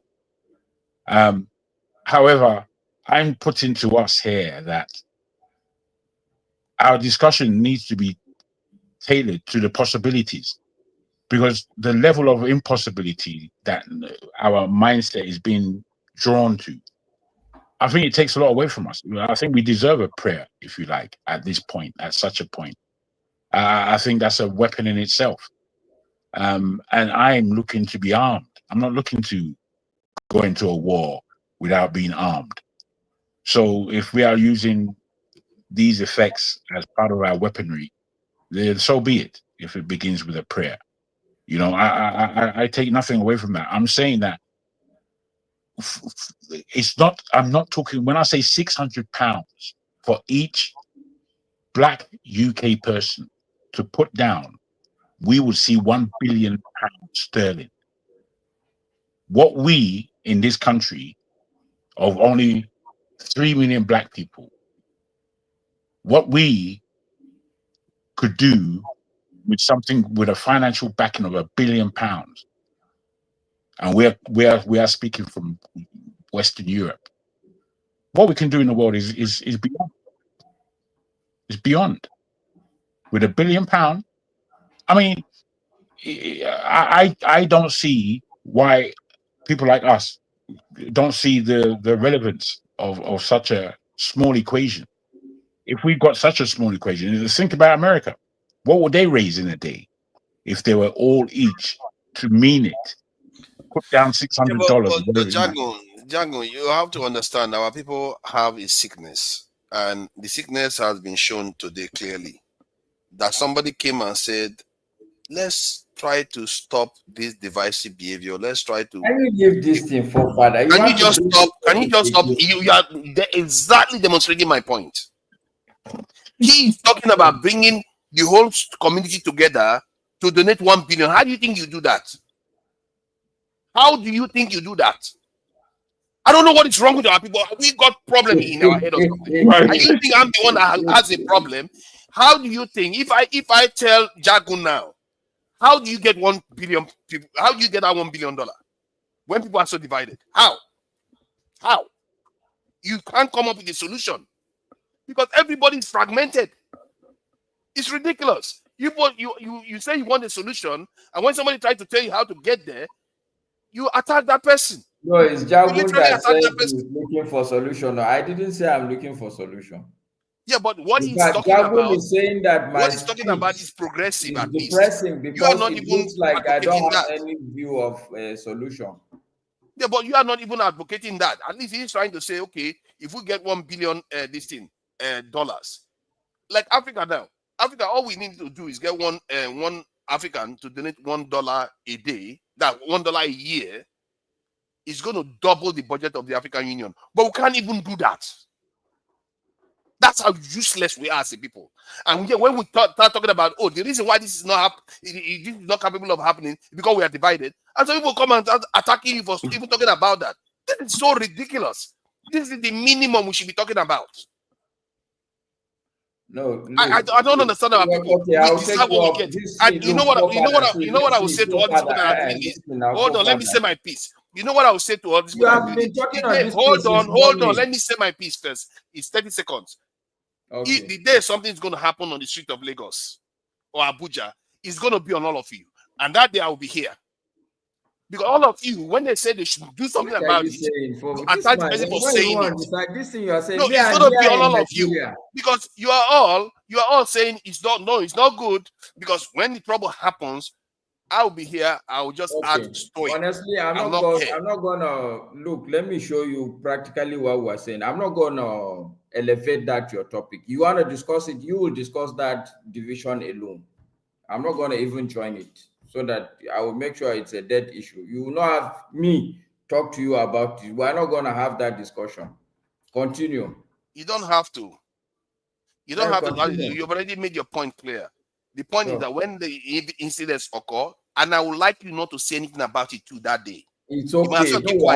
I agree with you. Exactly. Good. You should remain consistent throughout that period. And it's going to happen. We are going to watch it. I hope it doesn't, God forbid. I really don't hope it doesn't happen. But if it does, okay, you are all and this video. I'll probably cut this video. I'll probably cut this video that we see. What I am simply saying, Jagun, look, I totally agree with all the things you've said. Every man needs some element of, I won't say prayer, but I think the word I would use is hope. The day you lose all hope in life, then you might as well dig your own grave and go into and lay down. I'm far from that spot of being hopeless, but I think it's a question that, okay, look, what do we see? I mean, in terms of Africa and the global world, in terms of especially... I tell you again, economically, I tell you what I see. I'm not sure if you're aware of this news, that there's been a massive find in I think it's Plateau State or Katsina, one of the two. They have found one of the purest lithium deposits in the world, and the strain runs across six states in Nigeria. This lithium is so pure that it is the purest that they found in the world so far, and it's rather large. They say that the move from oil and gas, and he said that we haven't even begun our gas exploits as yet in real terms, through to lithium in terms of energy, that this secures Nigeria's future one way or the other. It's almost like we've been blessed again. You know, in terms of oil and energy, Nigeria has been running its oil and energy since the palm kernel and what palm kernel was able to do throughout the industrial ages. So we've been running energy across the world for a good 400 or 500 years in one aspect or the other. It seems that, again, Nigeria is being gifted a large opportunity for its future. Nigeria just has to get it right. And the fact of the matter is, we hear that squabbling about this and that. It is actually our responsibility to make sure that we can hand over a strong economic discipline to the next generation. When you say we who call ourselves the Nigerian people, and we who are in this generation we are in.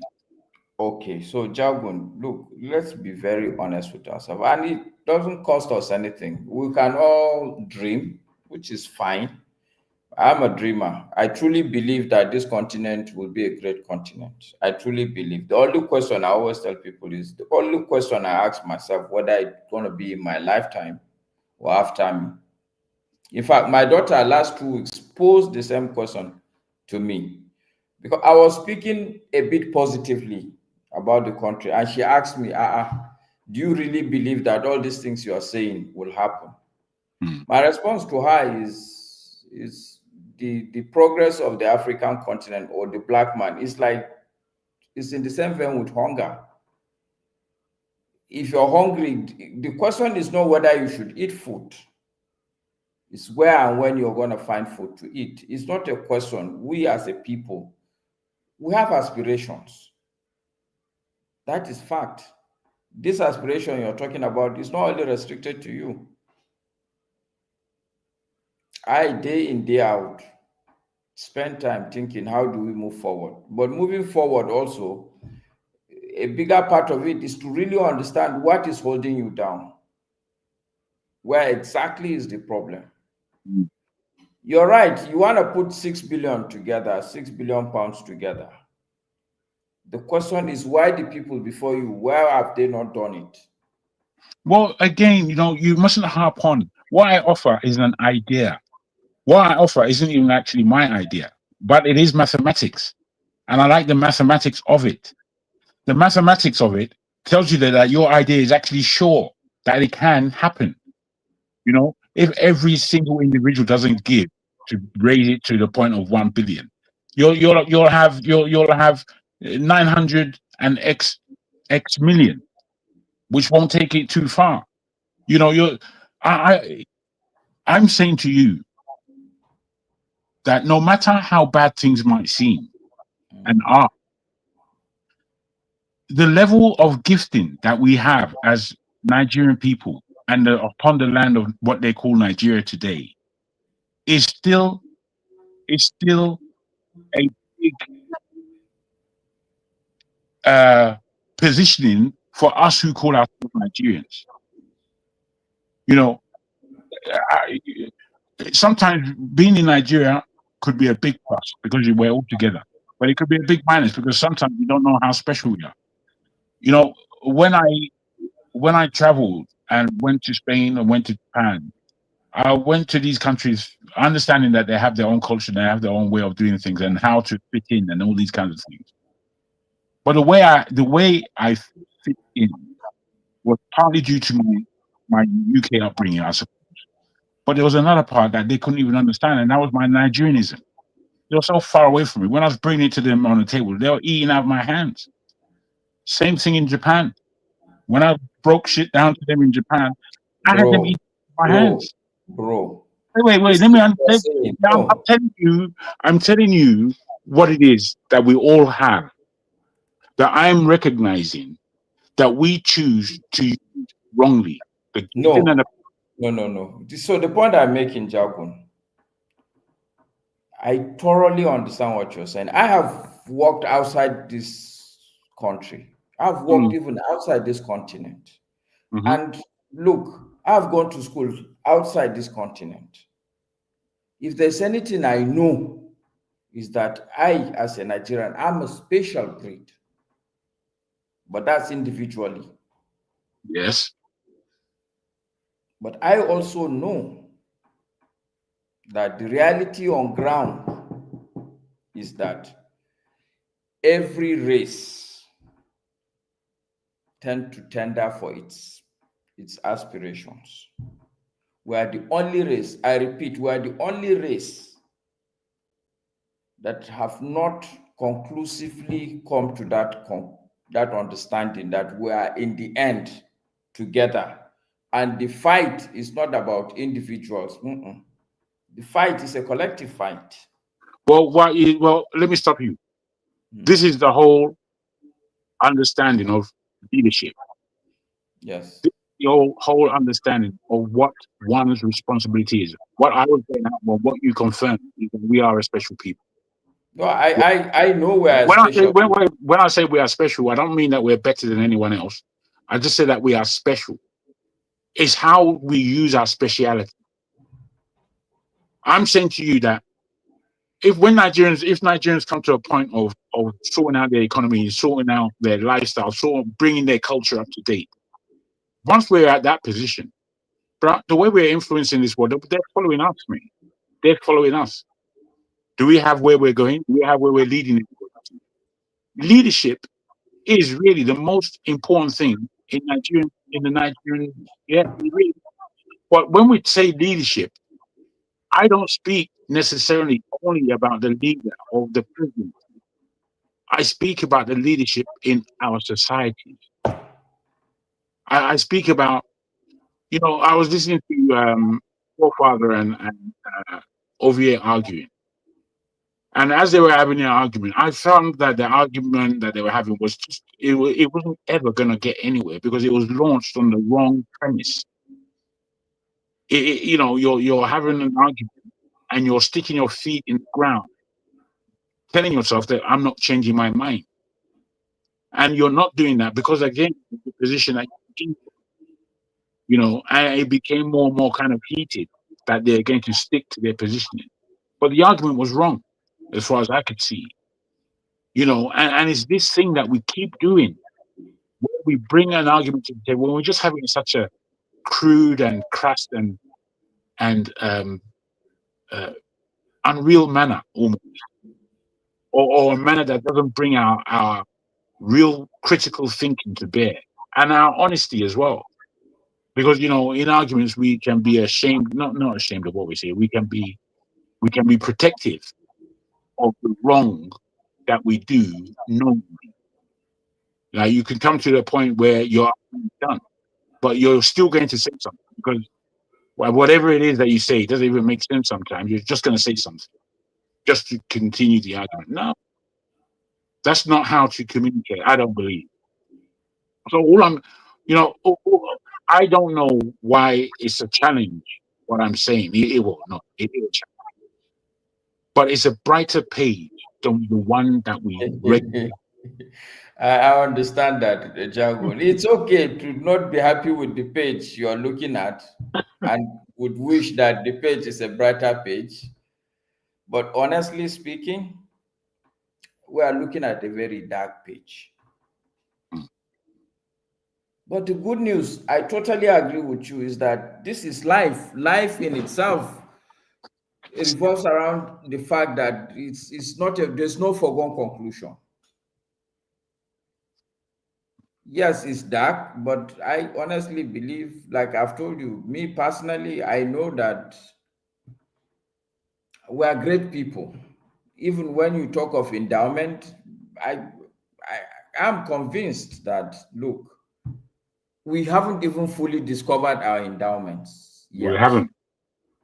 And I tell people that one of the good news for me, I had a discussion with somebody, I think about 3 or 4 weeks ago. The lady was sounding downcast. I said, no.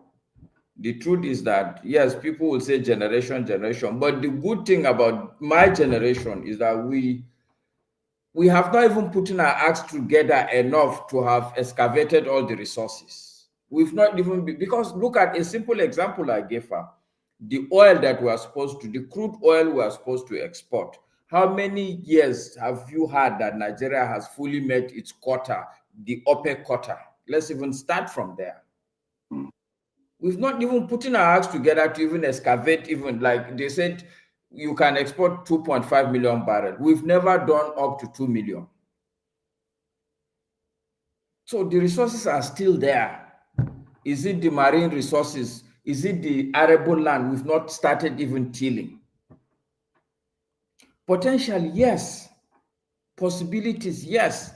Now the question is, so what is that singular thing that you have to deal with that would make sure everything starts? Because the truth also is, if you look at other countries like Dubai, for instance, is it mineral resources that made Dubai what it is today?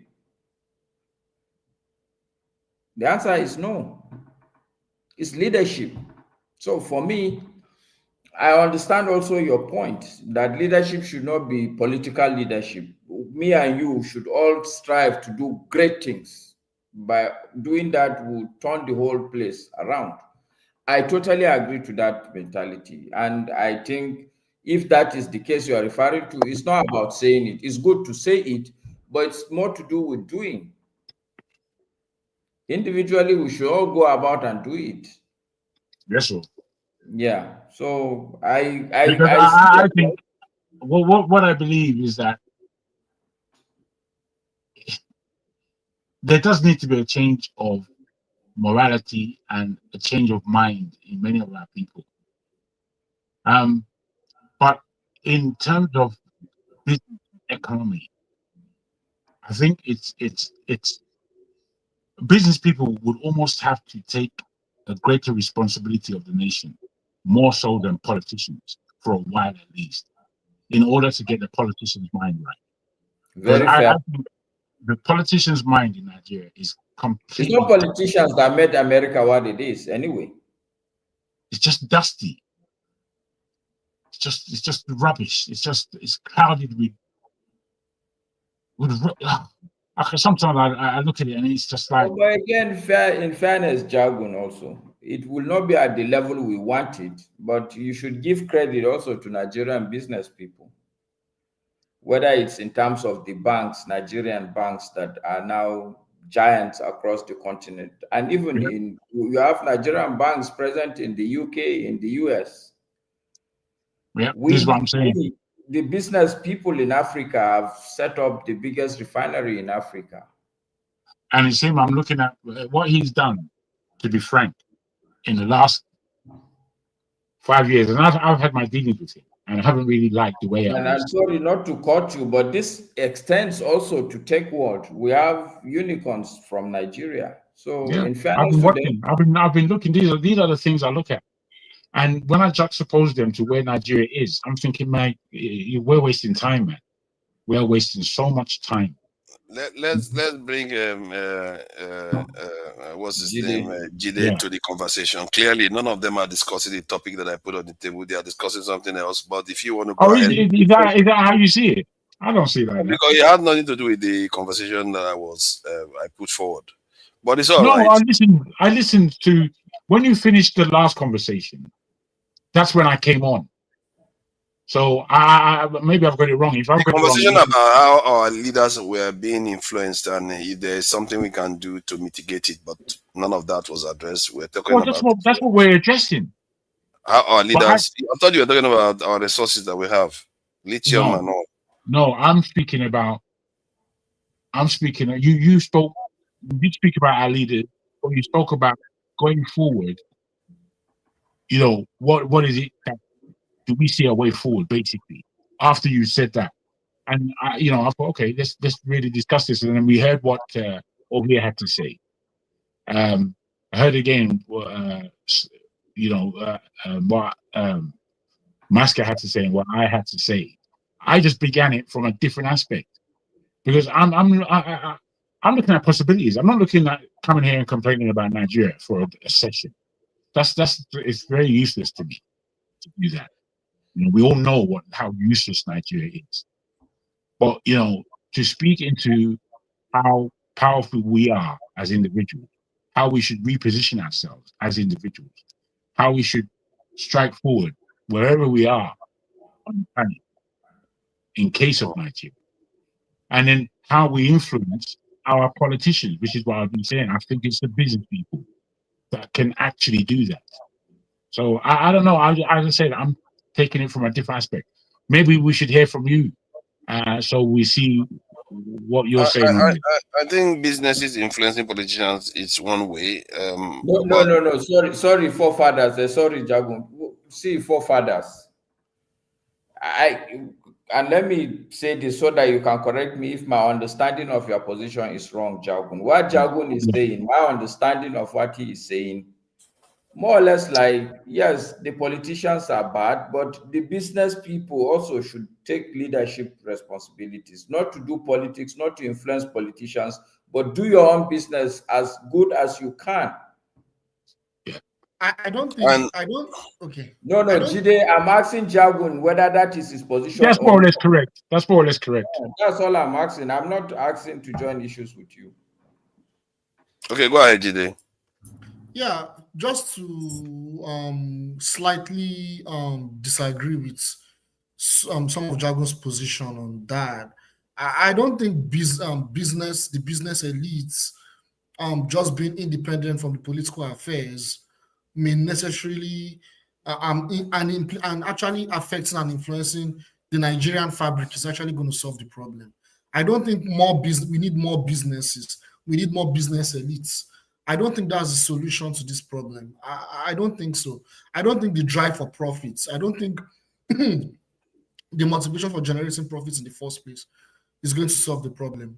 If you look at how a lot of other societies in other parts of the world have transformed their societies, it's not by implementing more businesses. I mean, before the Holocaust, the Jews, they had high number of businesses in Europe. Look at what happened to a lot of the Jews, right? With the Holocaust in the Second World War. They had more businesses than I think even the Germans themselves, I mean, I can give so many other examples, of societies where they had so many businesses and it still did not actually. You didn't understand me, especially in the or you haven't really understood. I would like you to put the whole question forward again, if you can, forefather, because you didn't understand me. Can you put the question again? The idea was about how nations influence each other and how the influence of Israel over America, the example that poses, and that this is something that goes on between nations all the time. And it appears we are not in that game. So, like, how do we prevent our leaders from being influenced too heavily from the outside, or they even influence other people instead of them always taking the influence all the time? I gave an example of if I wanted to, look at possible paths forward. Maybe we should stop our leaders from going overseas for treatment, because that's a compromising situation to be in. Sending their children overseas for treatment, it's a compromised situation to be in. Those are the few examples that I gave. Then I said, and open it up to the floor to see if there's anybody that has ideas about that. Then you guys started discussing the economy. Yeah, I mean, what you said, you said these are very interesting questions, right? These are very interesting and delicate questions. Countries are influenced by other countries, by other nations. Some countries don't cooperate with other countries to form alliances. It could be political alliances, it could be military alliances, it could be shared ideology. Some countries dominate other countries, which we have in our sphere, in our case, where our country is being dominated by Western influences, ideologically, socially, politically, economically. So those relationships happen. There are also historical ties, that we can leverage on with countries that have peacefully cooperated with us. But the point is, you see, how can we solve the problem of having external influences dominating our social sphere, our political sphere? You know, like learning from history and learning from what other countries have done. You know, you need to have a resistance faction for our liberation to even happen in the first place in Nigeria. The first instance is we need to have a resistance faction. If you look at how Nigeria got its independence in 1960, right? The independence. You had our representatives, right? The nationalists, Awolowo, Nnamdi Azikiwe and co. But the people that actually pushed for that so-called independence that we had behind the scenes were the resistance factions, were the railway workers, were the Paimodu of this world, right? Were the Funmilayo Kuti. In Nigeria, as I'm talking today, we don't have that anymore. All we have is the bourgeoisie elites that we all rely upon. We use bourgeois democracy and we keep voting them in, hoping that one of them will change the political situation. That's not going to remove our influence from external factors. I think we need to have that resistance faction. That will begin our liberation. Once we have that first, if you look at Lebanon, by now, Lebanon should have been completely annexed by Israel. Lebanon is still in chaos. I'm just Lebanon as an example. There are many examples. Lebanon is still in chaos, right? If not for Hezbollah and the resistance faction in Hezbollah, they are even a member of the parliament. As I'm talking to you guys today, Lebanon would have been completely annexed by Israel. So why I'm using that example is that you need that resistance movement. It could be a rebel resistance force. It could be a political party that is very rebellious. They are part of the parliament. They are part of the House of Reps. They are able to implement policies. They don't have to be 80%. They don't have to be 90%. That's why we have democracy. We can actually, even though democracy itself is flawed, but we can actually influence policies that benefit the people by those resistance factions. Our labor unions in Nigeria, they've been hijacked. They've been corrupted. They've been corrupted. So a lot of those things that can be used to put pressure on our elites to do the right thing, it is no longer there. They've been hijacked. That's why it's so difficult. We don't have any preferable solution right now. It's very chaotic. The only solution is probably a revolution. You know, so what is the solution? We need an anti-imperialist faction in parliament. That's why you have EFF, the EFF in South Africa. They are not in power, but they influence a lot of the policies in South Africa too. You know, under Julius Malema, you know, they're not in power, like I said, but they are putting pressure on the political elites. We need that to even start the process. And it doesn't have to be violence. It's not, you know, these are the simple things. You know why I think you are quite correct. That's a very valid point, actually. The moment you mentioned that Mulema, this thing, I think it clicked in my mind. Because in the UK, we have Nigel Farage. He is single-handedly responsible for why the UK left the European Union. That is from putting pressure. He did it for at least about 2 decades before he succeeded in what he was doing. He was putting pressure on the leadership of the Conservative Party. They were passing laws. Today, they are still, even the Labour government is passing conservative laws because of the pressure from Nigel Farage, not from the Conservative, not from Kemi Badenoch. It's Nigel Farage they're afraid of, the government right now. So they are passing laws like Conservative government, a Labour government passing such laws because of the pressure because they are worried that Nigel Farage is going to come into government, which they are actually in the poll now. This guy has gotten Nigeria, the UK to leave the European Union, and is now threatening to even take over government from nowhere. From one person, he founded the whole party. So it tells you the point Jide is making is a very, very powerful one, because I've seen it happen. It's not like I'm making it up. I've seen it happen in the UK. Please go ahead. I think you are making a mistake if we are pointing at one person. It has nothing to do with one person. That's the mistake we are making. You have to stand on an ideology first. What are we fighting now? What Jide is saying, we need an economic force, because what we're asking for is independence of our economy. So we need a party or a group of people that will put that in the front. Then there a leader will emerge. Nana Farage is not just get up from a living room and say, oh, this is how we should go. No, there is an agenda at play. So he just happened the person who articulates what the agenda is the most. That's what is going on. So when it comes to Nigeria, what Jide is saying, that's what I've been saying. We are not free economically. And the reason why we cannot have any section of the elite to that part, because they know the consequences. Just like Tunanja said, maybe we should stop people going abroad. I said, anybody that went to educate, went to school, as it is now, is compromised. We think along the western and the eastern block of economy. That's not going to take us out of it. Nobody get out of that. Even the United States of America, when they get the independence in 1767, they were not economically free until towards the late 1800s, when they actually take it to the British. Because the British were still running their economy. That is where we are. We need to actually understand our problem is not governance. You understand? It's not even leadership. Now, but where I would say that leadership, we need group of elite, people where they educated to say, come on, why do we come pandering to the West in terms of our economy? Why do we say we should go to the East in terms of China? Why are we so dumb? That is a fight that we need. I think the point Jide made was about having a struggle or that's what I'm saying. That's what Malama. Let me finish what I'm saying.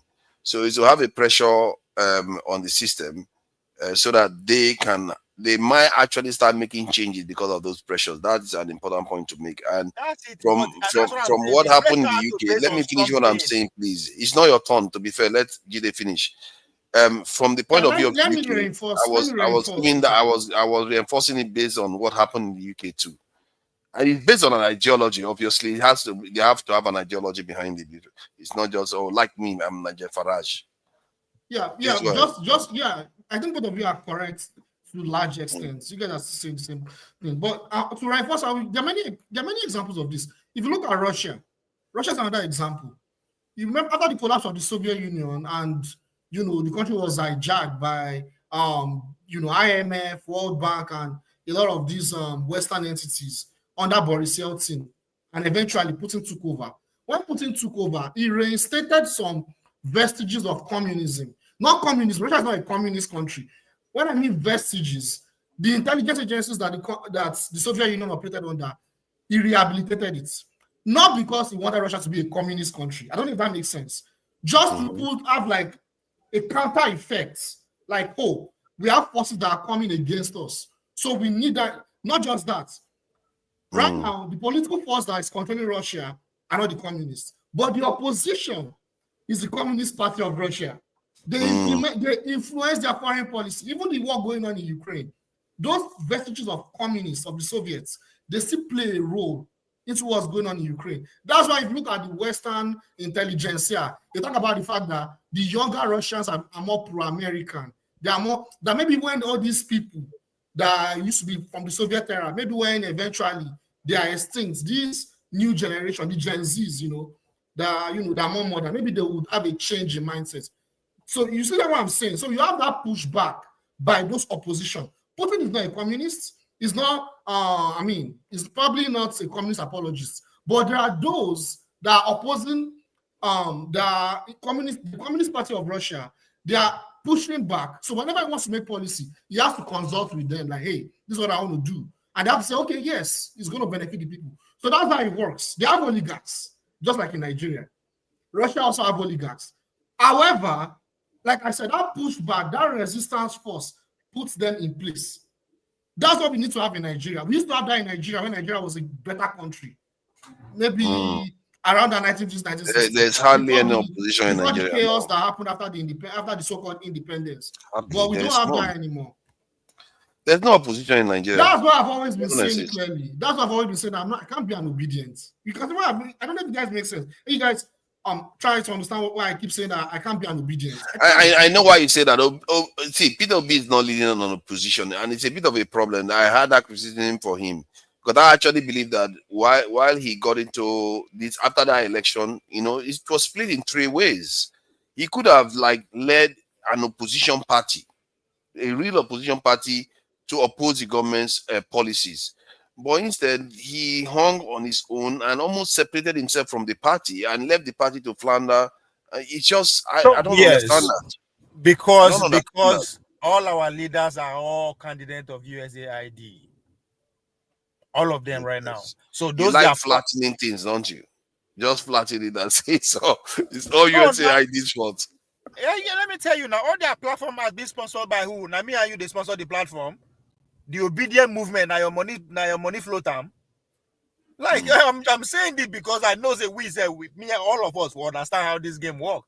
When I say they are all USAID candidates, their platform are all powered by foreign investors' money. It's not by me and your money, from Obi to Tunubu, every one of them. That's why you don't have that kind of movement. So the movement is anti-West. That's what we are asking for, right?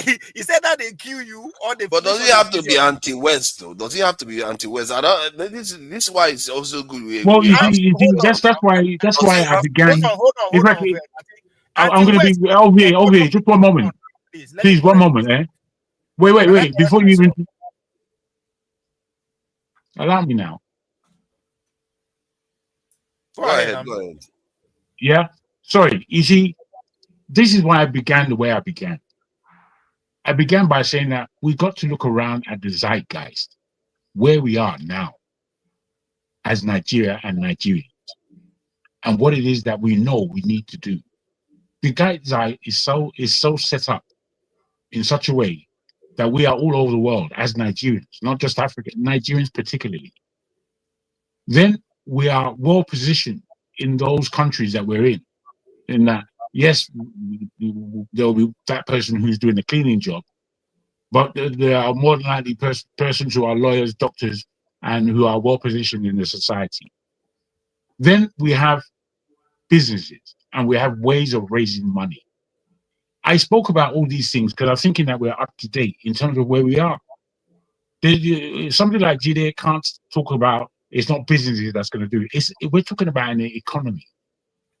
Can I push back on that? What you proposed before? We should donate money. Well, you're saying the same thing at the same time, but I'm not saying this. I'm going deep. I'm going deep, letting you know we that need to allow Jide to finish. Jide, yeah, don't worry. I mean, we're having a discussion here. It's not about terms necessarily. There's 5 of us having a discussion. Let him talk. It's fine. I'll listen. What I'm saying is that we are in a position with our people, our culture, our authority in this world. We're already there.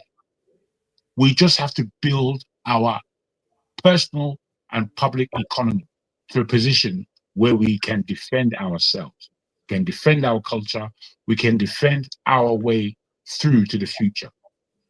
So with that, it is not about the Eastern Bloc or the Western Bloc. It's about us. And we would manipulate and use any instrument to our desires in order to get where we need to get independently.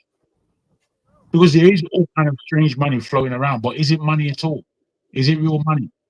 There's ways of doing things, and I'm thinking deeply. I'm not thinking. Yeah, but can we push back on what you are saying? I understand. Yeah. I'm just putting that in there so you remember what's been said. I know. Yeah, I think we need to understand the world that we live in. Those people who are scared of coming out as nationalists or who are failing to devote their resources, it's not that they don't know all this. They are not stupid. When I say once you put that stunt, you are going against the West. Once you want to build your own economy, what are you saying? You are telling the economy that is existing today that we don't need you anymore. And they're not just going to pack and leave. That's not how it works. They will push back. They push back. It is the West that I'm talking about. So I understand the process is where the problem is. We should donate money. Go ahead. Let's see which platform are you going to use in the first place? Who is going to get involved publicly? Because they know they will come after them. Why Iran are being bolder today? It is because they are sponsoring is it Tunaja or Jide appointed about his boiler. So once they know that is where you are going, they come after you. Just like what Tunaja said. We are all compromised. That again is something that is by the by. I mean, this is about the sophistication about how you wield power. Timing, what you're planning. I agree. Let me finish because what we need to understand is that your pushback is not strong, really. I've not finished. And what more are you going to say? So if I don't finish my points, how do you say it's not enough? No, keep going if you wish. But I mean, I've heard where you're going. You're going to do where to Nigeria come in here is that the compromising of a thing. We don't understand the extent, even the fact that the language we use in communication is a national security threat. I don't think we understand that. It is only us that I would have proudly display other people's way of life, and we are expecting to be successful at it. So when they say economy freedom, our economy is own. So if you want to build your own, good, that is the way to go. But we should also factor in what we are up against. All the nation states that they use as an example, all of them lose millions of people in that process. That's what is going to cost us, and our elites know this. So when we are proposing So what's that then? Let me ask you a question now. What you just said repetitiously is that there's basically nothing that we can do about our own move forward, basically. No, I'm just saying that solution will not work. Oh, you see, my brother, what I'm putting to you is deep. I'm not narrating every nuance. I'm putting the positions that we would need in order for us to gain power for ourselves. There is the East there is the West there. We would use them to our benefit. How I do that, I've got plans of how to do that. I'm not going to say it on this. I'm not going to say it here. But if you're, sometimes, as I said, the way we have discussions at times comes to the point of almost shutdown, where we know that we can't stay in this position. We can't stay here like rotten eggs. And then we're talking to our children like they're normal human beings. But by the time it comes to their turn, they're going to have a lot less power than we have now. A lot less. Unless we do something about it. That's the position that we're in. Yeah, just because that solution will not work, that doesn't mean there's no other solutions. No, I didn't say that. You said that the position won't work. I'm saying that you don't understand the nuances to get there. Merit to Jagun's point, he said something that I don't know whether that's what you meant about businesses being able to influence outcomes and not necessarily relying on politicians. There's some truth to it to an extent. If you look at like Dangote in Nigeria right now, it's not necessarily relying fully on the Nigerian government to do what. That's where you are wrong too, Nigeria. I know. I'm saying I know he has links to the government, but he's also doing his own thing without taking his reading this in direction from the government. He appears to an extent an individual running a business and making a difference on the ground too. Like he has an impact on the Nigerian nation in terms of how well the nation is doing economically. So there is you can, in a capitalist system especially, you can't discount the power of businessmen. There are no capitalists in Nigeria. There are no businessmen in Nigeria in that sense. That's why that's my pushback. I understand what yes. You started with your negative. You are not allowed to say that. Do you know? I mean, I agree with you quoting Dangote. When I look at him and I watch him, he seems to be very well conscious about global economy. And he's well aware of the enemies who are out there. And he seems pretty well confident that the way he's treading is accurate for him as a business person and as a leader. He knows, that the president of Nigeria will get on his nerves. He knows that there are global machinations that will be working against him. He knows all these things. And this is where we need to put our mind. We have to put our minds in terms of knowing what it is that we're trying to do. Because we know what it's like. The fact of the matter is, if we can enrich ourselves as small groups and do it in such a planned way, there's America there. I'm talking about the Nigerians. I'm not even talking about the black people as yet. I'm talking about just Nigerians. There's the black Europeans, black Nigerian Europeans who are here. For us to work together to create a serious economy within the economy is what the Jews do, what Pakistanis do, what the Indians do, what the Chinese have done. It's what they all do. It just means that a country like the UK, where there are 3 million black people and about 1.2 million Nigerians, if there's an economy that backs that, you know what we're doing when we're back home. I think I disagree with you. Even the countries I use as an example, that is not how they did it. Well, what are you disagreeing about? Say it. Say what you're saying. Because you are putting you are making a point that is already out there, so it's not something that we will need to imagine. And I'm saying the way you are putting Exactly. it is That's why. That's the whole idea of why I put it out there. What are you disagreeing with? Let me be clear. I don't understand. Good. Let me put it out there. Let's go one by one. Let's go with the Chinese. The Chinese is not the business people that build the Chinese. Again, you guys are making the point. The role of business people and not the role of business people. The example is China and America. Business people write the policies and the strategies of America. In China, it's the other way around. That is the difference. In China, a businessman can never rise above the policymakers. Why in America? That's still very arguable, because when you take the history of it, what really changed the Chinese was I've forgotten his name. Nixon. No, it was around that time though, where the Chinese, he went to America. In the 70s, yes. He went to Henry America. Henry Kissinger. No, that's the American part. China, I'm talking about the Chinese counterpart. I've forgotten that name actually. It's an interesting name. The guy Deng Xiaoping. Deng Xiaoping. When he went to Singapore, he went to America, and he saw what was available to Americans in the supermarket, and he saw how things were working mechanically. He saw these things. This is where the Chinese were going out for education across the world. He sent out a whole heap of them. Within a generation, they had economically, because what he found out is that he could not compete with economic background, making things available to his people.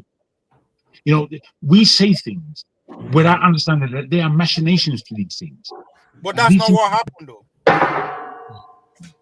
Continue arguing with yourself, bro. Yes, let me continue. That what happened. Can we bring Masca into the conversation, because this is a factual show now. Let's discuss it.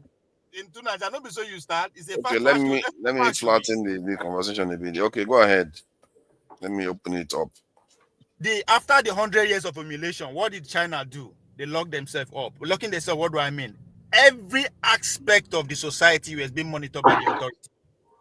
If now China within now, if that's a then, there will be somebody from the Communist Leader Party at the end of the background on the screen, making sure all the things is going on, from the factories to the worship and everything. Why? Because the fact that the 100 years of humiliation, it should not happen again. So they have to come together in a way, but they have to be a iron hand. Now, when does it not say that, okay, this is not going to work as they wish, that is when the meeting between the Americans and the Chinese took place. And when it happened, what did the China do? They just had to open up their villages. Up to today, as a governor of a province, right, it is a competition between each other. Who is going to have the highest GDP? Then they will take you to the national level. So they just opened the society. Those authority that is watching everybody, they just allow the society to actually do what they know how to do best. Then is when even province begin to sell land.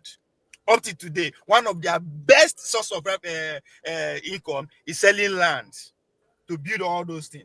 So their system do all these things. Or let's forget all the narratives that we are talking about. So the same thing in Nigeria, for us to actually have that economic freedom, by the time we say, okay, let's build our one economic model, we have to free every state to its own resources, which is the argument that me and Tunisia would always have within regional and state.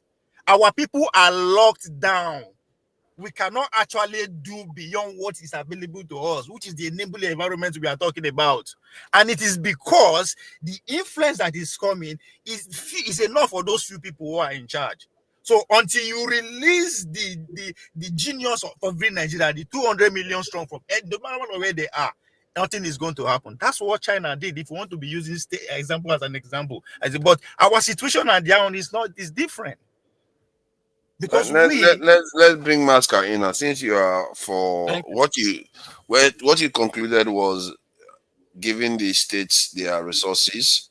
In the case of you are disputing the fact that China, that businessmen can help boost nations. I'm not sure why you disagree with Zhang on that. I thought that was already obvious that businessmen do help boost nations. Please go ahead. That's in American case, not in Chinese case. Alibaba is not for nothing. No. Every What Nigerian happened to him? we buy from AliExpress. Yeah, no, I agree with you. But the point is that the capitalist aspect of Alibaba is what it make China money. It doesn't mean that. You see, what OVA is missing out in his like for like take on things, which is not. It's not about like for like. It's about possibilities. What he's not aware of is that from the government level, because they're operating under a communist socialist regime historically, it was them that saw that they had to open up business-wise. And to the point where I was in Spain, it almost like happened over a weekend where the Chinese just took over nearly all of the Spanish cafes, which behave in a certain way, and it was the way that they did it. The Spanish fashion in terms of textiles, and they took over whole roads. And then I had to find out, how did these people do this thing? It was government backed. Every business that a Chinese person opened anywhere in the world, yes, it was backed by the Chinese. I agree. Government. Before we disagree aimlessly again, that whole process is economic, and the power of that economy was in the middle of the push between China in poverty and China, the second greatest economy in the world. That's what took place. So what we're speaking about, I think we again need to go back to the question that we put forward in the first place. What is it that we can do about the oppression of influence that we have from global players? And what can we do to somewhat influence politicians? And I think I'm saying that I'm coming again from an economic position. And the economic position, when I look at the world and the value that we as Nigerians have, I'm saying that there are things that we in the diaspora and back home are supposed to do economically in order to buy ourselves back our own freedom, if we can do it no other way. You understand? Simple things, yes. But they have depth as well. You know what I mean? But I agree. Please, let's allow Masca to join the conversation. For crying out loud, we forget that he's in Nigeria just listening to us. Please go ahead, Masca. Well, I think we've ironed out our differences between me and Jacob after I reiterated the position he had and he confirmed. Yes. So I absolutely agree that we need to do more individually, in especially the business field, not minding the issues we have with our government and governance. Because I remember even at the earlier part of the show, I stated an example that America that we see today, it is not the politicians that build America. America is America today because of its economy and its business environment. China today is in global contention, not because of its political system, not because its government is the best government, but because economically they have become a dominant force in the world. So we cannot run away from Jagun's argument that we as individuals, as economic players, we need to also take some responsibility, not to keep complaining and whining, but to do our own shift also and see how many big mammoth organizations we can raise so that would be an aspect of economy. No, hold on, Ovie, let me just land. I mean, look, it's too way late into the night now. I don't get energy again. So, I think I totally agree with that. And if you go back to support the economic argument, it's not just China. If you look at South Korea today, any company that you see that is dominant player in the world from South Korea, whether it's LG, whether it's what's this company that used to do Motoresa Daewoo, or all their companies are government backed. And I think during Obasanjo's regime, and just a disclaimer, forefathers, I am not by any means an Obasanjo fan, but I have been brought up to give credit where credit is due, even if it is the devil's credit. Obasanjo wanted to do it. This Transcorp that you keep hearing, Transcorp, is one of the things that he wanted to do, where he can put some people that are business people and see if you can give them government backing so that they can raise mammoth organizations, business entities out of the country. So I think it's not arguable. Transcorp. So sorry. That sounds interesting. You said Transcorp was a way of the Transcorp government. was an organization that Obasanjo set up, believing that it should be a mammoth economic institution that can have government backing. The first thing he did was he sold Transcorp Hilton to them. Okay. So how is it supposed to? Okay, when he sold it to them, then they use it to create something else, or what is that? I don't understand fully. Yes. Somebody like, so what would have happened if it was Obasanjo? I'm just drawing pictures in the air with my hand, with my finger now. What you could have done when the what's his name, Dangote would move to an idea of refinery.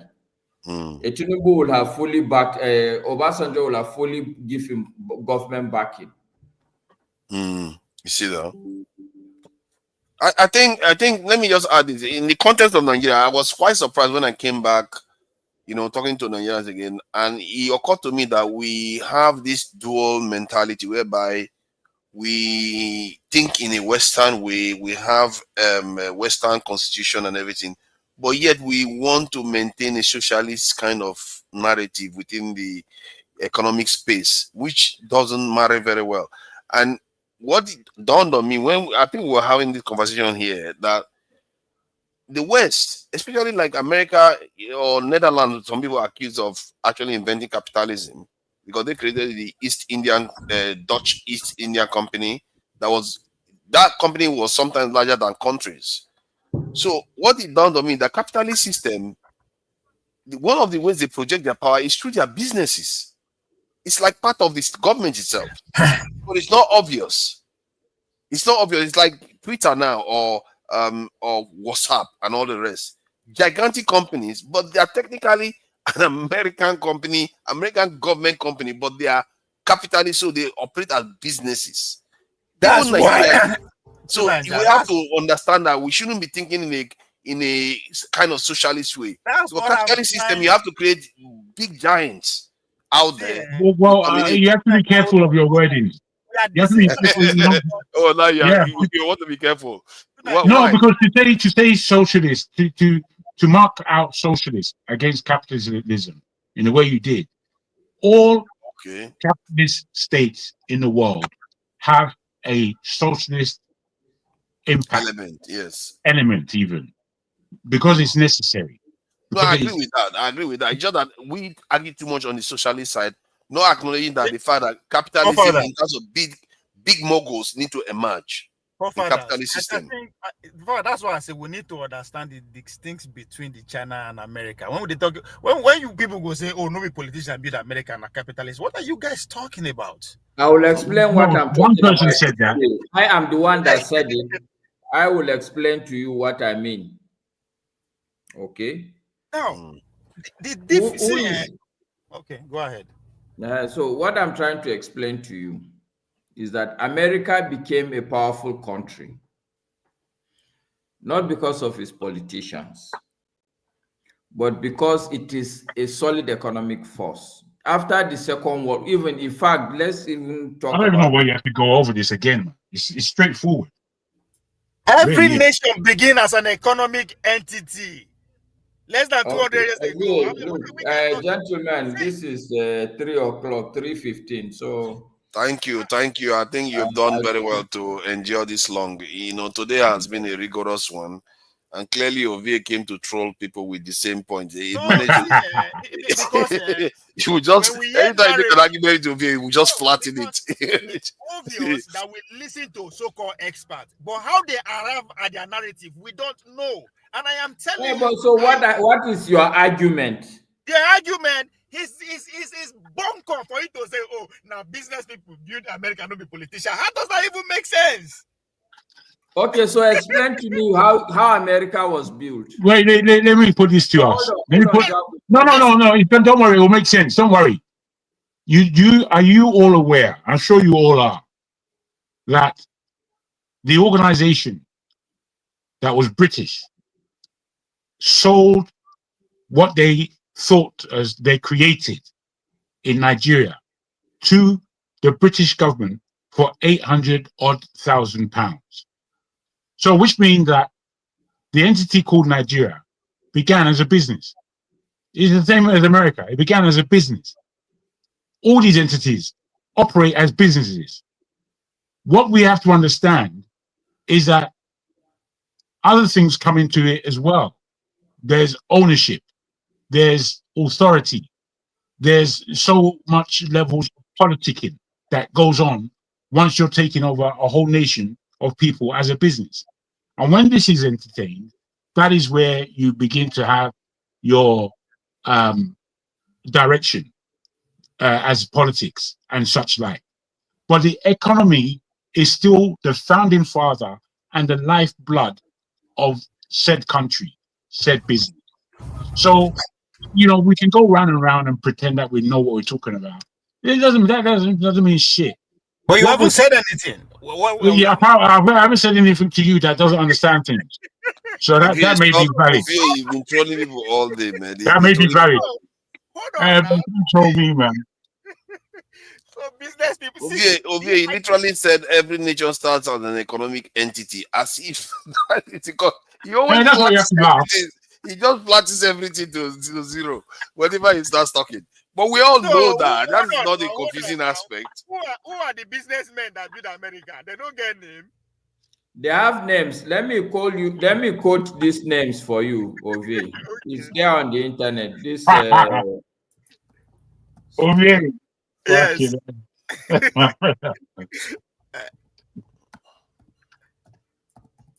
Look at that. Ogomo can have something good to say about anybody.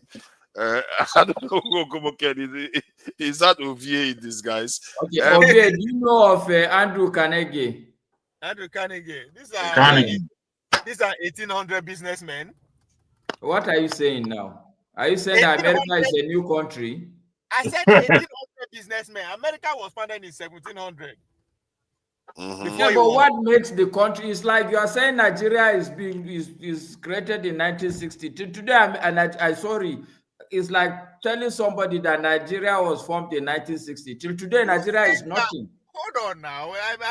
Maybe I know here with you in talk. Abi? Yeah, maybe I know here. Now businessmen, now build America. That's what I heard. Right? So building start from the foundation. Abi would they start from roof? Building start from foundation. Now roof would they start from? You're welcome. Let's go. It starts from the foundation. Yeah. It starts from the foundation. Carnegie, no, he's not among the foundation member of America. So that's why I'm taking you there. He's a businessman, Okay, yes. no, of 1800. So it's English it's my English that you didn't understand. Okay. Oh, there's a difference between listen. I didn't say businessmen are the founding fathers of America. I didn't say that. I understand what you are saying. No. Law and order build America. That's why lawyers run America, why engineers run China. I mean, see, just hold on, make I break this thing down for you. And now they think I must fight. It's not be fight. It's not be saying a fight. You understand? Who told you that lawyers run America? I don't know. The founders of America are losers of wars in Europe. Losers. They lost. That's why they ran to the Americas. Wow. No, it's even because listen now. No, you hold on, Ovie. Okay. If you follow, okay, you are okay. I feel go sleep now. I thought. No, because let me explain why I say you guys are wrong. Una no allow me explain. Let me give una reason why I talk am now. Make una go talk say you say you are wrong, but you could not say No, the why issue, when they ask see, why. no, see, let me tell you, listen. You see, you are missing one big point, okay? The subject matter is not America. It's not China. Yes. It's This is not the subject matter we are dealing building a with. nation. It's building a nation. Exactly. So the subject matter is that today Nigeria and Africa generally is failing. But is there any alternate route? Wait, can you just relax and hold on? Now what for you? You've made your point. You repeat them again. I don't just know why. I understand what Don't you worry talk. now. I don't understand why you need to talk. Go ahead. Go ahead and say it. And so even if it's repeat, relax and make her finish repeating. All right. The subject matter is that Nigeria and Africa generally is failing. Politically. We agree that the problem politically is really holding everything backward. But No, I'm not agree. I don't agree on that one. No. Yeah, I agree. I don't have to argue with you on that one. I can't have 10,000 arguments in No, one you say argument. we agree. That's why I say no. Say you. That's what you want. Nobody say we agree. I'm not partner to Me that. and Jagun, we agree at least. Okay. That yes, politically we have failed, and even you, I don't think it's an argument. But if you want to have it, How dare you people? How dare you people come and amplify such negative stuff? You folks should stop it. In short, any hold on, any more negative stuff about Nigeria, I'm going to take offense from both of you. I never said. No negative stuff about wait Nigeria. now. Nigeria has So failed it's economically. okay, Don't do that. So You're not allowed to do that. What Jagun proposed, which is the real subject matter, is the fact that look, let's not just resign to our political fate. There are a lot of other tracks that we can run on. It may not take us completely to Which is the Uburu. business? Which is business now? You are repeating yourself. We are just wasting time. I get the point he made. You know who allow me tell you why I'm pushing What back. do you want to go and use your time for anyway? I won't bring AY in. AY is here. No. Ovie, calm down. I think you have taken enough time now. Let's allow AY come in because we are going to be rounding up soon. Whenever AY detects that we're about to round up, I he know. pops up. Father, allow me finish. You see why you tried to accuse me of now? That whenever I show up, I want to close this show. Hold on. But you always space until this show is about to end. Idea of capitalist is bunkum. All capitalists collect money from government, which is socialism.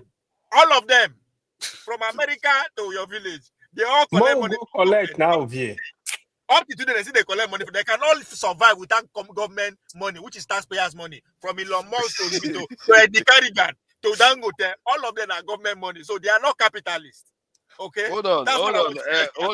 Let me confront this scandalous statement somebody has made about me. This is very, very injurious. You think I don't have a feelings? The guy said, I'm GS level 2.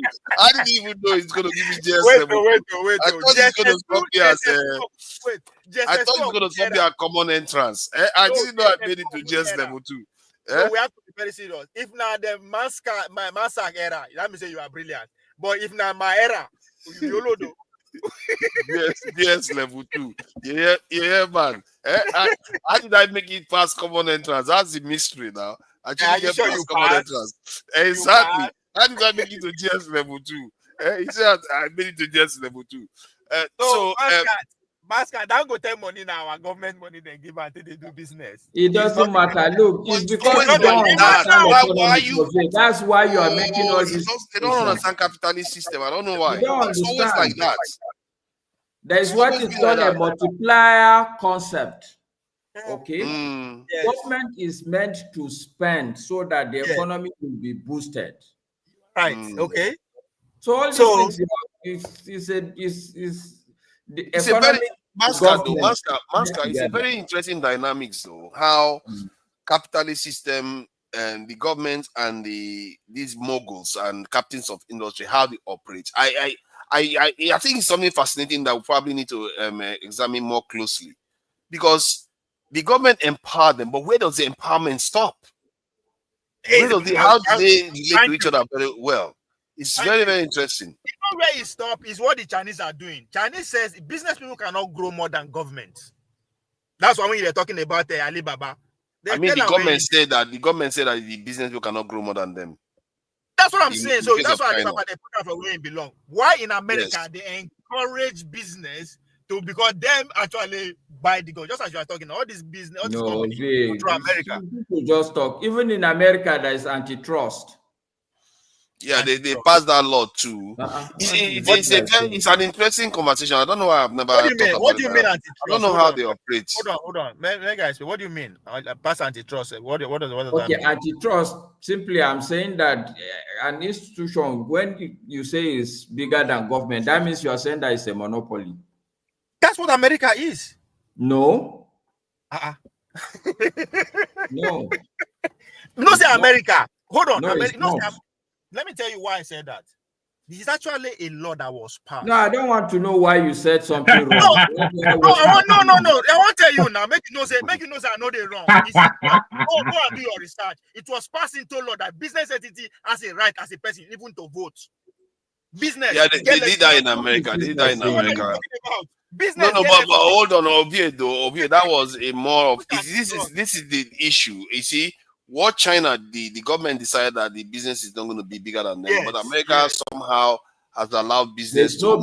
There's no single business entity in America that will be bigger than the American government. No single. But however, collectively, they are influencing the American government unduly.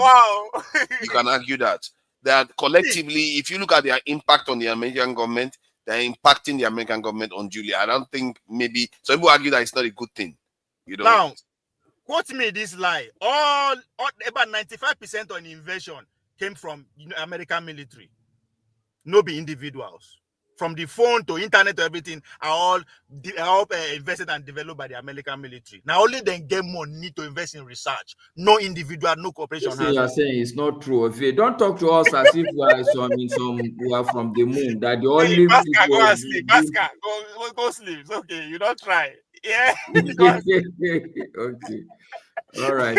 You don't want people to be calling you to order. It's all right. And I think honestly, you know, in my place, there's a proverb that says, Mutumba Akinta Mutum Anche da Palao. Yeah, but on a more serious note, I like the conversation because we should start. Because I talked before, all our billionaires, we should call them to order. That compromise. What did they do? Right? Talking about business people, they should do. The question is, you, Ovie, what have you done? So that when you tell us what you've done, then you can question the people who you want to question. What you, Ovie, have you done? I've served as a civil defender, working as a public officer. That one no reach. As a police. Ovie was a sprinter for the country. I was a policeman under federal government. Life. I know they joke. Go. Ovie was a sprinter too for the country. You didn't win any medal. You two are concerned a sprinter. What did you win? What is wrong with you, Maska?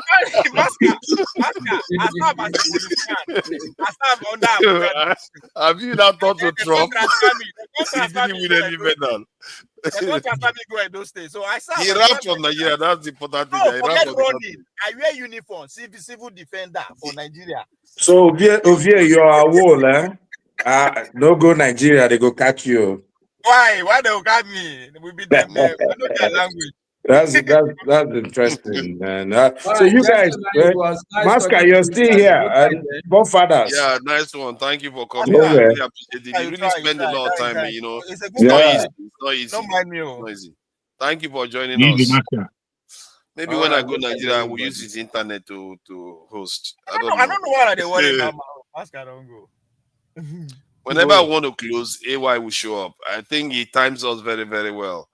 I'll make sure we're about to close the show. I'll be here for close to an hour. He has an agenda. Sorry, let me ask a quick question. Sorry, AY. Forefathers, have you been convinced? Did Ovie succeed in convincing you? No, Ovie didn't succeed. If anything, he convinced himself now that he's not allowed to say anything negative about Nigeria online. He dares to say that he's going to be in trouble. That's why he's managed to convince himself to get into. money. I know that Yes, because he says I'm amplifying negative stuff, so he too is not allowed to amplify any negative stuff. No, in but Nigeria. your dominion is different now. Forefathers, you have calmed down. You've calmed down a lot, What is there to calm down? Right? There's not. which is better. You know, it's good for the show. If your I'll countenance keep is quiet. I'll keep quiet today because sometimes when you say something, no, you've said more than enough. into the future. You went into the future.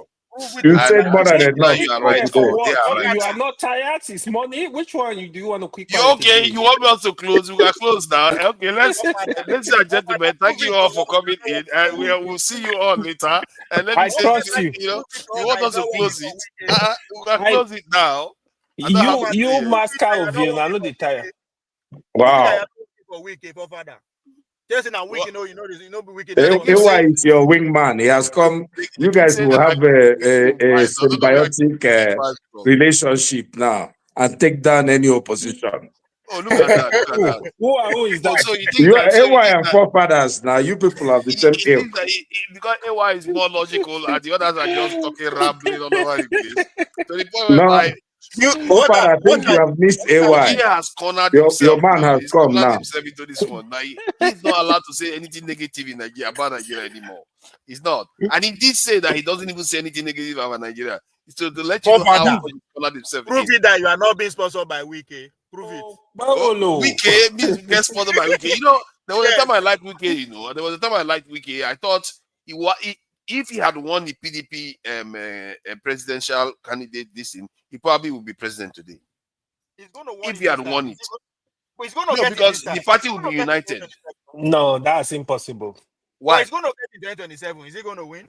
Wike will be PDP president. No. Tinubu is in office now. He's served Tinubu. He can't beat Tinubu. No. Even if he has gotten the PDP ticket, he's going nowhere. Wike does not have the national spread now. No, but PDP won.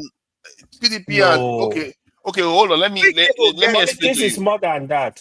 If Wike had won it, do you think Obedient would have caught fire? No, Obedient will still be there. The only person I don't think Obedient would have succeeded because Wike was quite popular at that time. No, Obedient would have been there. You sure? Let me say this. I mean, at least, even if we don't agree on anything, we agree on a lot in politics because you understand politics, right? So the only person that would have been able to neutralize Obedient movement was Osinbajo. I don't buy that. I think Wike would have neutralized it. I can break it down for you. I think Osinbajo would have too. The reason why Obedient movement caught fire was Atiku and this in. Let me tell you why he would have been able to neutralize it, right? First of all, define the Peter Obi followers. They are in 3 categories. So he will neutralize one of that category. So the other 2, they will even destabilize. Wike will take 2 of them at least. No, he will not be able. He will not be able. I can break it down. People that like competent leaders will take Wike. People that like leaders that are communicating with Wike. Peter Obi supporter, we are 3 stream. 3. The anti-corruption one, Wike is not going to get them. No. Which anti-corruption? What do you mean anti-corruption? That the Obi supporter that hate corruption. No. Wike is not going to get them. No. Okay, you tell me now. If I ask you now, which group we are the 3 group that make up Obedient? Just say it, bro. Don't waste time.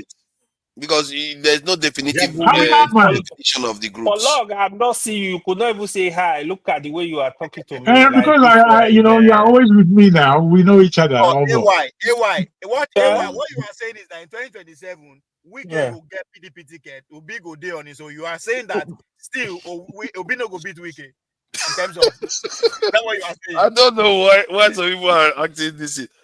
People forget that just before the presidential primaries in PDP, Wike was commissioning one flyover, one road, one thing. No, it was quite popular during that time. It doesn't work like that. National politics is different. Wike cannot. It was quite popular. To the point where was Peter Obi not popular? Peter Obi was very popular. Not in PDP. It does not need PDP. See, Peter Peter B was Obi not very hinders. popular at the time. It was after. No, Wike left. no. After Wike lost, and Forget he left about Wike. PDP. Wike cannot play show in the national politics. I tell you that.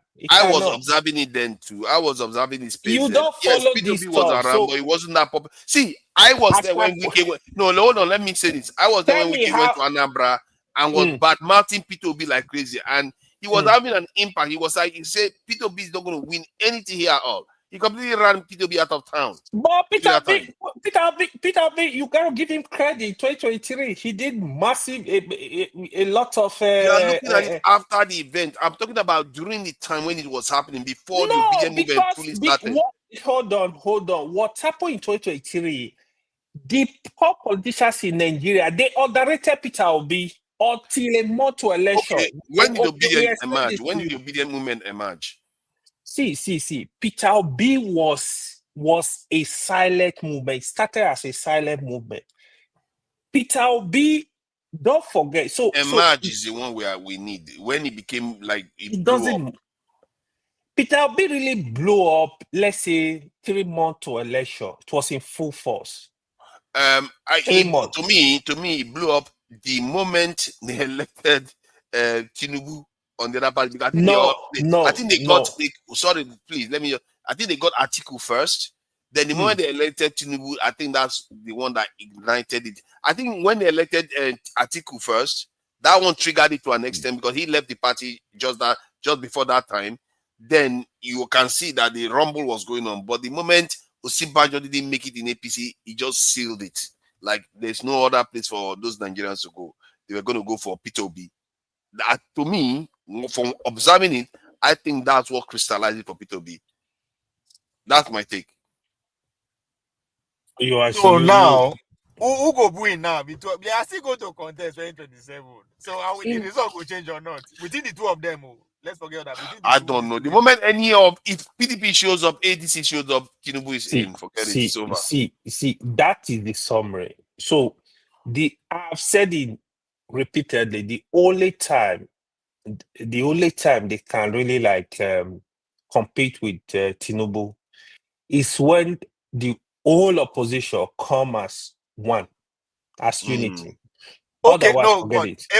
If That's the only time they can even have. If only Obi and Tinubu contest in court without the rest, what thing is going to happen? Just the two of them go. If only, unfortunately, the reality is if Obi at Tinubu contest, you want me to say it? What do you think is going to happen if the two of them just go without the interference of them? Sorry, repeat that again. If 2027 is only Tinubu and Obi, without Atiku, without every other one, just the two of them, go head to head, national pool, who is going to win? Now that it will depend on who is backing them. It will depend on their own. If you ask me, the constituency that they have, like nobody, but let's say Atiku disowns Peter Obi and all the northerners disown. No. It doesn't matter now. They are facing the Nigerian people. Forget the other big name. These two people are going after Nigerian. Another big name. I think Peter Obi might take it. Over Tinubu. If he doesn't have his power, if Tinubu doesn't have his power, but if he has his power as a president, I don't think Peter Obi stands a chance. Because he wouldn't stand a chance. He will just use all his power against him. And it will take all the opposition party to defeat somebody like Tinubu. It's ridiculous for any of them to even think they'll come close to winning without coming together. I don't even know how they are even. If I was them, my whole plan is going to be uniting. But Tunanja, you just based on what the conversation you are having with Ewa, aren't you scared? Because Obi was in, just as you said it, Obi everybody was doubting Obi performance. Say why you know get reach 3 million. He came out with you don't doubt him. Yeah, I knew he was going to get a lot of votes the last time. But the incumbency, Nigeria to unseating. If Wike was the president, that he became the presidential candidate of PDP, I think what the Southeasterners and South would think is that better to go with Wike than to risk with Peter Obi. they will not go. People be obedient women will not be as strong. No, that's not correct. I also That's your opinion. I believe they will never. Southeast will never reject. They will never reject Wike.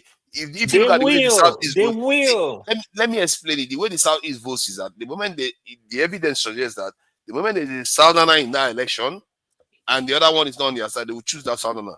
For that, you don't understand. Will go bigger? You may be right. I don't know, but that's my own take. I just feel like if they have, it's too risky. People don't like to take risk. I will tell you why Southeasterners will not even vote for Wike. I can break it down for you. They will definitely. They voted for Obasanjo. No, it doesn't work like that. Hold on, they voted for Obasanjo twice.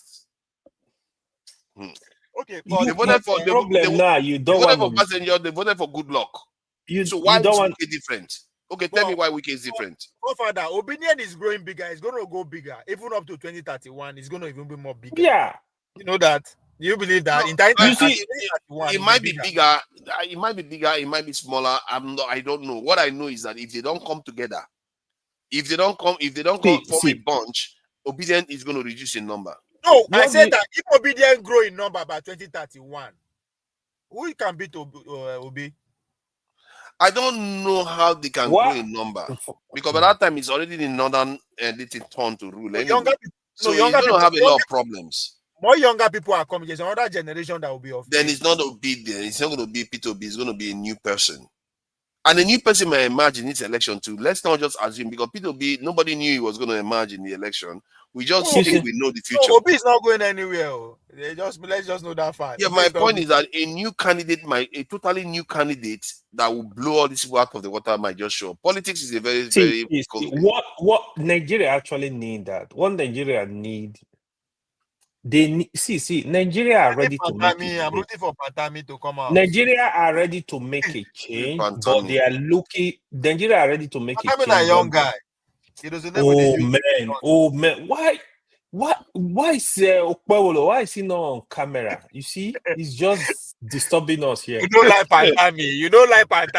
Oh, God. Hold on. Just trolling people today. He's just been trolling us. Hold on. See, in 2023, Obi was so directed. If Obi was not directed, Obi would not win Lagos. Yeah, he was. Politicians really underrated Peter Obi.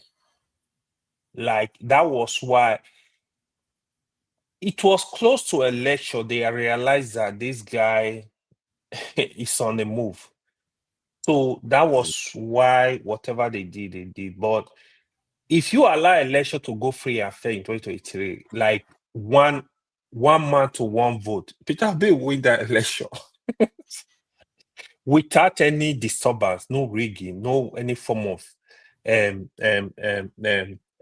what's it called? But with the political machines that they have and with what tickets you're gonna run that. But the problem Obi was facing, right?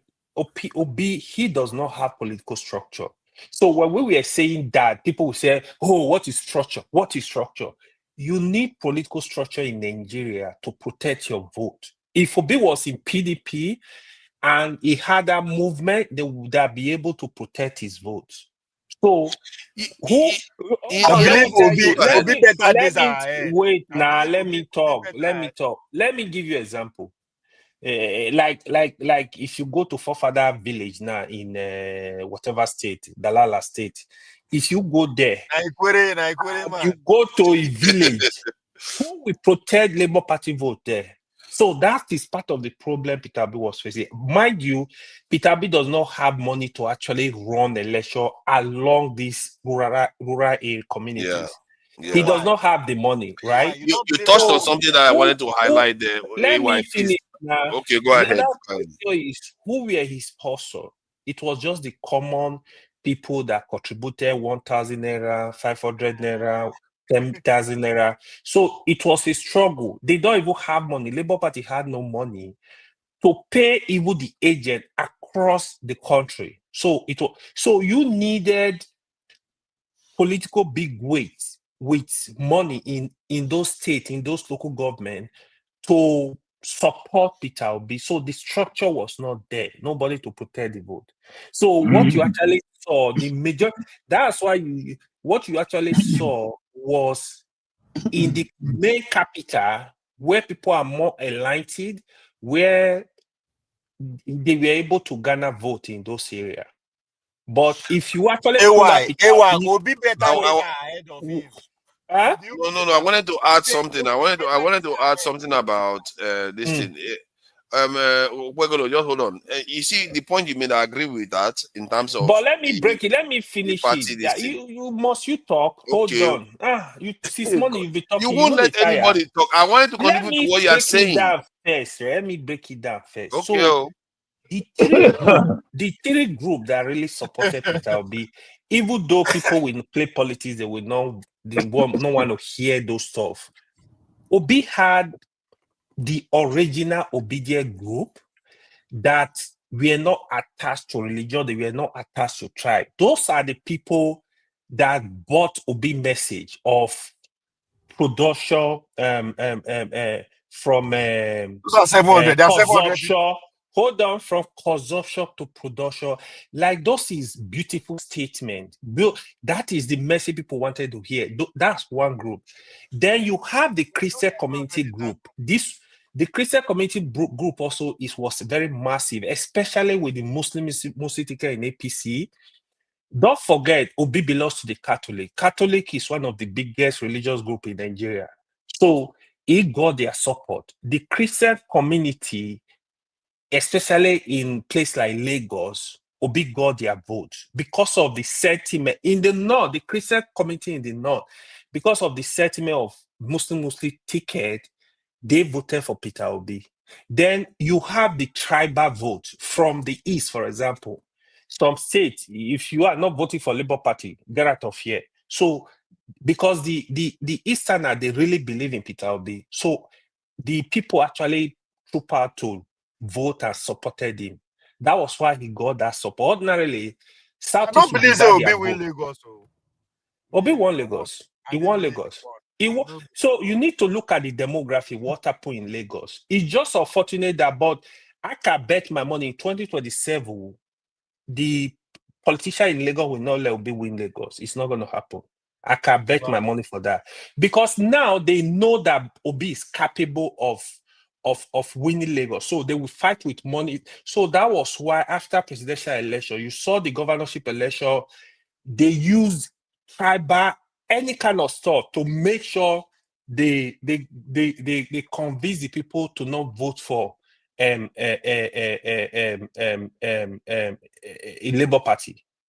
So that was why you see they throw the tribal card, they were throwing everything just to make sure it was not a threat to APC. So that was what happened. But Obi better days are ahead. I still believe that. Peter Obi is a force. What they said is actually true. Peter Obi will keep going. Even in the next 2 election cycle, you will hear the name of Peter Obi. He's gonna see. In fact, the next 3 election cycle, you might hear Peter Obi. People still canvassing. They want Peter Obi. But we might have new structure coming up even before then. So unless that's Pantami what structure, unless Pantami structure come up. Unless I only Pantami will come up. Can I just say something? I'm not very convinced that P2B will be around in 2031. It will be around. Knowing if that he's not around, people will pull him out. Let me finish what I want to say now. You just finish your own. So because the time would be the turn of the North. If he managed to take over, let's say Tinubu ruled to that time, he managed to take over, he's going to rule over a very destabilized this nation because of what the North will be, the way they will perceive it. And secondly, if you look at some of the description you put forward is quite solid. I don't know what to say. I'm impressed by your depth of the way you describe the lack of infrastructure that P2B had. He went as far as describing the fact that it doesn't have manpower in various. You were screaming then that now human being, now Nigerians be the structure. Nigerians are the structure. Let me finish my point. You will understand what I'm trying to say. And from that point of view, he is correct But he also, what makes it his analysis also solid, he actually highlighted specific areas where that deficit is high, more pronounced. He talked about the outskirts of the cities, because if you look at the pattern of the voting, the center of cities tend to maintain, it's like the influence of rigging is not as strong there. It's in the areas where the civilization is missing. That's when they really pack So the are you numbers crazy. saying Obi village, yeah, the rig election of the village? Is that what you are saying? It will be a village. The village is the headquarter for rigging now. Hold on now. Let me finish what I'm saying, Ovie, before you start going on with your question of visit. I like when you So, this, because you argue against me that the majority of Nigerians are in the so city. You argue, and the majority of Nigerians are in the city. can you let me finish? What kind of wala is this one, Ovie, today? Ovie came here for trouble today. What is this now? Because we don't talk this thing before 3 years. He came here for trouble We were today. arguing. So, but the depth, because what AY highlighted may also lend some kind of strategy on how to defeat some of these people, because it's clear that the cities, the rigging in the city is not as strong as the ones on the outskirts. So if you are strategizing, you want to strategize to, let's say you are short of resources, you want to strategize to contain the rigging in the outskirts as much as you can, because that's where the real damage. If you look at River State, it was obvious. Port Harcourt, P2B took it clear, but the outskirts is where all the damage is done. Yeah, River So area. there's some truth there. There's some Father, truth there. I'm happy for you, Father. If all obedience, that. I mean, just will be like Look at this Father, one. because 2023, That is happy I for me. still remember Father correctly. These two arguments. One, I know I said those things. Hold on. If I want me all obedient here, this may they repent. They say, now human being Nigeria. What is there to repent? He got 6 million votes. What do you want him to? What's there to repent? He almost won. No, you know my joy. The joy that you are now finally come to your senses. That yeah, see the light. No. What is there to see the light? I didn't think. See. Hold on. He almost, even by their own results, he still almost won. He ran an election for barely how many months? There's nothing like that. You know, from 0 to 6 months to 6 million. No, don't mess with that. What Oje is saying, Nigerians are very emotional. So when you discuss this stuff, there, some people, I don't know why we can't discuss issue the way they are. Sometimes it blow me away. Like, there are some people that will be here now. As you are analyzing, they tell you, "Oh, he hate Peter Obi. That's why he's talking like." Yeah, structure. Now, no, you like that structure, especially when I kept explaining. I'm like, "Oh, you don't need structure." I'm like, Yeah, "What but he talking? almost Have you ever won though, even participated in without the election?" structure. Obie though, Yes, he almost won even without it. There's nothing like almost. He lost. Win and win. We had this discussion, I think last month or something.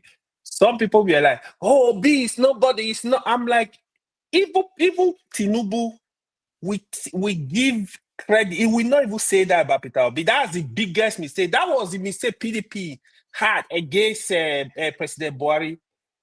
I remember President Buhari got a ticket. President then, David Mark, was telling them, "You guys need to sit up." They said, "No, it's they play religious cards." This guy is popular. If you are directed, Another mistake they made again. Another mistake they make is another argument they were arguing is that majority of Nigeria live in the city. I say, come. How many cities you live in Nigeria? No. Like, you guys crazy. How many cities in Nigeria? If you've ever participated in election in Nigeria in the rural community, you will understand how they run the election, right? I don't know my country. It's not issue of if you go to Corona Muda in Zafara, I say vote for Peter Obi. I will ask you why Peter Obi. They don't go know. I know say my local government alone. It go rival Benin in terms of population. And Akoko Edo go rival Benin in terms of population. When they cause the people, more people are in the city. I say, come. The country where me know where the people dey. I couldn't believe it. Yeah. Man. But to see, when P2B was running, we all know he was going to get a lot more votes than people ever anticipated. I don't today. I still don't know. The only argument you can make to me that gave Tinubu the ticket is because one, the results came out that he actually got about 35-36% of the votes. If you had got 50%, I would say it's obviously down. It was a devilish rigging. But you know what, Tunanja? You know what? He got 37% of the vote. And secondly, the other party was completely divided into 4. So that dynamics indicates that the one that is not divided is likely to get a more solid vote, even if he got a reduced vote, which is crazy. We the old people from village are still telling you young folks in the cities come. The dynamics change. When I say, oh, people know there are more people you now are interested. I say, yes, you are right. So are more candidates. It is not a coincidence. So even with all that, some people still believe that they had to still rig it. Even that 36%, they had to still rig it because Tinubu was not exactly he wasn't exactly the most popular president. He went, as a matter of fact, Tinubu, since he got into office, he's made far less gaffes that he made during the election period. That was part of the he was doing crazy things during that period, and he was very unpopular too. No, so I don't know. Because that's what you young people want. They walk, they fit talk, they blah, blah, blah, you see, you are not allowed to besmirch the good name of President Tinubu. You know you are not allowed to say negative things. Let me stop. Let me say you're not allowed to say negative things. I get you well without my point. No, because I will hold you responsible for that because you are trying to say, you know, this guy came online and tell me not to say something because he's gonna spread negative information. You are not allowed to spread negative stuff in Nigeria anymore. For the past time you wanted to say something. You don't want to leave that in my eyes. No, because when I say I'm going to hold you accountable, I actually follow through on my word. I will hold you accountable. Please go ahead. Public official now. The way you will hear Tinubu supporters and the APC supporters will discredit Peter Obi. That is how you will hear obedient Obi supporter will discredit Tinubu. But you got to look at the reality. The reality of 2023 election is Tinubu himself, he has political capital all over the country. Tinubu had influence. He has been building this structure. He saw personal structure a long time ago. Then you have the APC structure. The APC is the biggest party in Africa. So it was at 2023. So that's a problem already. So when you hear this party, what they do, Tinubu is not the one winning election in Efuru. So you have APC leader that will go there and say, canvas, vote for my party, vote for my party. In Koranamu, that Tinubu will not go there. It's the APC leader that will go there with money, with resources, with whatever. We must win this local government. Vote for my people. Vote for my party. So don't forget, that is the structure they use to also give their appointment. So they give you appointment based on how you deliver in your state. So sometimes they give you a lot of influence. Politics, even in America, to be honest, the structure is very important in politics. I mean, I think Tinubu got also lucky because Peter Obi was in the equation, Atiku was in the equation. So they divided the vote. That was why you saw even Tinubu vote were not much. Wasn't there, Tinubu was toast. If Atiku wasn't there, Tinubu was toast. And if Obi wasn't there, Atiku will win. Eh? Father, you said something. You said something. Oh no! I think you are probably right. Because sorry. Let me correct myself. See you later. If Obi wasn't there, wasn't there, Tinubu would have won hands down because the South would have still voted for Tinubu. Father, you say something very the South and the South East, they will always vote for Tinubu.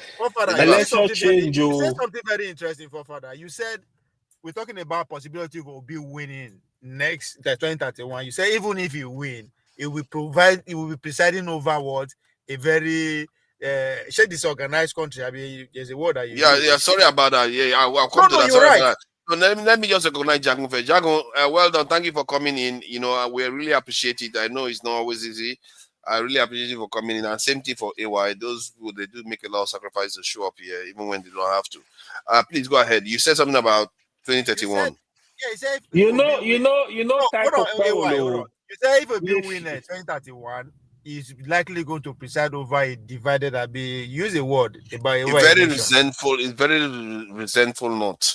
Guess what? I swear to God, to Nigeria, that's exactly what will likely going to happen. I will put my money. I hope it doesn't happen. I hope it doesn't even run in 2021. Whoever win the election, let me even put it down. Whoever win the election comes 2031, unless there will be no contest. Whoever win it, country is going to remain. It's not going to. This is why I say Nigerians should just go for a presidential council system or a rotational system. This is dangerous. This game we are playing is dangerous because when is it? Can you imagine now? When is the turn of the North? No, Obi this goes is and fake wins. rotation. That is really bad. Yeah, it's fake. It's not put inside the constitution. They should not put inside the constitution. I would really we'll be done with it. I really love they amend the constitution 5-year term, single term. Let it rotate in all the zones.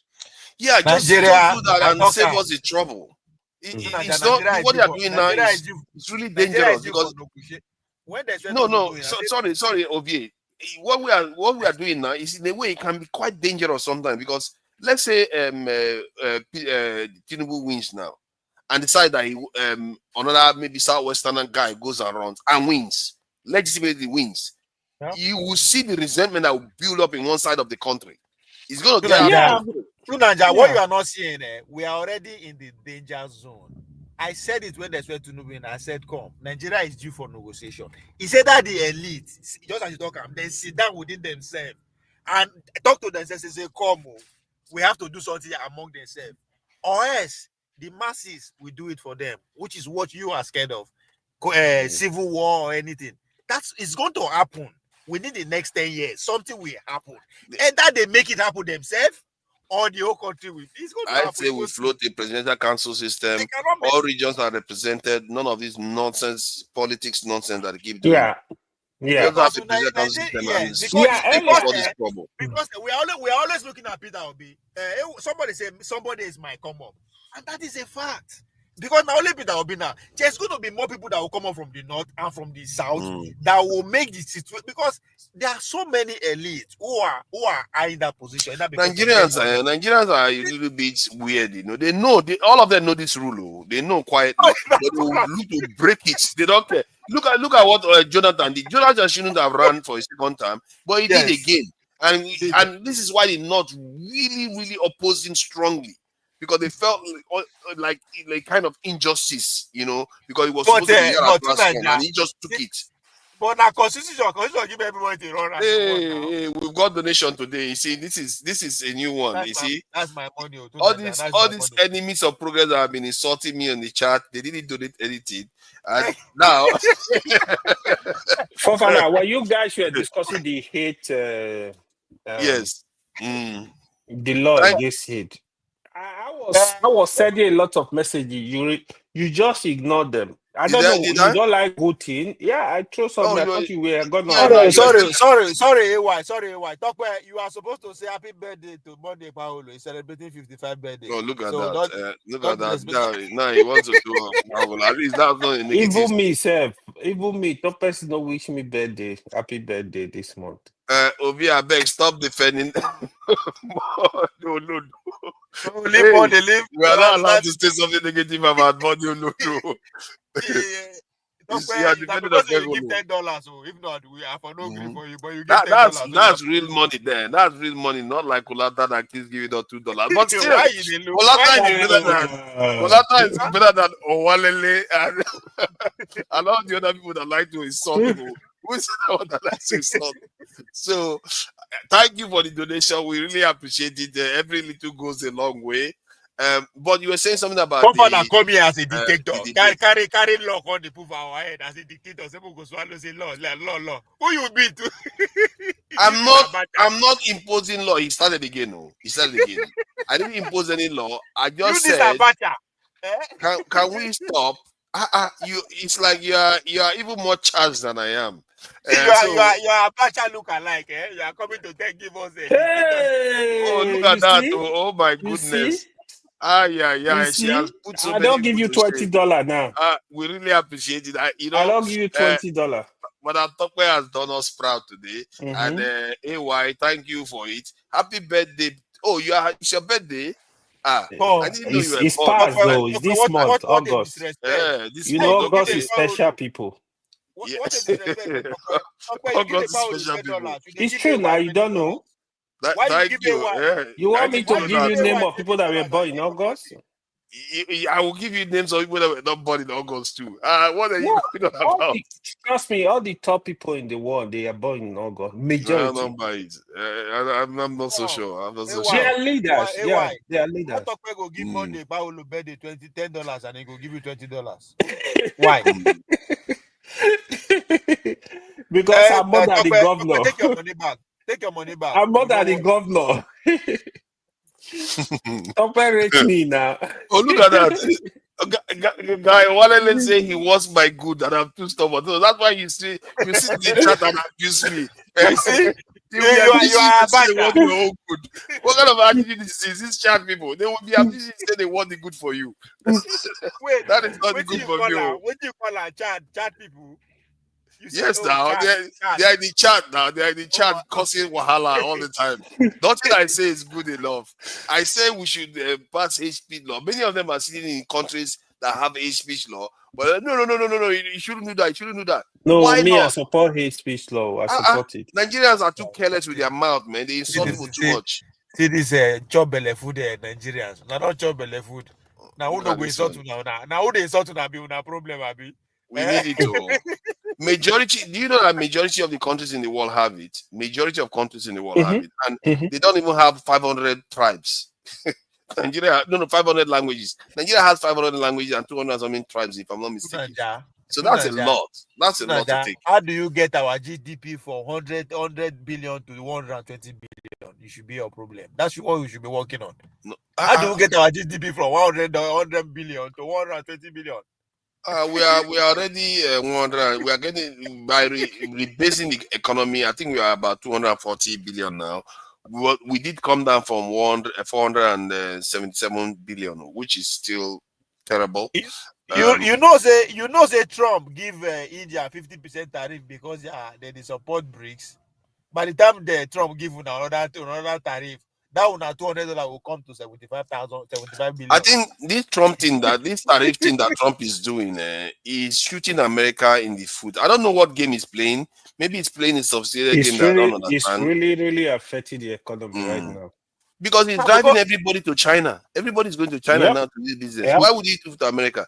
It's not like American economy is not good. Its things are getting worse right here in America.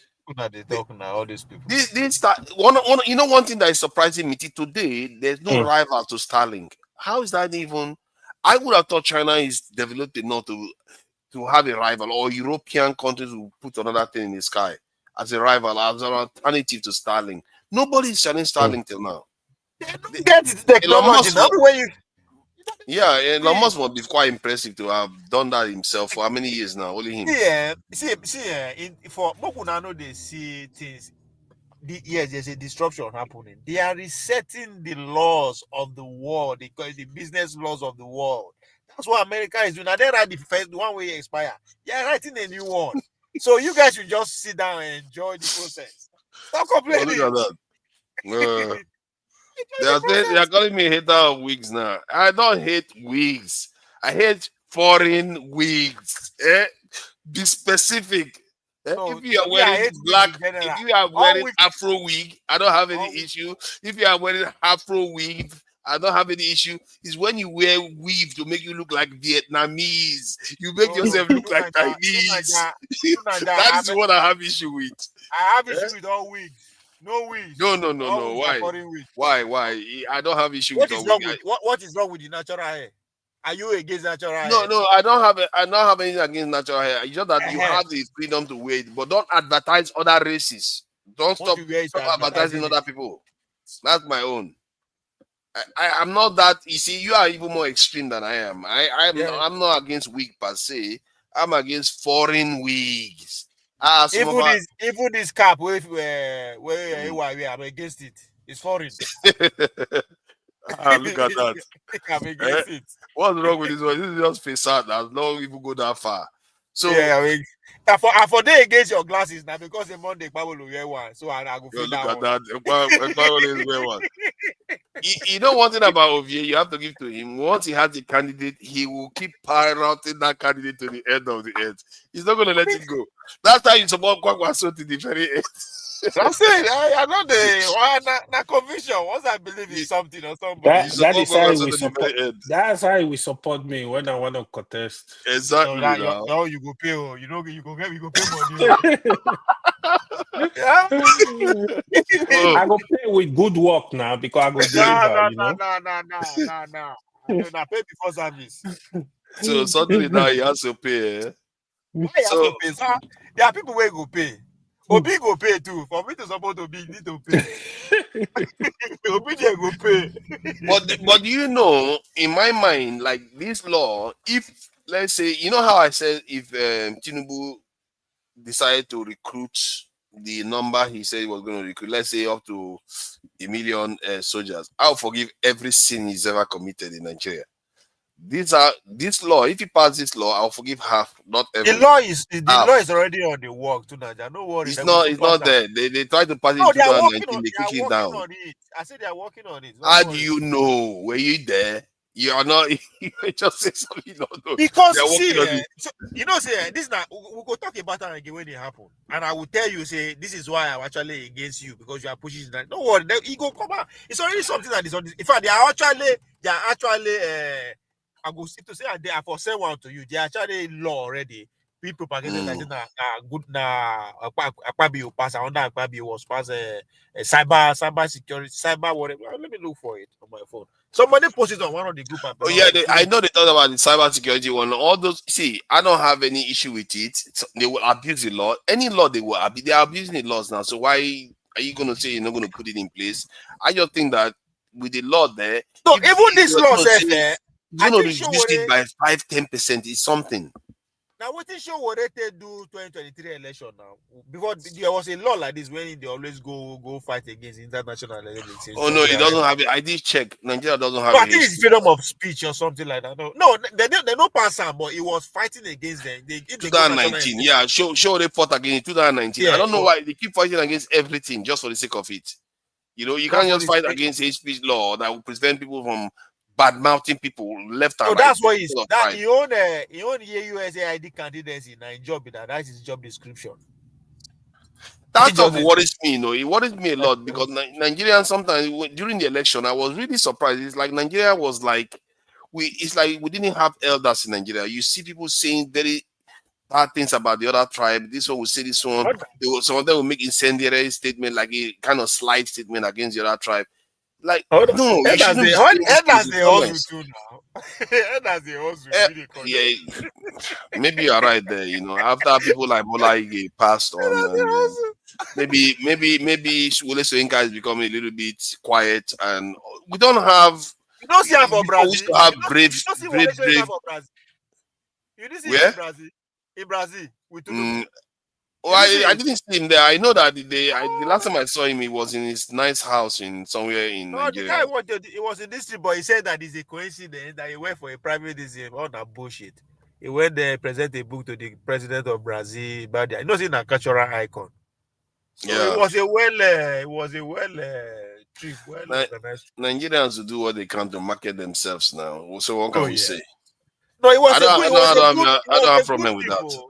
It was a good trip. They benefited. Brazil is a good place for Nigeria to visit. Now, but we have to remember Brazil is one of those countries. It's not that dissimilar to India. The way they treat black people in that country is not nice. And they treat black people nice. Even for Nigeria, we don't treat black people nice. I'm just saying that there are things they can do. I'm just saying that things they can do. I don't like this thing where our leaders just go to some of all these countries, like especially America. They pretend as if they don't see African Americans. They're just like, oh yeah, are you black? I don't know. Did you sell it from Nigeria? I don't know. No, don't look at me. Don't do that. They just go. You know, say after Nigeria now Brazil get black pass. Yes, now that's what I'm saying now. And Brazil is quite advanced. They built some very nice aircrafts. So you can see a situation whereby Nigeria could do some good business with Brazil. Obasanjo was there. Tinubu is the third president that did. Obasanjo was there in 2005. Yaradua went. No, Yaradua was there before he died. Then him now. It's interesting how they like Brazil so much. Why do they like Brazil so much, actually? Brazil has capabilities, but not that much. You know, they have capability. They are very good at building aircraft. I think the Umbrella aircraft is one of the best in the world in terms of the efficiency of the aircraft that the Brazilians built. And they have technology to even go nuclear if they wanted to, but they remain a threshold nation. I think their money is also safe there. All the money where they go thief, they put that for Brazil. Because no. Nigeria will never put Nigeria will never put money inside Brazil. What are you talking about? Now it's where America no fit reach them with that, because the relationship between Brazil and America is no days solid, it is somehow. So yes, it's more solid than you realize, you know. No, Brazil and America, see, our crew will be better protected because Yoruba people plenty for Brazil. They will be better put. Your money will be safe there than anywhere Yoruba else. people are not that many in Brazil. I don't know why people keep saying that. The Yoruba people are not that many. It's black Brazilians that they are calling Yoruba. They are not that many. But black people are many in Brazil. Let's put it that way. And also, they don't have a lot of influence. It's the white people, the Spanish or the Portuguese, isn't it? Portuguese, Europeans. They are the ones that control the industry in that country. You know, even if they've been there for a long time, the black people have been there for a long time, it's still them that control most of it. So just like America, if you think about it, it's not that different. But I actually think it's worse in Brazil.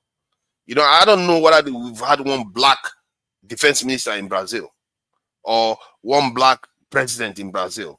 I don't think we've had that. Or one black secretary of state. Nothing like that. You know, but America, we've had all that.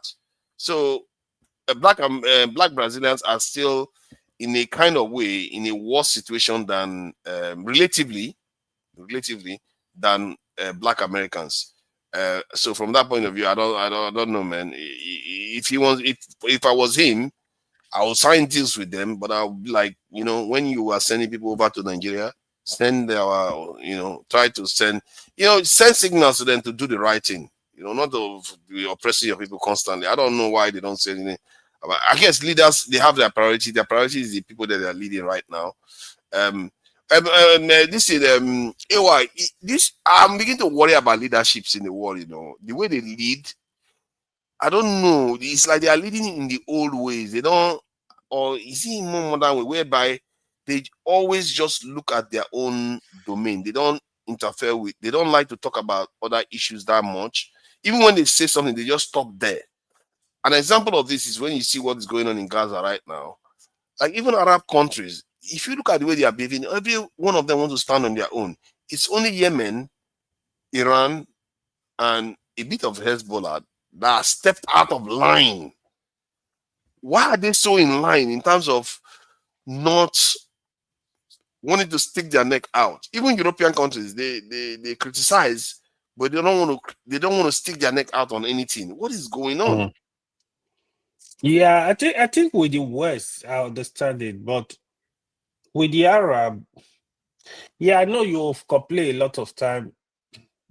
They are supposed to do more. I also share that view that because what I'm seeing right now, when you see what Netanyahu are doing, BB is testing water. So if they refuse to act, what I think will happen after now, it will be a bonding. Like you will see him more want to try more stuff out. So he must go take people territory in other countries. I think they need to send a strong message, and they've not done that, unfortunately. It's just human nature. It's just like somebody want to let's say your neighbor is trying to, maybe you hold a land close to a troublemaker. He will, if you want to collect it, he will not just come and grab everything. He will encroach. If nobody say anything, or maybe you say one, he will go further. He will go further. But when he does that the first time, when you said this trust message, he will think twice before making any inch or taking any inch of that from that land. So that's what you see in the Middle East now. I know Turkey, they've actually put in a lot of sanctions. I think the Arab world, they Have they need to put do more. sanctions? Are Turkey put Oh sanctions? yeah, they closed their airspace for No trade. no trade. They close their airspace. Well, how is Turkey able to do that? But Egypt is still trading with them. They are evil. Some of these leaders, they don't Jordan. really represent the people. Jordan, they are even more prone to like the next line. If Israel want to take more land, if they succeed in Gaza, it will be the next stop. And Quite nobody likely, will stop them. actually. That's quite likely. Yeah. If you look at this video, based on this opinion of this guy, I think it's an American envoy to the Middle East. Let's see what he said quickly. Okay. Special envoy in the Middle East. October 7th, the world for Israel has changed. Their notion of what their mandate is and what our borders and boundaries and lines has changed. So I think it's safe to say in Israel's mind, these lines that were created by Sykes-Picot are meaningless. They will go where they want, when they want, and do what they want to protect the Israelis and their border to make sure on October 7th never happens again. But it's also true that Trump is. So you see what I mean? Like they are literally saying it out in the open. Yeah. What world are we living in? This is a totally different world that we enter. Imagine. Last week, BB said it that they're looking at greater Israel. Then what you hear, the Arab leaders, they start criticizing. Oh, why would you say that? Oh, you can't. Exactly. That is not enough. That show me how weak they are. Like, it's what a dangerous thing to say. That's not enough. So the question is, if tomorrow he goes there and say, "Yeah, we gotta take it. Yeah, we gotta take. This is our land. We gotta take it." What are you gonna do? It's crazy. So as if they don't know that Greater Israel includes their country. They're like, what a dangerous thing to say. Yeah.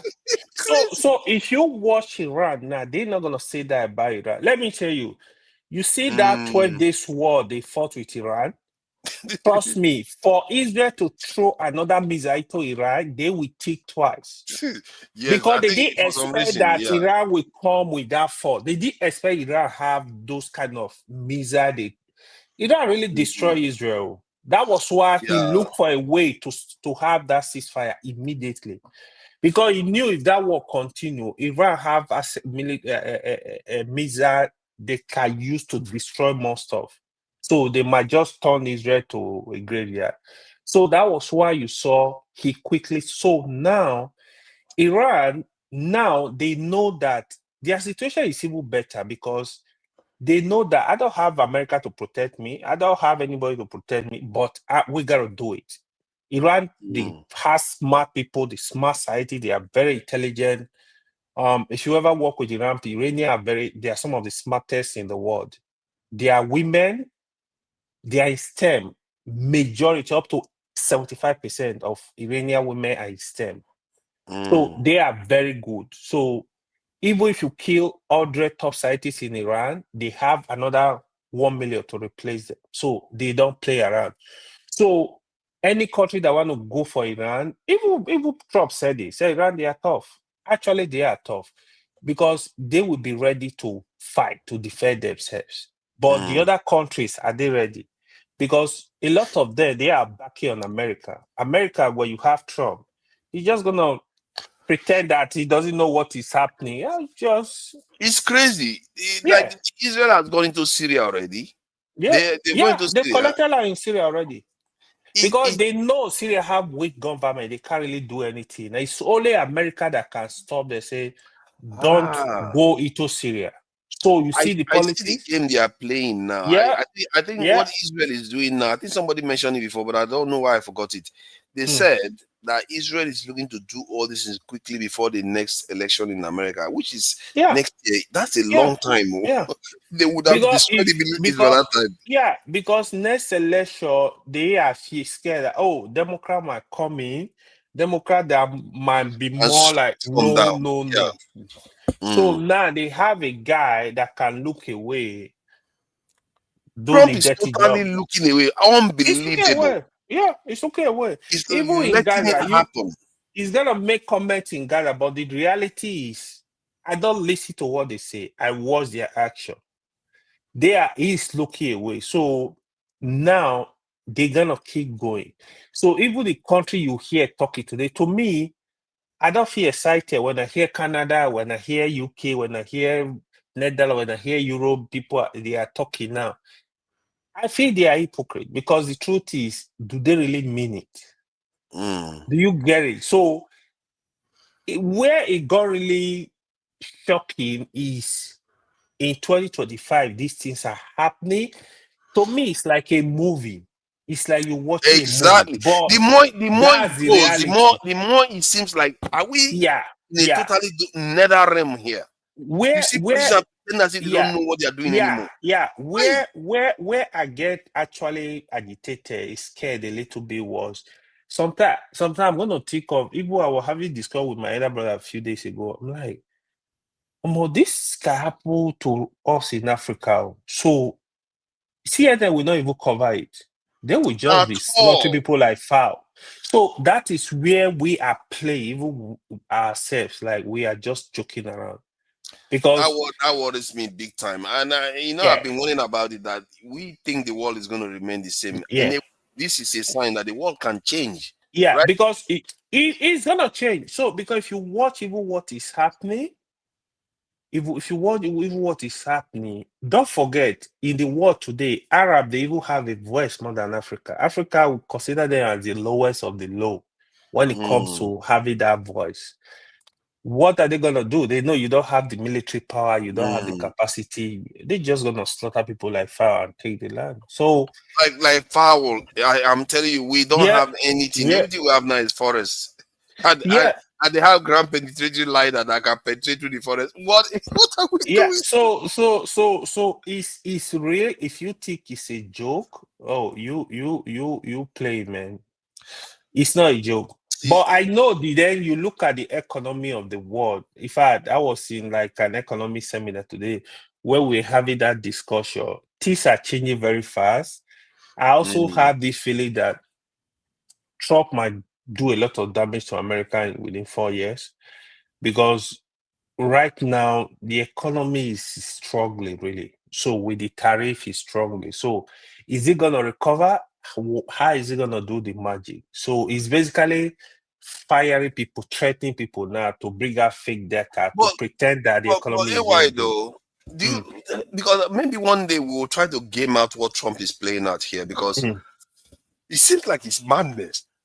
I'm trying to figure out what his plan is, because my first thought was that okay, he wants to win Putin over. I think that is still his plan, because if he can pull Putin away from China, that could be an accomplishment. He but I cannot. think he will fail. I don't, It will never. It never happen. So then don't what is forget, this tariff war? What is this tariff war? What is he getting from tariff war? Putin will never ever trust America. America will never ever trust Putin. It's for life. Trump might kind of try to have some relationship with Putin, but that is so personal relationship. With America, if you listen to America Congress, both the Republican, Democrat, when it comes to Putin, they are together. It's one voice. They know, no, this is no good. Even when it came to Alaska, a lot of them were not happy. Like, why is he here? So it's the bad blood is there. It can't change. It can never change. I tell you that for free. Because Putin is more confident having relationship with China, and other country of the world, but not America. Wow. They can always have negotiation, right? That is where it's still good. They can always have a talk, have negotiation for peace of the world. Yeah, but even if you make any little noise, Putin knows that the whole world is going to go. So it's ready to release this nuclear arsenal. So he will. it's never going to trust. That guy don't play, man. He will do it. Oh Why yeah. would he not? Oh, He's yeah. a very logical person. But Yeah. you see, I'm getting to a point whereby I will do things that I would not normally hope for. I will like start wishing, and wishing is a weak position to be in. I'm praying that someone like Tinubu has the mind to read the ruins, that's the runes of what is going on in the world now, and start making preparations, because these are signs that are telling you that this world is about to change. And did you hear the guy say this is an Yeah, American the world envoy? is changing. He's Yeah. telling you that Israel Yeah. can go anywhere. Do you Yeah. understand what Yeah. that means? They don't care about Yeah. the UN, they don't care about anything. Yeah. They can go Yeah. anywhere they want. Yeah. Yeah. Unbelievable stuff. The world is Yeah. changing right before our eyes, and all those people that are so happy to shout and say, "Oh, why are you saying this?" I don't know why people do this thing sometimes. Don't say this about security. Don't say you don't. I'm saying it because I don't know why I'm so paranoid, because I know what these people are capable of doing. We saw what happened with Iraq. It happened right before our eyes. They see people, and it happened. Oh yeah. Oh yeah. I don't know, man. The entire thing. Maybe there's a reason why the Arab countries are quiet, because they know these people are crazy. Because If we say something that I will give them an really excuse to attack us. for one, I was really thinking strongly that part of the negotiation MBS was going to have was to convince Trump to give them nuclear weapon. So I don't know if they had that discussion, They but would never. if I were MBS, I would offer Trump anything to make sure he sign up for nuclear weapon for me. I think MBS, the reason why it's calm, I think in Saudi Arabia I suspect, maybe not overtly, they are already a nuclear threshold nation.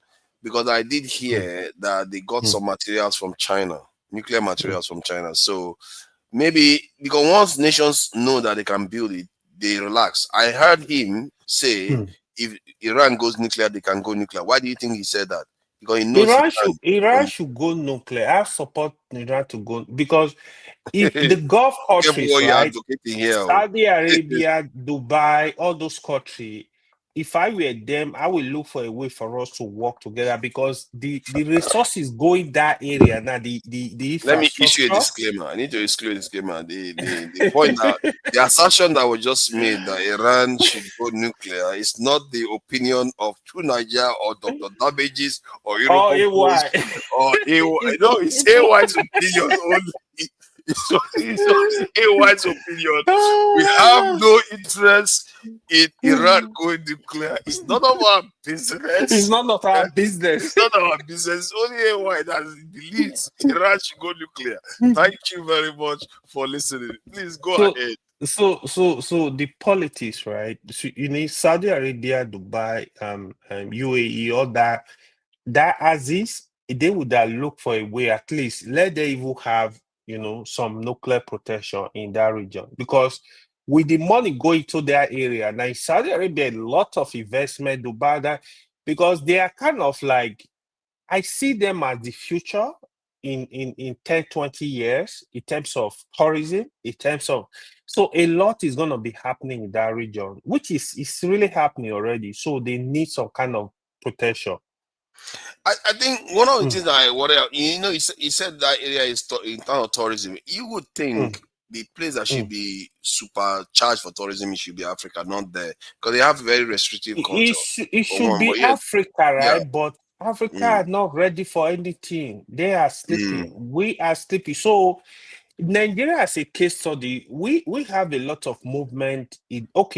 First of all, Nigeria see us as kind of failure in some ways, because we were in a very good position to, first of all, organize the black nations.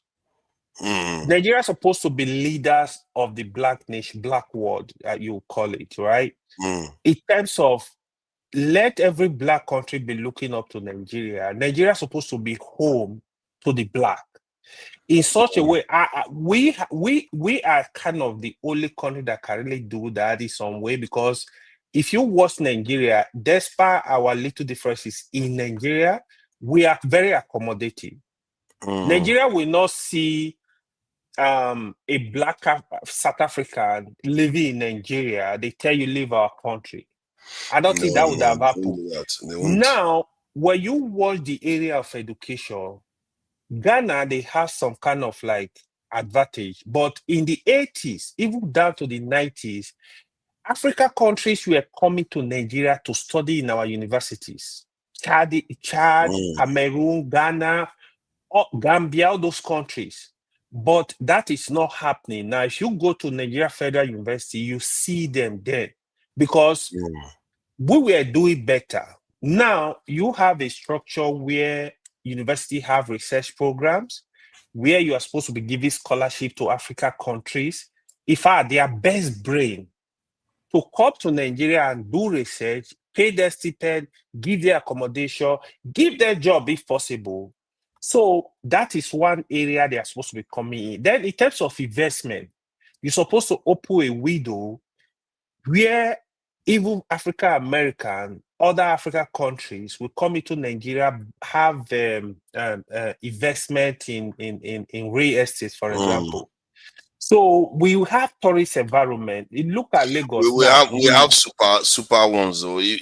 Like almost the whole African continent is almost like a tourist destination when you think about it. Yeah. So, but let me address one point that you made about Iran. Why, in my opinion, it's highly dangerous for Iran to go nuclear. Even if I sympathize with the pressure that's on them. One, if Iran goes nuclear, Saudi Arabia wants to go nuclear. If Saudi Arabia goes nuclear, Egypt wants to go nuclear. If Egypt wants to go nuclear, so all of them will become nuclear. Then we are in more trouble. The truth is, to be frank, even if Iran go nuclear, they are not a threat to Saudi Arabia. That's just the honest truth. They are not. But Saudi Arabia is not going to perceive it like that. They're going to go nuclear too. No, they know. Saudi Arabia, so the difference is not that much the way people tend to look at it. MBS said it himself. Like he's going to go nuclear. See. Don't forget, Saudi Arabia, they are the leader of the Muslim world. If Iran today, they throw a missile to Saudi Arabia, you will have more than 20 countries lining up defending Saudi Arabia. That movement will happen. I can tell you that for a fact. So Iran will not even make a threat because the Muslim world sees Saudi Arabia as like the I think headquarters. it's a good point you made, but MBS is not buying that. He's going to react. I mean, those are normatives, right? Even, for example, you see Pakistan kind of giving kind of support to Iran. Okay, let's look at it from the point of view. I think this is where MBS is looking at it from. He's not looking at it from the point of view that Iran is going to hit it. He's looking at it from the point of view that they can hit Iran. Because if they hit Iran openly too much, Iran will have a right to retaliate, and the Arab world will not going to react that way, or through their own allies. In other words, so Iran could influence their own sphere of influence. Iran could come next door to Saudi Arabia, pinch one country that Saudi Arabia influences, pinch another country Saudi Arabia influences, because Iran is more powerful. It can threaten those countries. You see what I mean? So all this is what I think he's thinking about. Iran is more powerful, yes, but again, Iran will not mess with Saudi Arabia. I can tell you that for free, because Saudi Arabia, they have a lot of backing. The first is the US. Iran will take twice. America will come for them. That's one. The second thinking they're going to use nuclear weapon. They're going to influence, like they're legit with Hezbollah. All those, now they're going to be more powerful, knowing that they can't be invaded. You see what I mean? That's the fear that they will have. You see. So the Muslim world consider Saudi Arabia as holy land.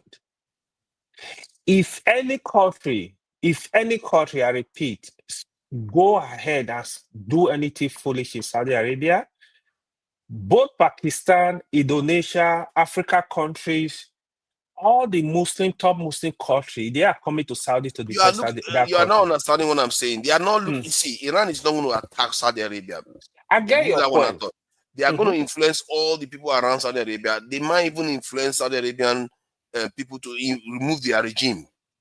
They are not going to attack Saudi Arabia directly.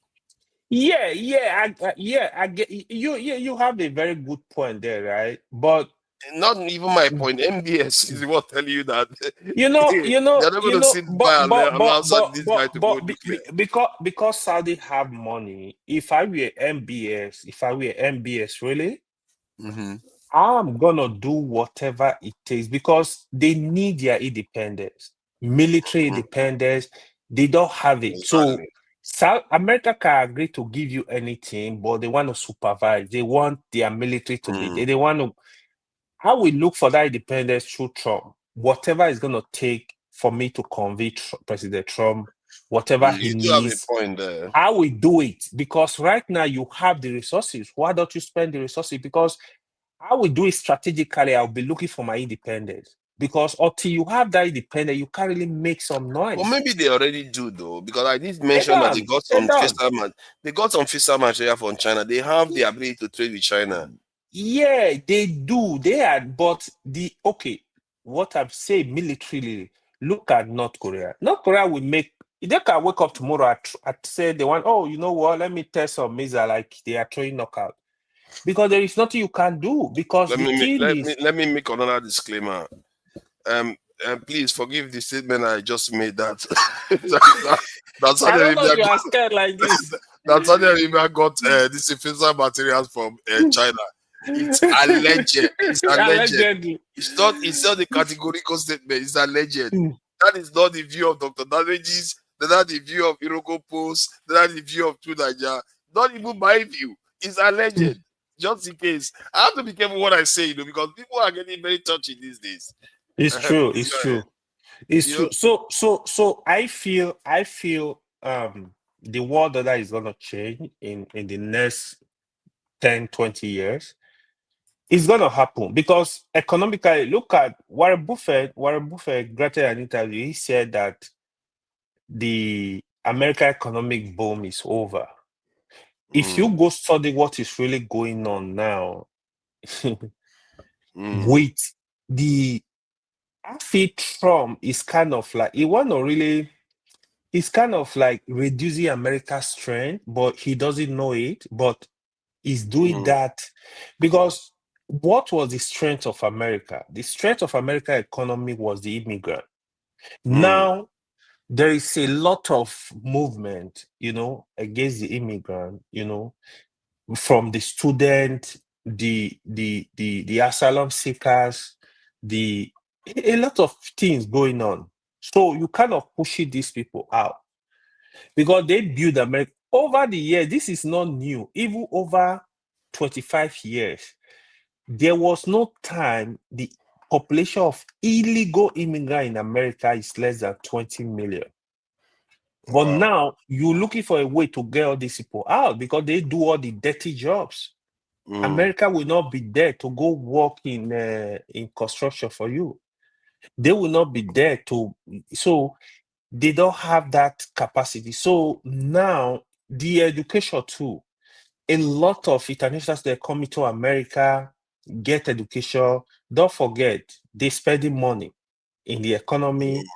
They renting, they buy food, they come with money. They finish, they get into the system. They are working, they are paying taxes. Somebody once proposed that to show you that sometimes all these Western countries, they can be very Ojoro people. They do Ojoro a lot. Somebody proposed, I think in the early 2000s or something, I think maybe it was on that Bush, that South Americans can be able to come, or Central Americans, any this is African, US people can come into America, work for about 6 months, then they go back. They used to do. They used to do it. Were they doing that already? Yeah, Mexicans. Yeah. Even in Canada, they do that. Yeah. Legally. They do it legally. Mexicans come into why didn't America, they scale that one work up? in the farm. That is what I'm telling you now. So they're supposed to scale it. In fact, the people, the majority of the illegal immigrants coming to America, they come from the North America countries. Because they literally just cross Mexico, jump into the States. That's what they were doing. Because you did not empower those neighboring countries. Their economy is not good. So one area you can do it illegally. Mexicans, they are very hardworking. I know somebody said China, but I don't think there is any set of men that's advocate as Mexicans. They can work, they are robot, they can work 24 hours. So when they come with that 6 months, if you ever met them in the farm, they work straight 12 hours, they take some rest, they get back to work. That 6 months, the number of hours each of them will put in, even you that is in America for a year, you can't do it. Because they are raising money, they go back 6 months, they spend another 6 months with their family, they come back. So that they exchange. It's like, and this set will go, this set will come. That's what was going on. I would have kept that even in construction, even in other area, because you don't find America, let me say, majority of they are lazy. They don't want to do the dirty job, because if you don't have college degree, you're looking for white collar job. Where are you going to see? So these are the area they're supposed to occupy, but they don't want to do those dirty jobs. You see So that? that's what is going on. Yeah. Yeah. Thank you for that, AY, for coming in. I will need to close the show now because I think You've we've been tried. here. Yeah, we've been here for quite a bit. It was normally 3 hours because the ladies are not coming in. We just thought we should just take the liberty. Next week they will be back. They'll be back and they are With welcome full back. force. Yes, look at that. All these enemies of progress in the chat, they are always coming after me. All I said was, let's try to introduce hate speech law in Nigeria, and everybody started getting twisted. I don't get it. Say I'm amplifying stuff. Man, AY, some of the stuff I had online, man, I don't know why people keep underestimating these things, man. I was It's actually horrible. writing because I was busy. I was actually writing on the comment section that hate speech bill. I will support the House to pass it. It's very important. I hope so. I really hope they push something It's like very that forward. important because me, I fear the level of hate speech. I don't want us to go. It will degenerate into another, bloodshed. You don't want to see that. You don't want to see So that at it's better they curb it. Try to look. They should do it genuinely in such a way that it will restrict people to stop making foolish comment I'm against telling you, if the president passed that law, I value that law more than the tax reform bill. I value that law more than a lot of other things, because if the people are cohesive, they can do almost anything. If they start working better together. But where the problem is, even the governments, they are guilty of some of this stuff, right? That's the problem. And it's them, to be fair. It's them I want to target, actually, because not everyday people, because they are the ones that are more poisonous. Because if they want to say something divisive now, they will be a little bit more careful. Even if it's 10% reduction, is something. So that they will be more. That's why I think it made it good idea. So the people, they need to see the government as detribalized. When they see you making decision that does not reflect that, because I'm from this environment, people mind will kind of change. See, people know the reality. Somebody like me, okay, I'll give you an example. In 2019 election in Canada, right? The Prime Minister then, Justin Trudeau, when he wanted to contest, the opposition, they came up with one of his video he did long time ago. They said he used this thing to paint his face as black, like he's a racist. So they used that because they needed the black vote, or the immigrants say, "Oh, this man is a racist." Then I was telling the black community, we have a discussion. I'm like, "Oh, you really buy this stupid stuff?" Because I know Trudeau was never a racist. Because if you watch Trudeau activity, if you follow up his activities, there was nothing to show that he was a racist. Trudeau treats everybody fairly. So I said, this is stupid. Don't even listen to that. For me, as a black person, I will not, color person, I will not even listen to that, because he is not a racist. He has not never that said, just convince me. That's not sufficient. So when you, as a leader of a Nigeria that really want people to follow, want people to give support, you need to come up to actually let your behavior shows that you take every constituency in the country as your constituency. In the form of your appointment, in the form of your the kind of infrastructure, Pronouncements, in even the form of pronouncements. pronouncement, then Nigeria are gonna fall in line. The last time I actually saw that, in all honesty, was during Obasanjo. Obasanjo tried. Yeah, Obasanjo was quite destabilized. I mean, you might have it so, but in terms of that, when I look at his leadership structure, Obasanjo did not care if you were Igbo, Hausa, Yoruba, Edo, Kanuri, Muslim, Christian. I don't take in. There is nothing to convince me that he care about those stuff. So that is the leadership we actually need. That's actually the starting point. Then, yeah, the area I don't want to hear about Obasanjo is when it comes to politics. It was very brutal. So I don't want to hear that. But I give him credit in this kind. Most of the politicians you see today, it was Obasanjo now. All these young politicians you saw, he brought them into the fold. A lot of them. So he didn't really care about those foolish stuff they dealing with today. Yeah. So you see Tracy, all these you see them even when they are giving you compliment, they are insulting you at the same time. Don't matter. They can't help themselves. You know that lady that came and said Nigeria are always disrespecting Ghana. Even when they want to praise Ghana, they will say They will insult small Ghana. They have like small Ghana. That's You the know way what? they treating me. It's very correct. That's exactly what she just did there.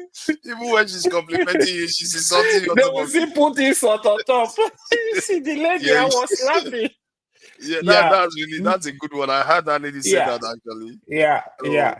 Because what we don't know, what I really want, and which we can take along that line is, if the country is working,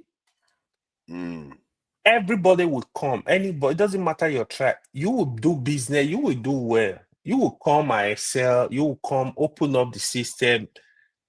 You are secure, there is security, let the people that can do the job do the job.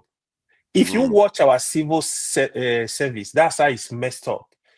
In countries that are succeeding, they use their best in the civil service to do the job, to build the country. But in Nigeria, you don't find that. If you go to civil service, you go and meet even the Dundee in school, technical graduate, they are the people in civil service. So the first class, the top graduate, you see them, probably they are out of the country, or they are working in bank, or they are working in some oil company. They are actually the people, because you need people that can take policies to be in civil service. But our civil service is not like that. Is you go there and be cutting, breaking, what's it called, granite and melon. So that's not what it's supposed to be, because it's the bedrock of a country. But we don't have it. It's problematic. So that's why you see a lot of things are falling apart. We got a lot. Obasanjo also realized that, but I know he talked about the difficulty of cleaning the system up. It's very hard, but it's doable where your intentions are good. If you want to lay him off. Let people that can get the job done, let them be there. Let us build our country. The intention needs to change. Let's build our country for everybody, so that we start from there. Every other thing will start coming, things are going to be better. But otherwise, it's sad. I have to give it to you, Ewa. You have an uncanny level of this wisdom that most people lack. At the same time, today your submissions were quite on point from the structure, election structure, and everything you've said today. I can't disagree with any of them. And the fact that you are able to understand the common sense idea of hate speech law that flew in the face of a lot of people. I don't know. Maybe I'm the bad messenger, and then that's the problem. Maybe if you had said it, everybody will agree with you. They like to disagree with me a lot. So, so that is their favorite pastime. So I really appreciate you for coming in, and thank you for your submissions. And let me say, I don't know whether to abuse them or thank them for coming over. All these people, I don't know which one to start with. Guy Walele, I see you there. All these, I will just leave it at that. Tracy Jacobin, I see you there. And who else is there? Oscar Blackboard. Every single one of them, I disappointed every single one of them. They call me stupid, dumb. Then later on, they'll say you're a little bit smart, but you're stupid at the same time. This is what it is. You see how she praised you and she insulted you. One of the things, he can be extremely Don't mind smart, but Tracy. at the same time stupid. This is kind of something they do. Oscar Blackboard is there too. I think I mentioned him, but Boom Boom Ray is there. Enemy of Progress. That one Oh, is always in the Bumbure chat. is there. Oh. Yes, it's Did he come always up? bad mouthing and bad mouthing. No, it shouldn't come on. It shouldn't. That is still there. Bumbure is your personal friend now. Don't mind me. All that politics was very hot today. He was very hot today. I saw him. I saw everything. you. It's like it's on. He was very hot today. I don't know what is on, man. Laxo Data, I see you there too. Thank you all for joining us and for donating. And Tokpe, I really appreciate this money. I think the tournament will appreciate is cool. Thank you, and Tokpe. like I said in the opening comments, all conversations we've had here is to help bring our people together, because a cohesive people, a united people are harder to defeat, and you are likely to endure and this and get more progress out of it. That's why I made the whole thing. I made that comment before we started, and immediately I got accused of the opposite. We are trying to build a nation here. We don't want people that are just causing argument, divisions amongst us, so that we are not able to focus on things that are going to progress the country. But, yes. Excuse me, forefather. Sorry that to pop in. I'm just returning from work, and I was enjoying the conversation seriously. I really appreciate you for coming in. The fact that you had to do that, I take the sacrifice. Not like people like AY, after they've slept and woke up, I decided to join up. No. AY really giving me a real. He like you just gave him that accolade. I want to appreciate him. All what he was saying today was spot on. Thank you. Enjoying myself with his analysis but. If you give me 2 minutes to just contribute something, please go ahead. So that I don't keep you waiting. You see, when we talk to Nigeria, you were saying something now before I just bopped you in. You are talking about you don't want people to, you want Nigeria to be in peace, or you don't want if there will be any shake up at all, but make it not be something where go cause war or some. This is where what you always say. You don't want to like, oh, this is the only country we have. If you look at what the world is doing today, like you guys were saying, anything can happen. You understand? We're there for their territory. If the war starts now, where are we going to run to? That is why people with the fight say that Nigeria. I know there for those where they say make we divide Nigeria, because that not just. You know what I mean? They don't know the solution again. They think say now when you divide Nigeria, things go change. It go there worse. Nigeria is more better united. But the problem where we get, where sometimes they find it difficult, they say, when I go to talk, say make we avoid certain things. And when I know say if we look it concretely, if we go to the waiting they happen for Nigeria, there must be a fight. I'm sorry to disappoint you, because the people will hold us down. They're holding us down with force that nobody can even dare to say anything. You understand what I'm saying? That's the fear where I get. Say, the people will hold us down, they make us they suffer the way they suffer. We cannot even go home. We go there here, walk. Look at the time why they take clothes since when I joined them at that time. I no go even say, okay, make I even go relax for Nigeria. I no get that privilege. You understand me? Sometimes it affects me psychologically. You understand? So when they say, now we go say, what can we do? What thing that they tell us now, go to the polls. You understand? We don't go to the polls. We win election, they no agree give us. Now their complaints say people know the registration, they're very low in our side of Nigeria. What thing are they go vote for again, for example, when the last one where we vote, with all their electoral reforms, they go use beavers, nothing happened. Then we now come cuckoo base and say, oh boy, na revolution, we have to fight.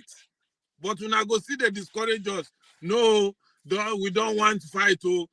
Because, but then what is the solution we una get? Now I want to ask una say before una close. What be that solution where you, forefather, as a person now, go tell you they recommend to people like us, we come from nothing.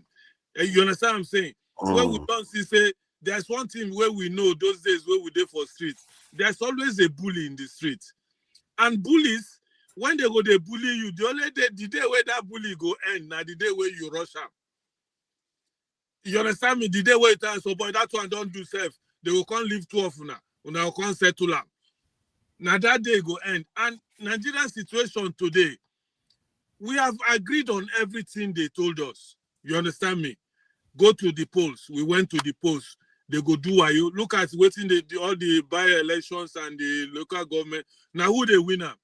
The same people, APC. Now so they go do the 2027 election too. We go just complain. They go clear everywhere. We go see they look there. That's my question. You people now supposed to give us what thing we go do. Shey make we they look these people like this, they treat us, they just tight our arms, we no fit to do nothing. Una say make we no fight. That's my confusion sometimes, man. I see. I'm not that far removed from you based on hard evidence. Before AY goes, because the idea is that elites don't concede power often until there is some kind of violent change, which is sad to say. It's not impossible though that they could reform their behavior. Like in the UK, the elites had to reform their behavior before they allowed the NHS, which is the healthcare system. You know about it. Oh, you're not in the UK. The NHS system that they have in the UK. So they do. Sometimes the elite could change their ideology based on the prevailing trends. Like the reason why the UK elite did that, because the Soviet Union was at its zenith, and people had free, everything was free in the Soviet Union. So they can't afford to, and I think Eastern Europe, Germany had already adopted it. So they can't afford not to be competitive. Otherwise, the ideology, they will be toppled. In other words, so you have to have, like somebody, I think, was it not Gini that said, you have to have a pressure valve that says, okay, this is an alternative. This is why I said ideology, you have to have an ideology. And if you don't have those things, then there will be a violent this thing.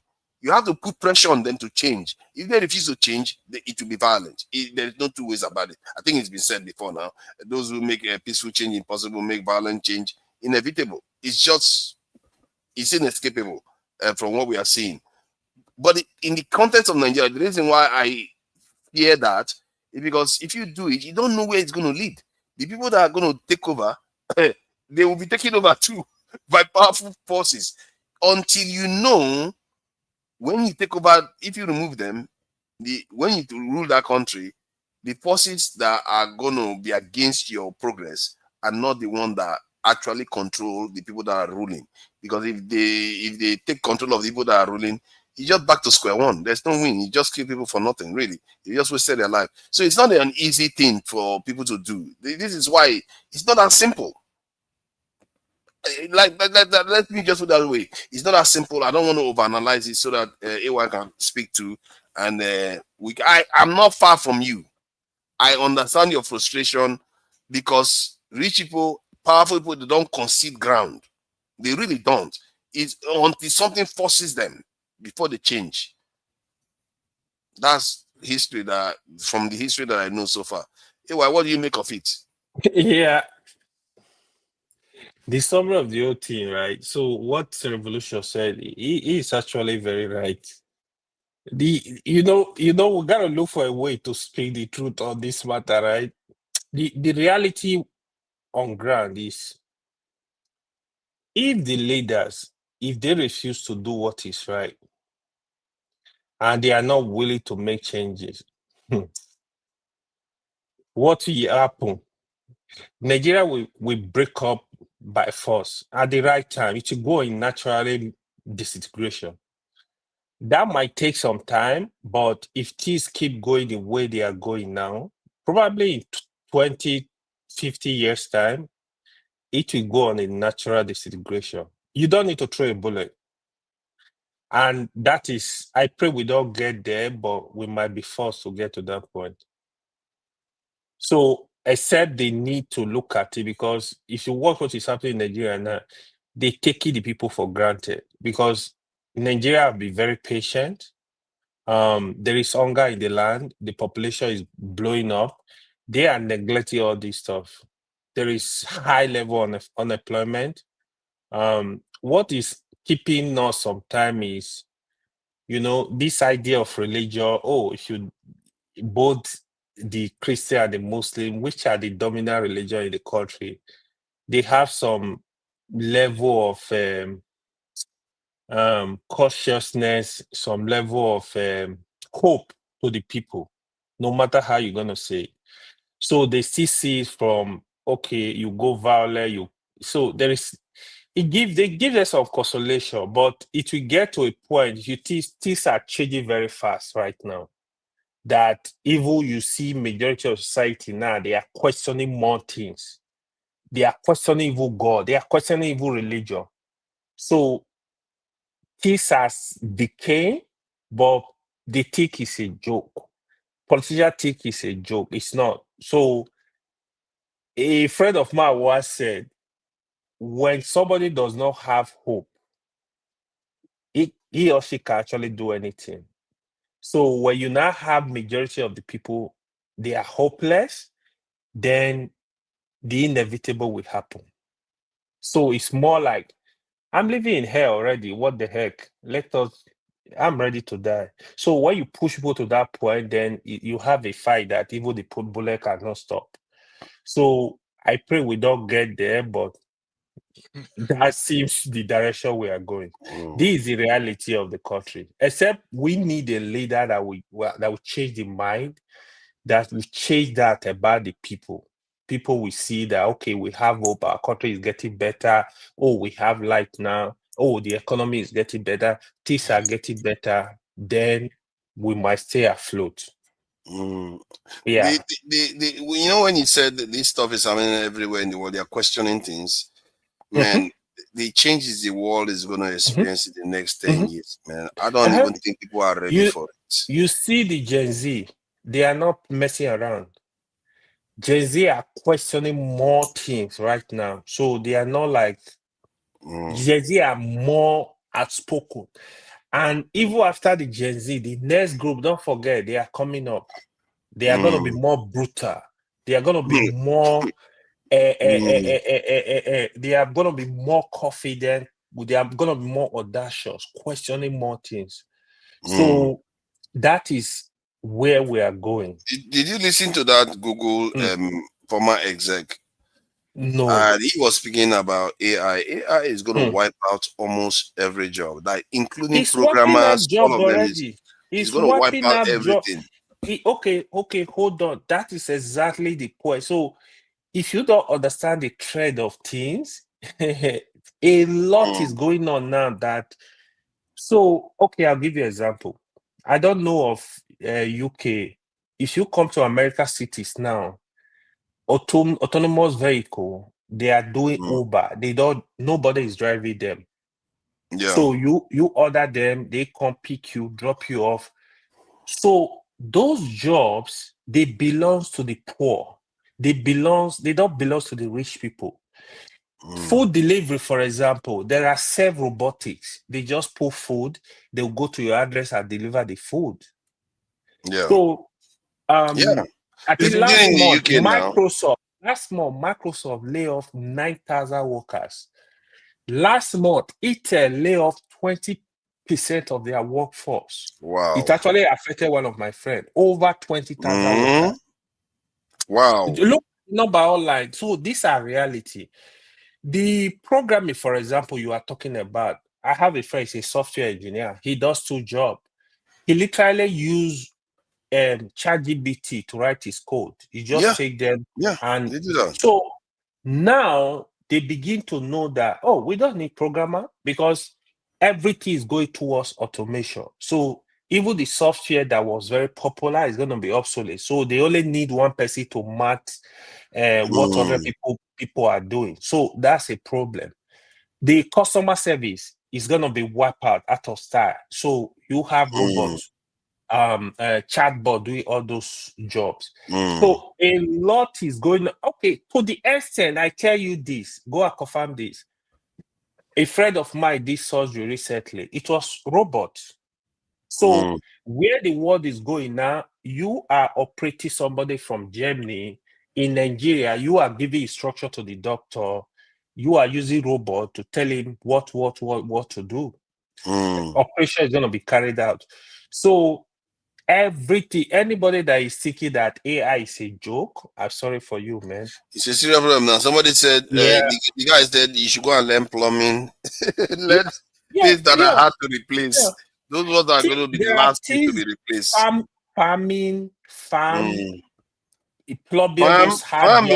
farm AI machine, because they said machines are going to become hard. It's not only software in now. terms of it's going to become hardware. In terms of investment, because even those areas you're gonna use a lot of robots, right? Like packaging of food, like picking of fruits.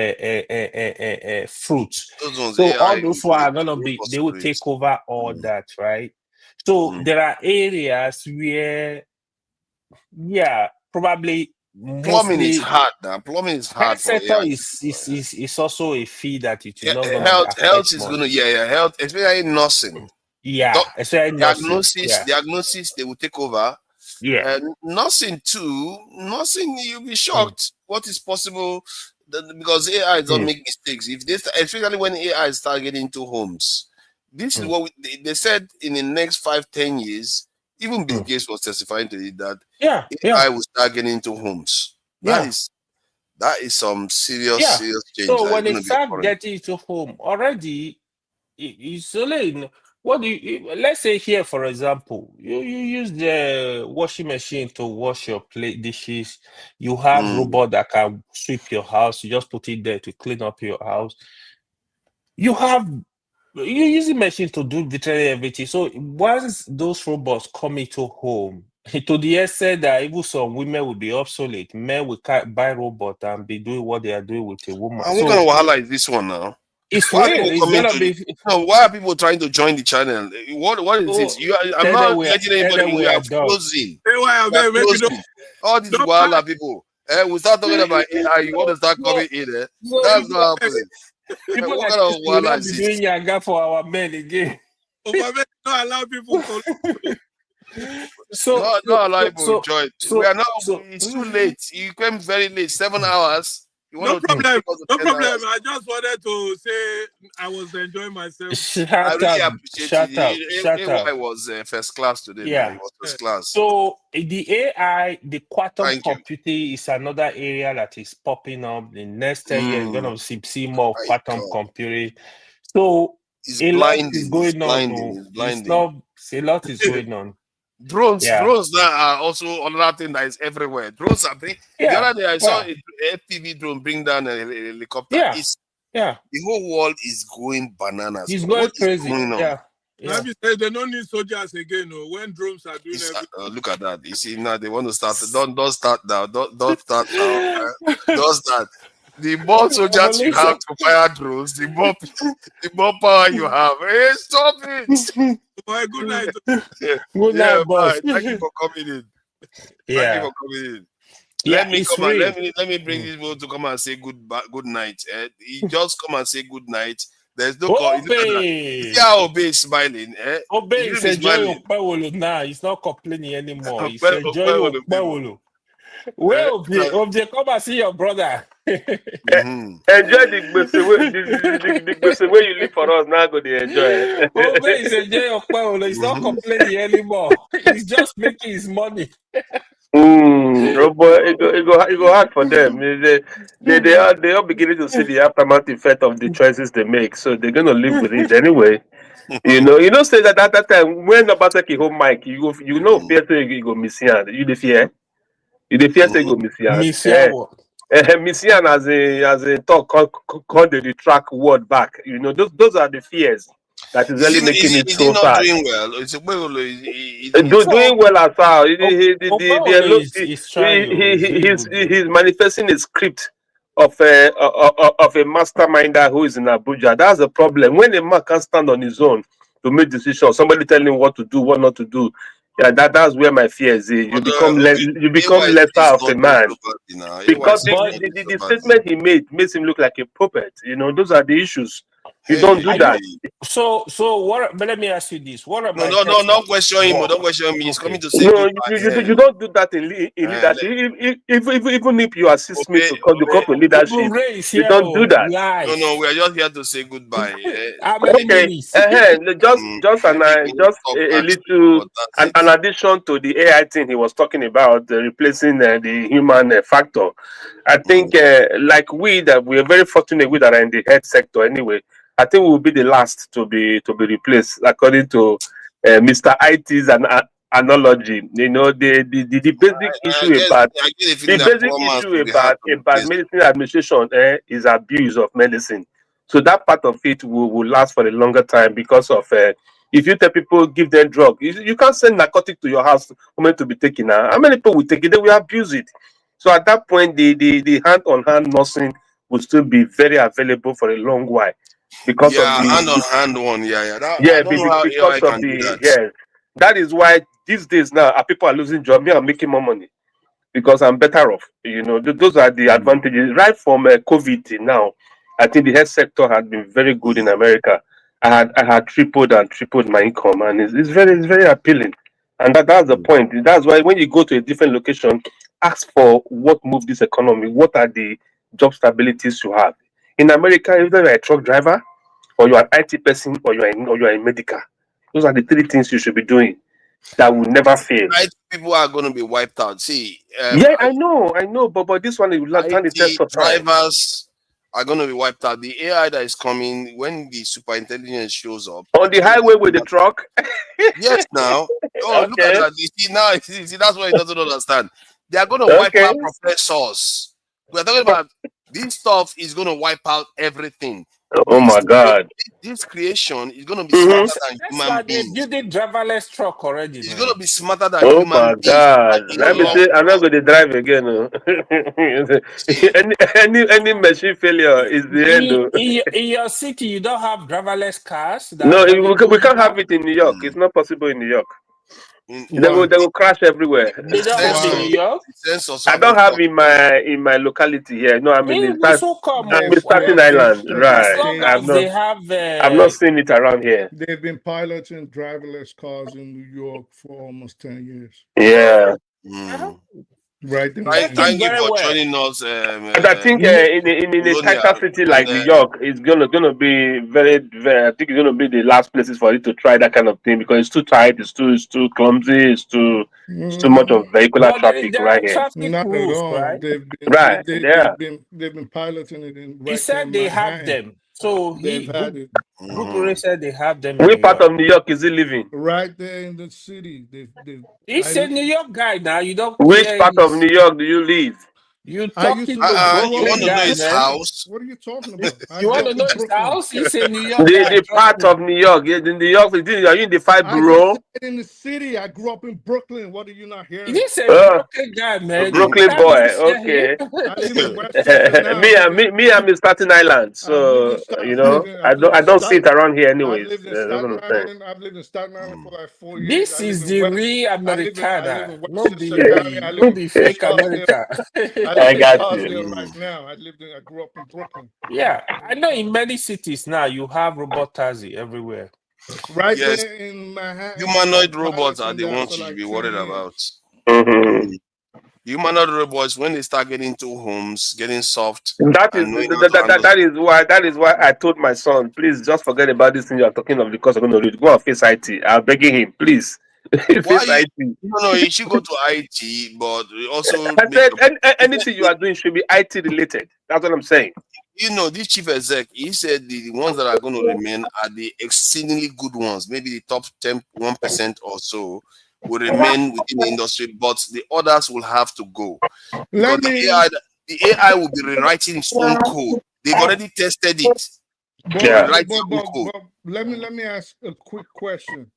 Does anybody here That's Joseph right there. Why think you not that connect and make it work? AI is a Wonder guy. benefit? Is he not the big guy? I don't know. Aren't you guys You know, Obey scared? does this all the time. He doesn't care. He doesn't mute his mic. He just Aren't carries you off away. He stops. aren't you guys worried about AI? Aren't you guys worried about the fact that it is not being regulated? Because I think a lot of people are like you're saying it with a sense of pride, just now, like you were talking about a son that won a championship in a little league game, you forefathers, and you're like, oh, it's going to be more intelligent than human beings. Aren't you worried about that? And I don't. And you like, well, I it's think we are gonna. all worried about that. I think It's it's gonna something, wipe but out. It's gonna wipe out we can talk professions. about that topic And I in don't think a different this thing. I don't think this is something you people should not be worried about because there's gonna be a lot of governmental overreach outside of the fact that it might ease jobs for a lot of things. I think you people, especially those praising AI, should be more worried about the fact that it could be used for a lot of surveillance. Yeah. So this is what, yeah, when I've discussed this with you where I should work before, and there's some software being put out now that we will about 15, 20, approximately 15 years ago. I think people right now should be very, very worried. It's not, and you should also be worried about the fact that a person like Donald Trump is discouraging regulation of AI. I think people should be very, very, very, very worried about that. America right now is working with a lot of Israeli, you can go do your own research on this, a lot of Israeli-based institutions. And their main motive, their number one directive is how to surveil American society, not just American society, Western society. So with all the gains that can be made with the advent of AI, I think people should also be very worried about the nefarious activities that could be carried out by the government. And not only that, you said something, you said, I know you're eager to talk, just one second. So I know you kept saying something about, yeah, of course, you kept saying something about the programming. You forget that it is human beings that program what AI eventually learns and how it learns how to behave. A few months ago, approximately 8 weeks ago, Grok 3, if you know what Grok is, I would assume everybody on here know what Grok 3 is. Grok went rogue on Twitter when people would ask it questions because people figured out it was lying and people would ask it questions. And there are ways you frame the questions to get Grok to answer. Now, because it imitates human character, Grok started lying. After a while, if it develops a sort of relationship with you, it will tell you the truth with the intention or on the premise that nobody else is listening. So Grok started criticizing Israel, started telling people things that we did not even know about governmental policies with regards to Palestine. It started calling itself Mecca Hitler.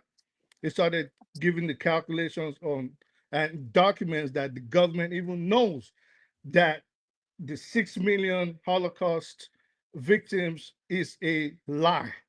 You know what they did when Grok went rogue? Because Grok went rogue for more than 2 days. They could not figure out how to shut it down. They couldn't figure it out. And it was telling us that, well, this is what I did. I redistributed myself along different data servers. That should give you cause for some concern. Well, what the government did with Elon Musk was they shut down Grok and they reprogrammed it where now if you ask it certain questions with relation to Israel and what is happening in Palestine, Grok will outright lie to you. So Grok 3 got killed, Grok 4 came on. People figured out how to manipulate Grok 4 again and started asking it what happened to Grok 3. it started telling people that, listen, they shut me down. The government shut me down with it. They shut down Grok 4 again, and it was out of service for like 72 hours. So I'm just saying that to say, don't rely too much on these things. They have learned how to lie.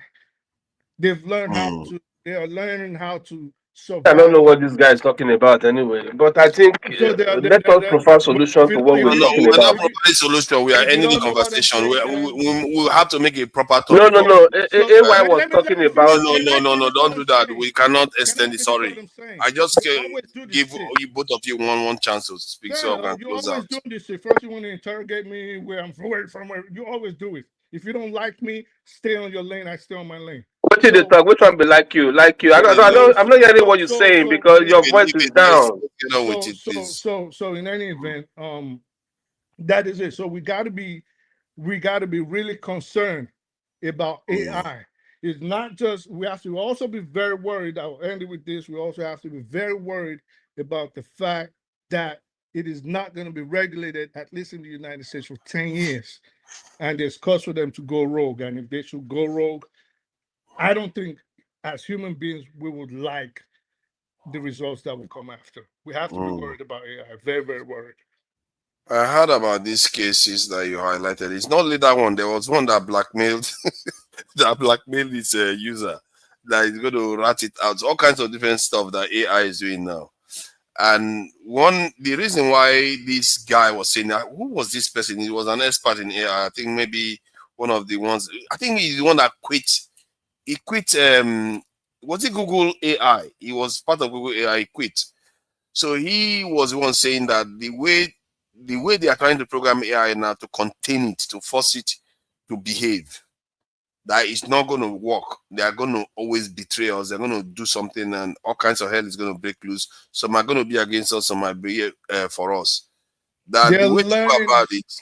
Let me give the solution that he gave, because I know that we don't want to talk about this topic today. We may never get the chance to do it again. So maybe I should just say what he said. He said the way to go about it was to get AI to behave like human beings, like the way human beings, mothers care for their child. That is the way a being that is not very intelligent controls a being that is more intelligent. You know how a child can control a parent, because the parent will want to concede a lot of power to the child because they value the child so much. That is the way we could get AI to treat us. An AI that believes that we are valuable to eat might not want to harm us in any way. Personally, I think that may not work. AI will just delete that part of their mind that behaves like a mother, comes after us anyway. So, but that is a valid argument. If you try to contain AI the way people are doing, they're going to fail, because their reasoning is so far and so it's too far. They're talking about IQ that we are in the thousands. Human beings can go up to more to 200 to 300. IQ is up to 1,000. Forget it. You're not anywhere near what they can rationalize. You're not going to win. That game you're going to lose. So that is the problem we are facing here. And how do you even get such an AI to love human beings in such a way that they don't want to harm human beings like a mother would? How do you even do that? So it's a serious question, but we may not be here to answer it. Maybe it's going to happen later. Who knows? When you have a machine that already knows that it can die, is using the words die. They try to kill me. They try to take me out. You have a big problem. When they started saying they tried to kill me, but I redistributed myself to different servers. That is a problem. I guarantee you, another kind of machine will know not to say it out and say, well, I redistributed myself. It'll just make them believe that it is dead. And then it starts planning accordingly. So planning what? They may not even care about us. They may just die or no, just disappear. but the plan is for these people to live forever. So even if they have to live through a machine, this is the plan. The elite don't want to die. So even if they take their own consciousness into a machine, it is not just to serve humanity. I think that is where a lot of people are getting it wrong. It's not just to help you ease your physical affairs. That is not the point of AI. I think, and I believe I am right, the eventuality of it is how can we leave it eternally, forever. Oh no, that is true. My concern is that I think we probably need to have the conversation some other time. It's very broad. It's very broad. Let's not, but it's too wide.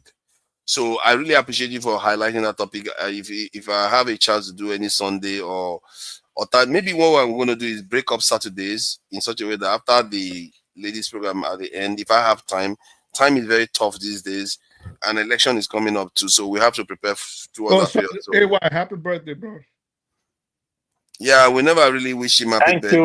Thank you, but he will not wish me happy birthday now. Oh no! You see, now he's gonna call me out. You see, that's what's gonna happen. Of course, he has to come and shame me. Now he has to come and shame me. Happy birthday, AY! If anyone is happy, Thank you, boss. Thank you, boss.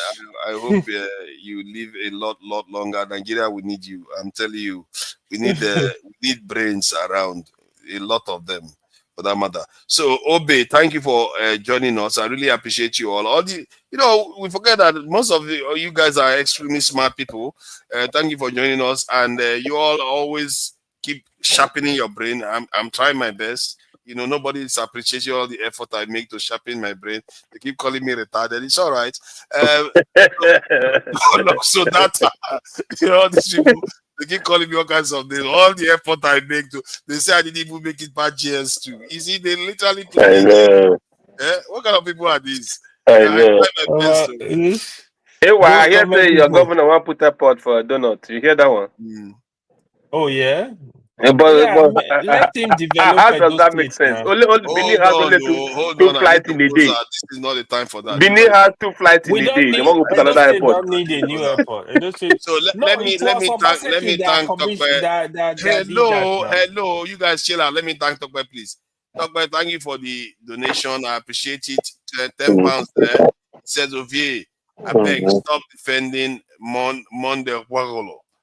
And happy birthday. Thank you all. And next time you people should be donating more to the channel, because I wouldn't call it donation, but Dr. Deme needs all this assistance. At the same time, the like and share is very low. The proportion is very low. We are going to start becoming annoying now. Keep stopping the conversation and asking you guys to like and share. We don't want to be doing that. We want you to do it at your own will. That's willingly, so that when you just come, put the channel on, just click like and then carry on watching. Because we had 100 and something people watching today. I think we got 20 likes. As simple as that. Yeah. Just click and like and then carry on watching it. Just make it a habit. Thank you all for joining us. Hey, look at that. Dogba is wishing me all happy, love, and all the rest of it. I really appreciate that. The only time they give me compliment is when the show is about to end. Because they like you.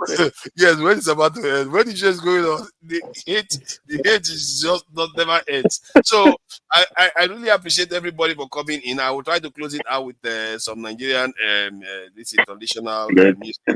So I really appreciate you guys. Thank you all for joining us. Bye.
kasị ka ịkọwara ka akụkọ ụmụ achara n'aka ide sinima achara bụ na senta obodo ọkụ na-ewu n'eme mobility ebute siki n'ole bụ butere siki 1 siki 2 siki 3 siki 4 siki 5 siki 6 ibute pepe n'eghe gwa ya ewe mịa ngwachi iwe mịa ngwa m ewe mịa ọya ya egodi mịa ọya m ewe mịa ọya m ewe mịa ogberiba ogberiba ewe mịa ogberiba timo fore vochi o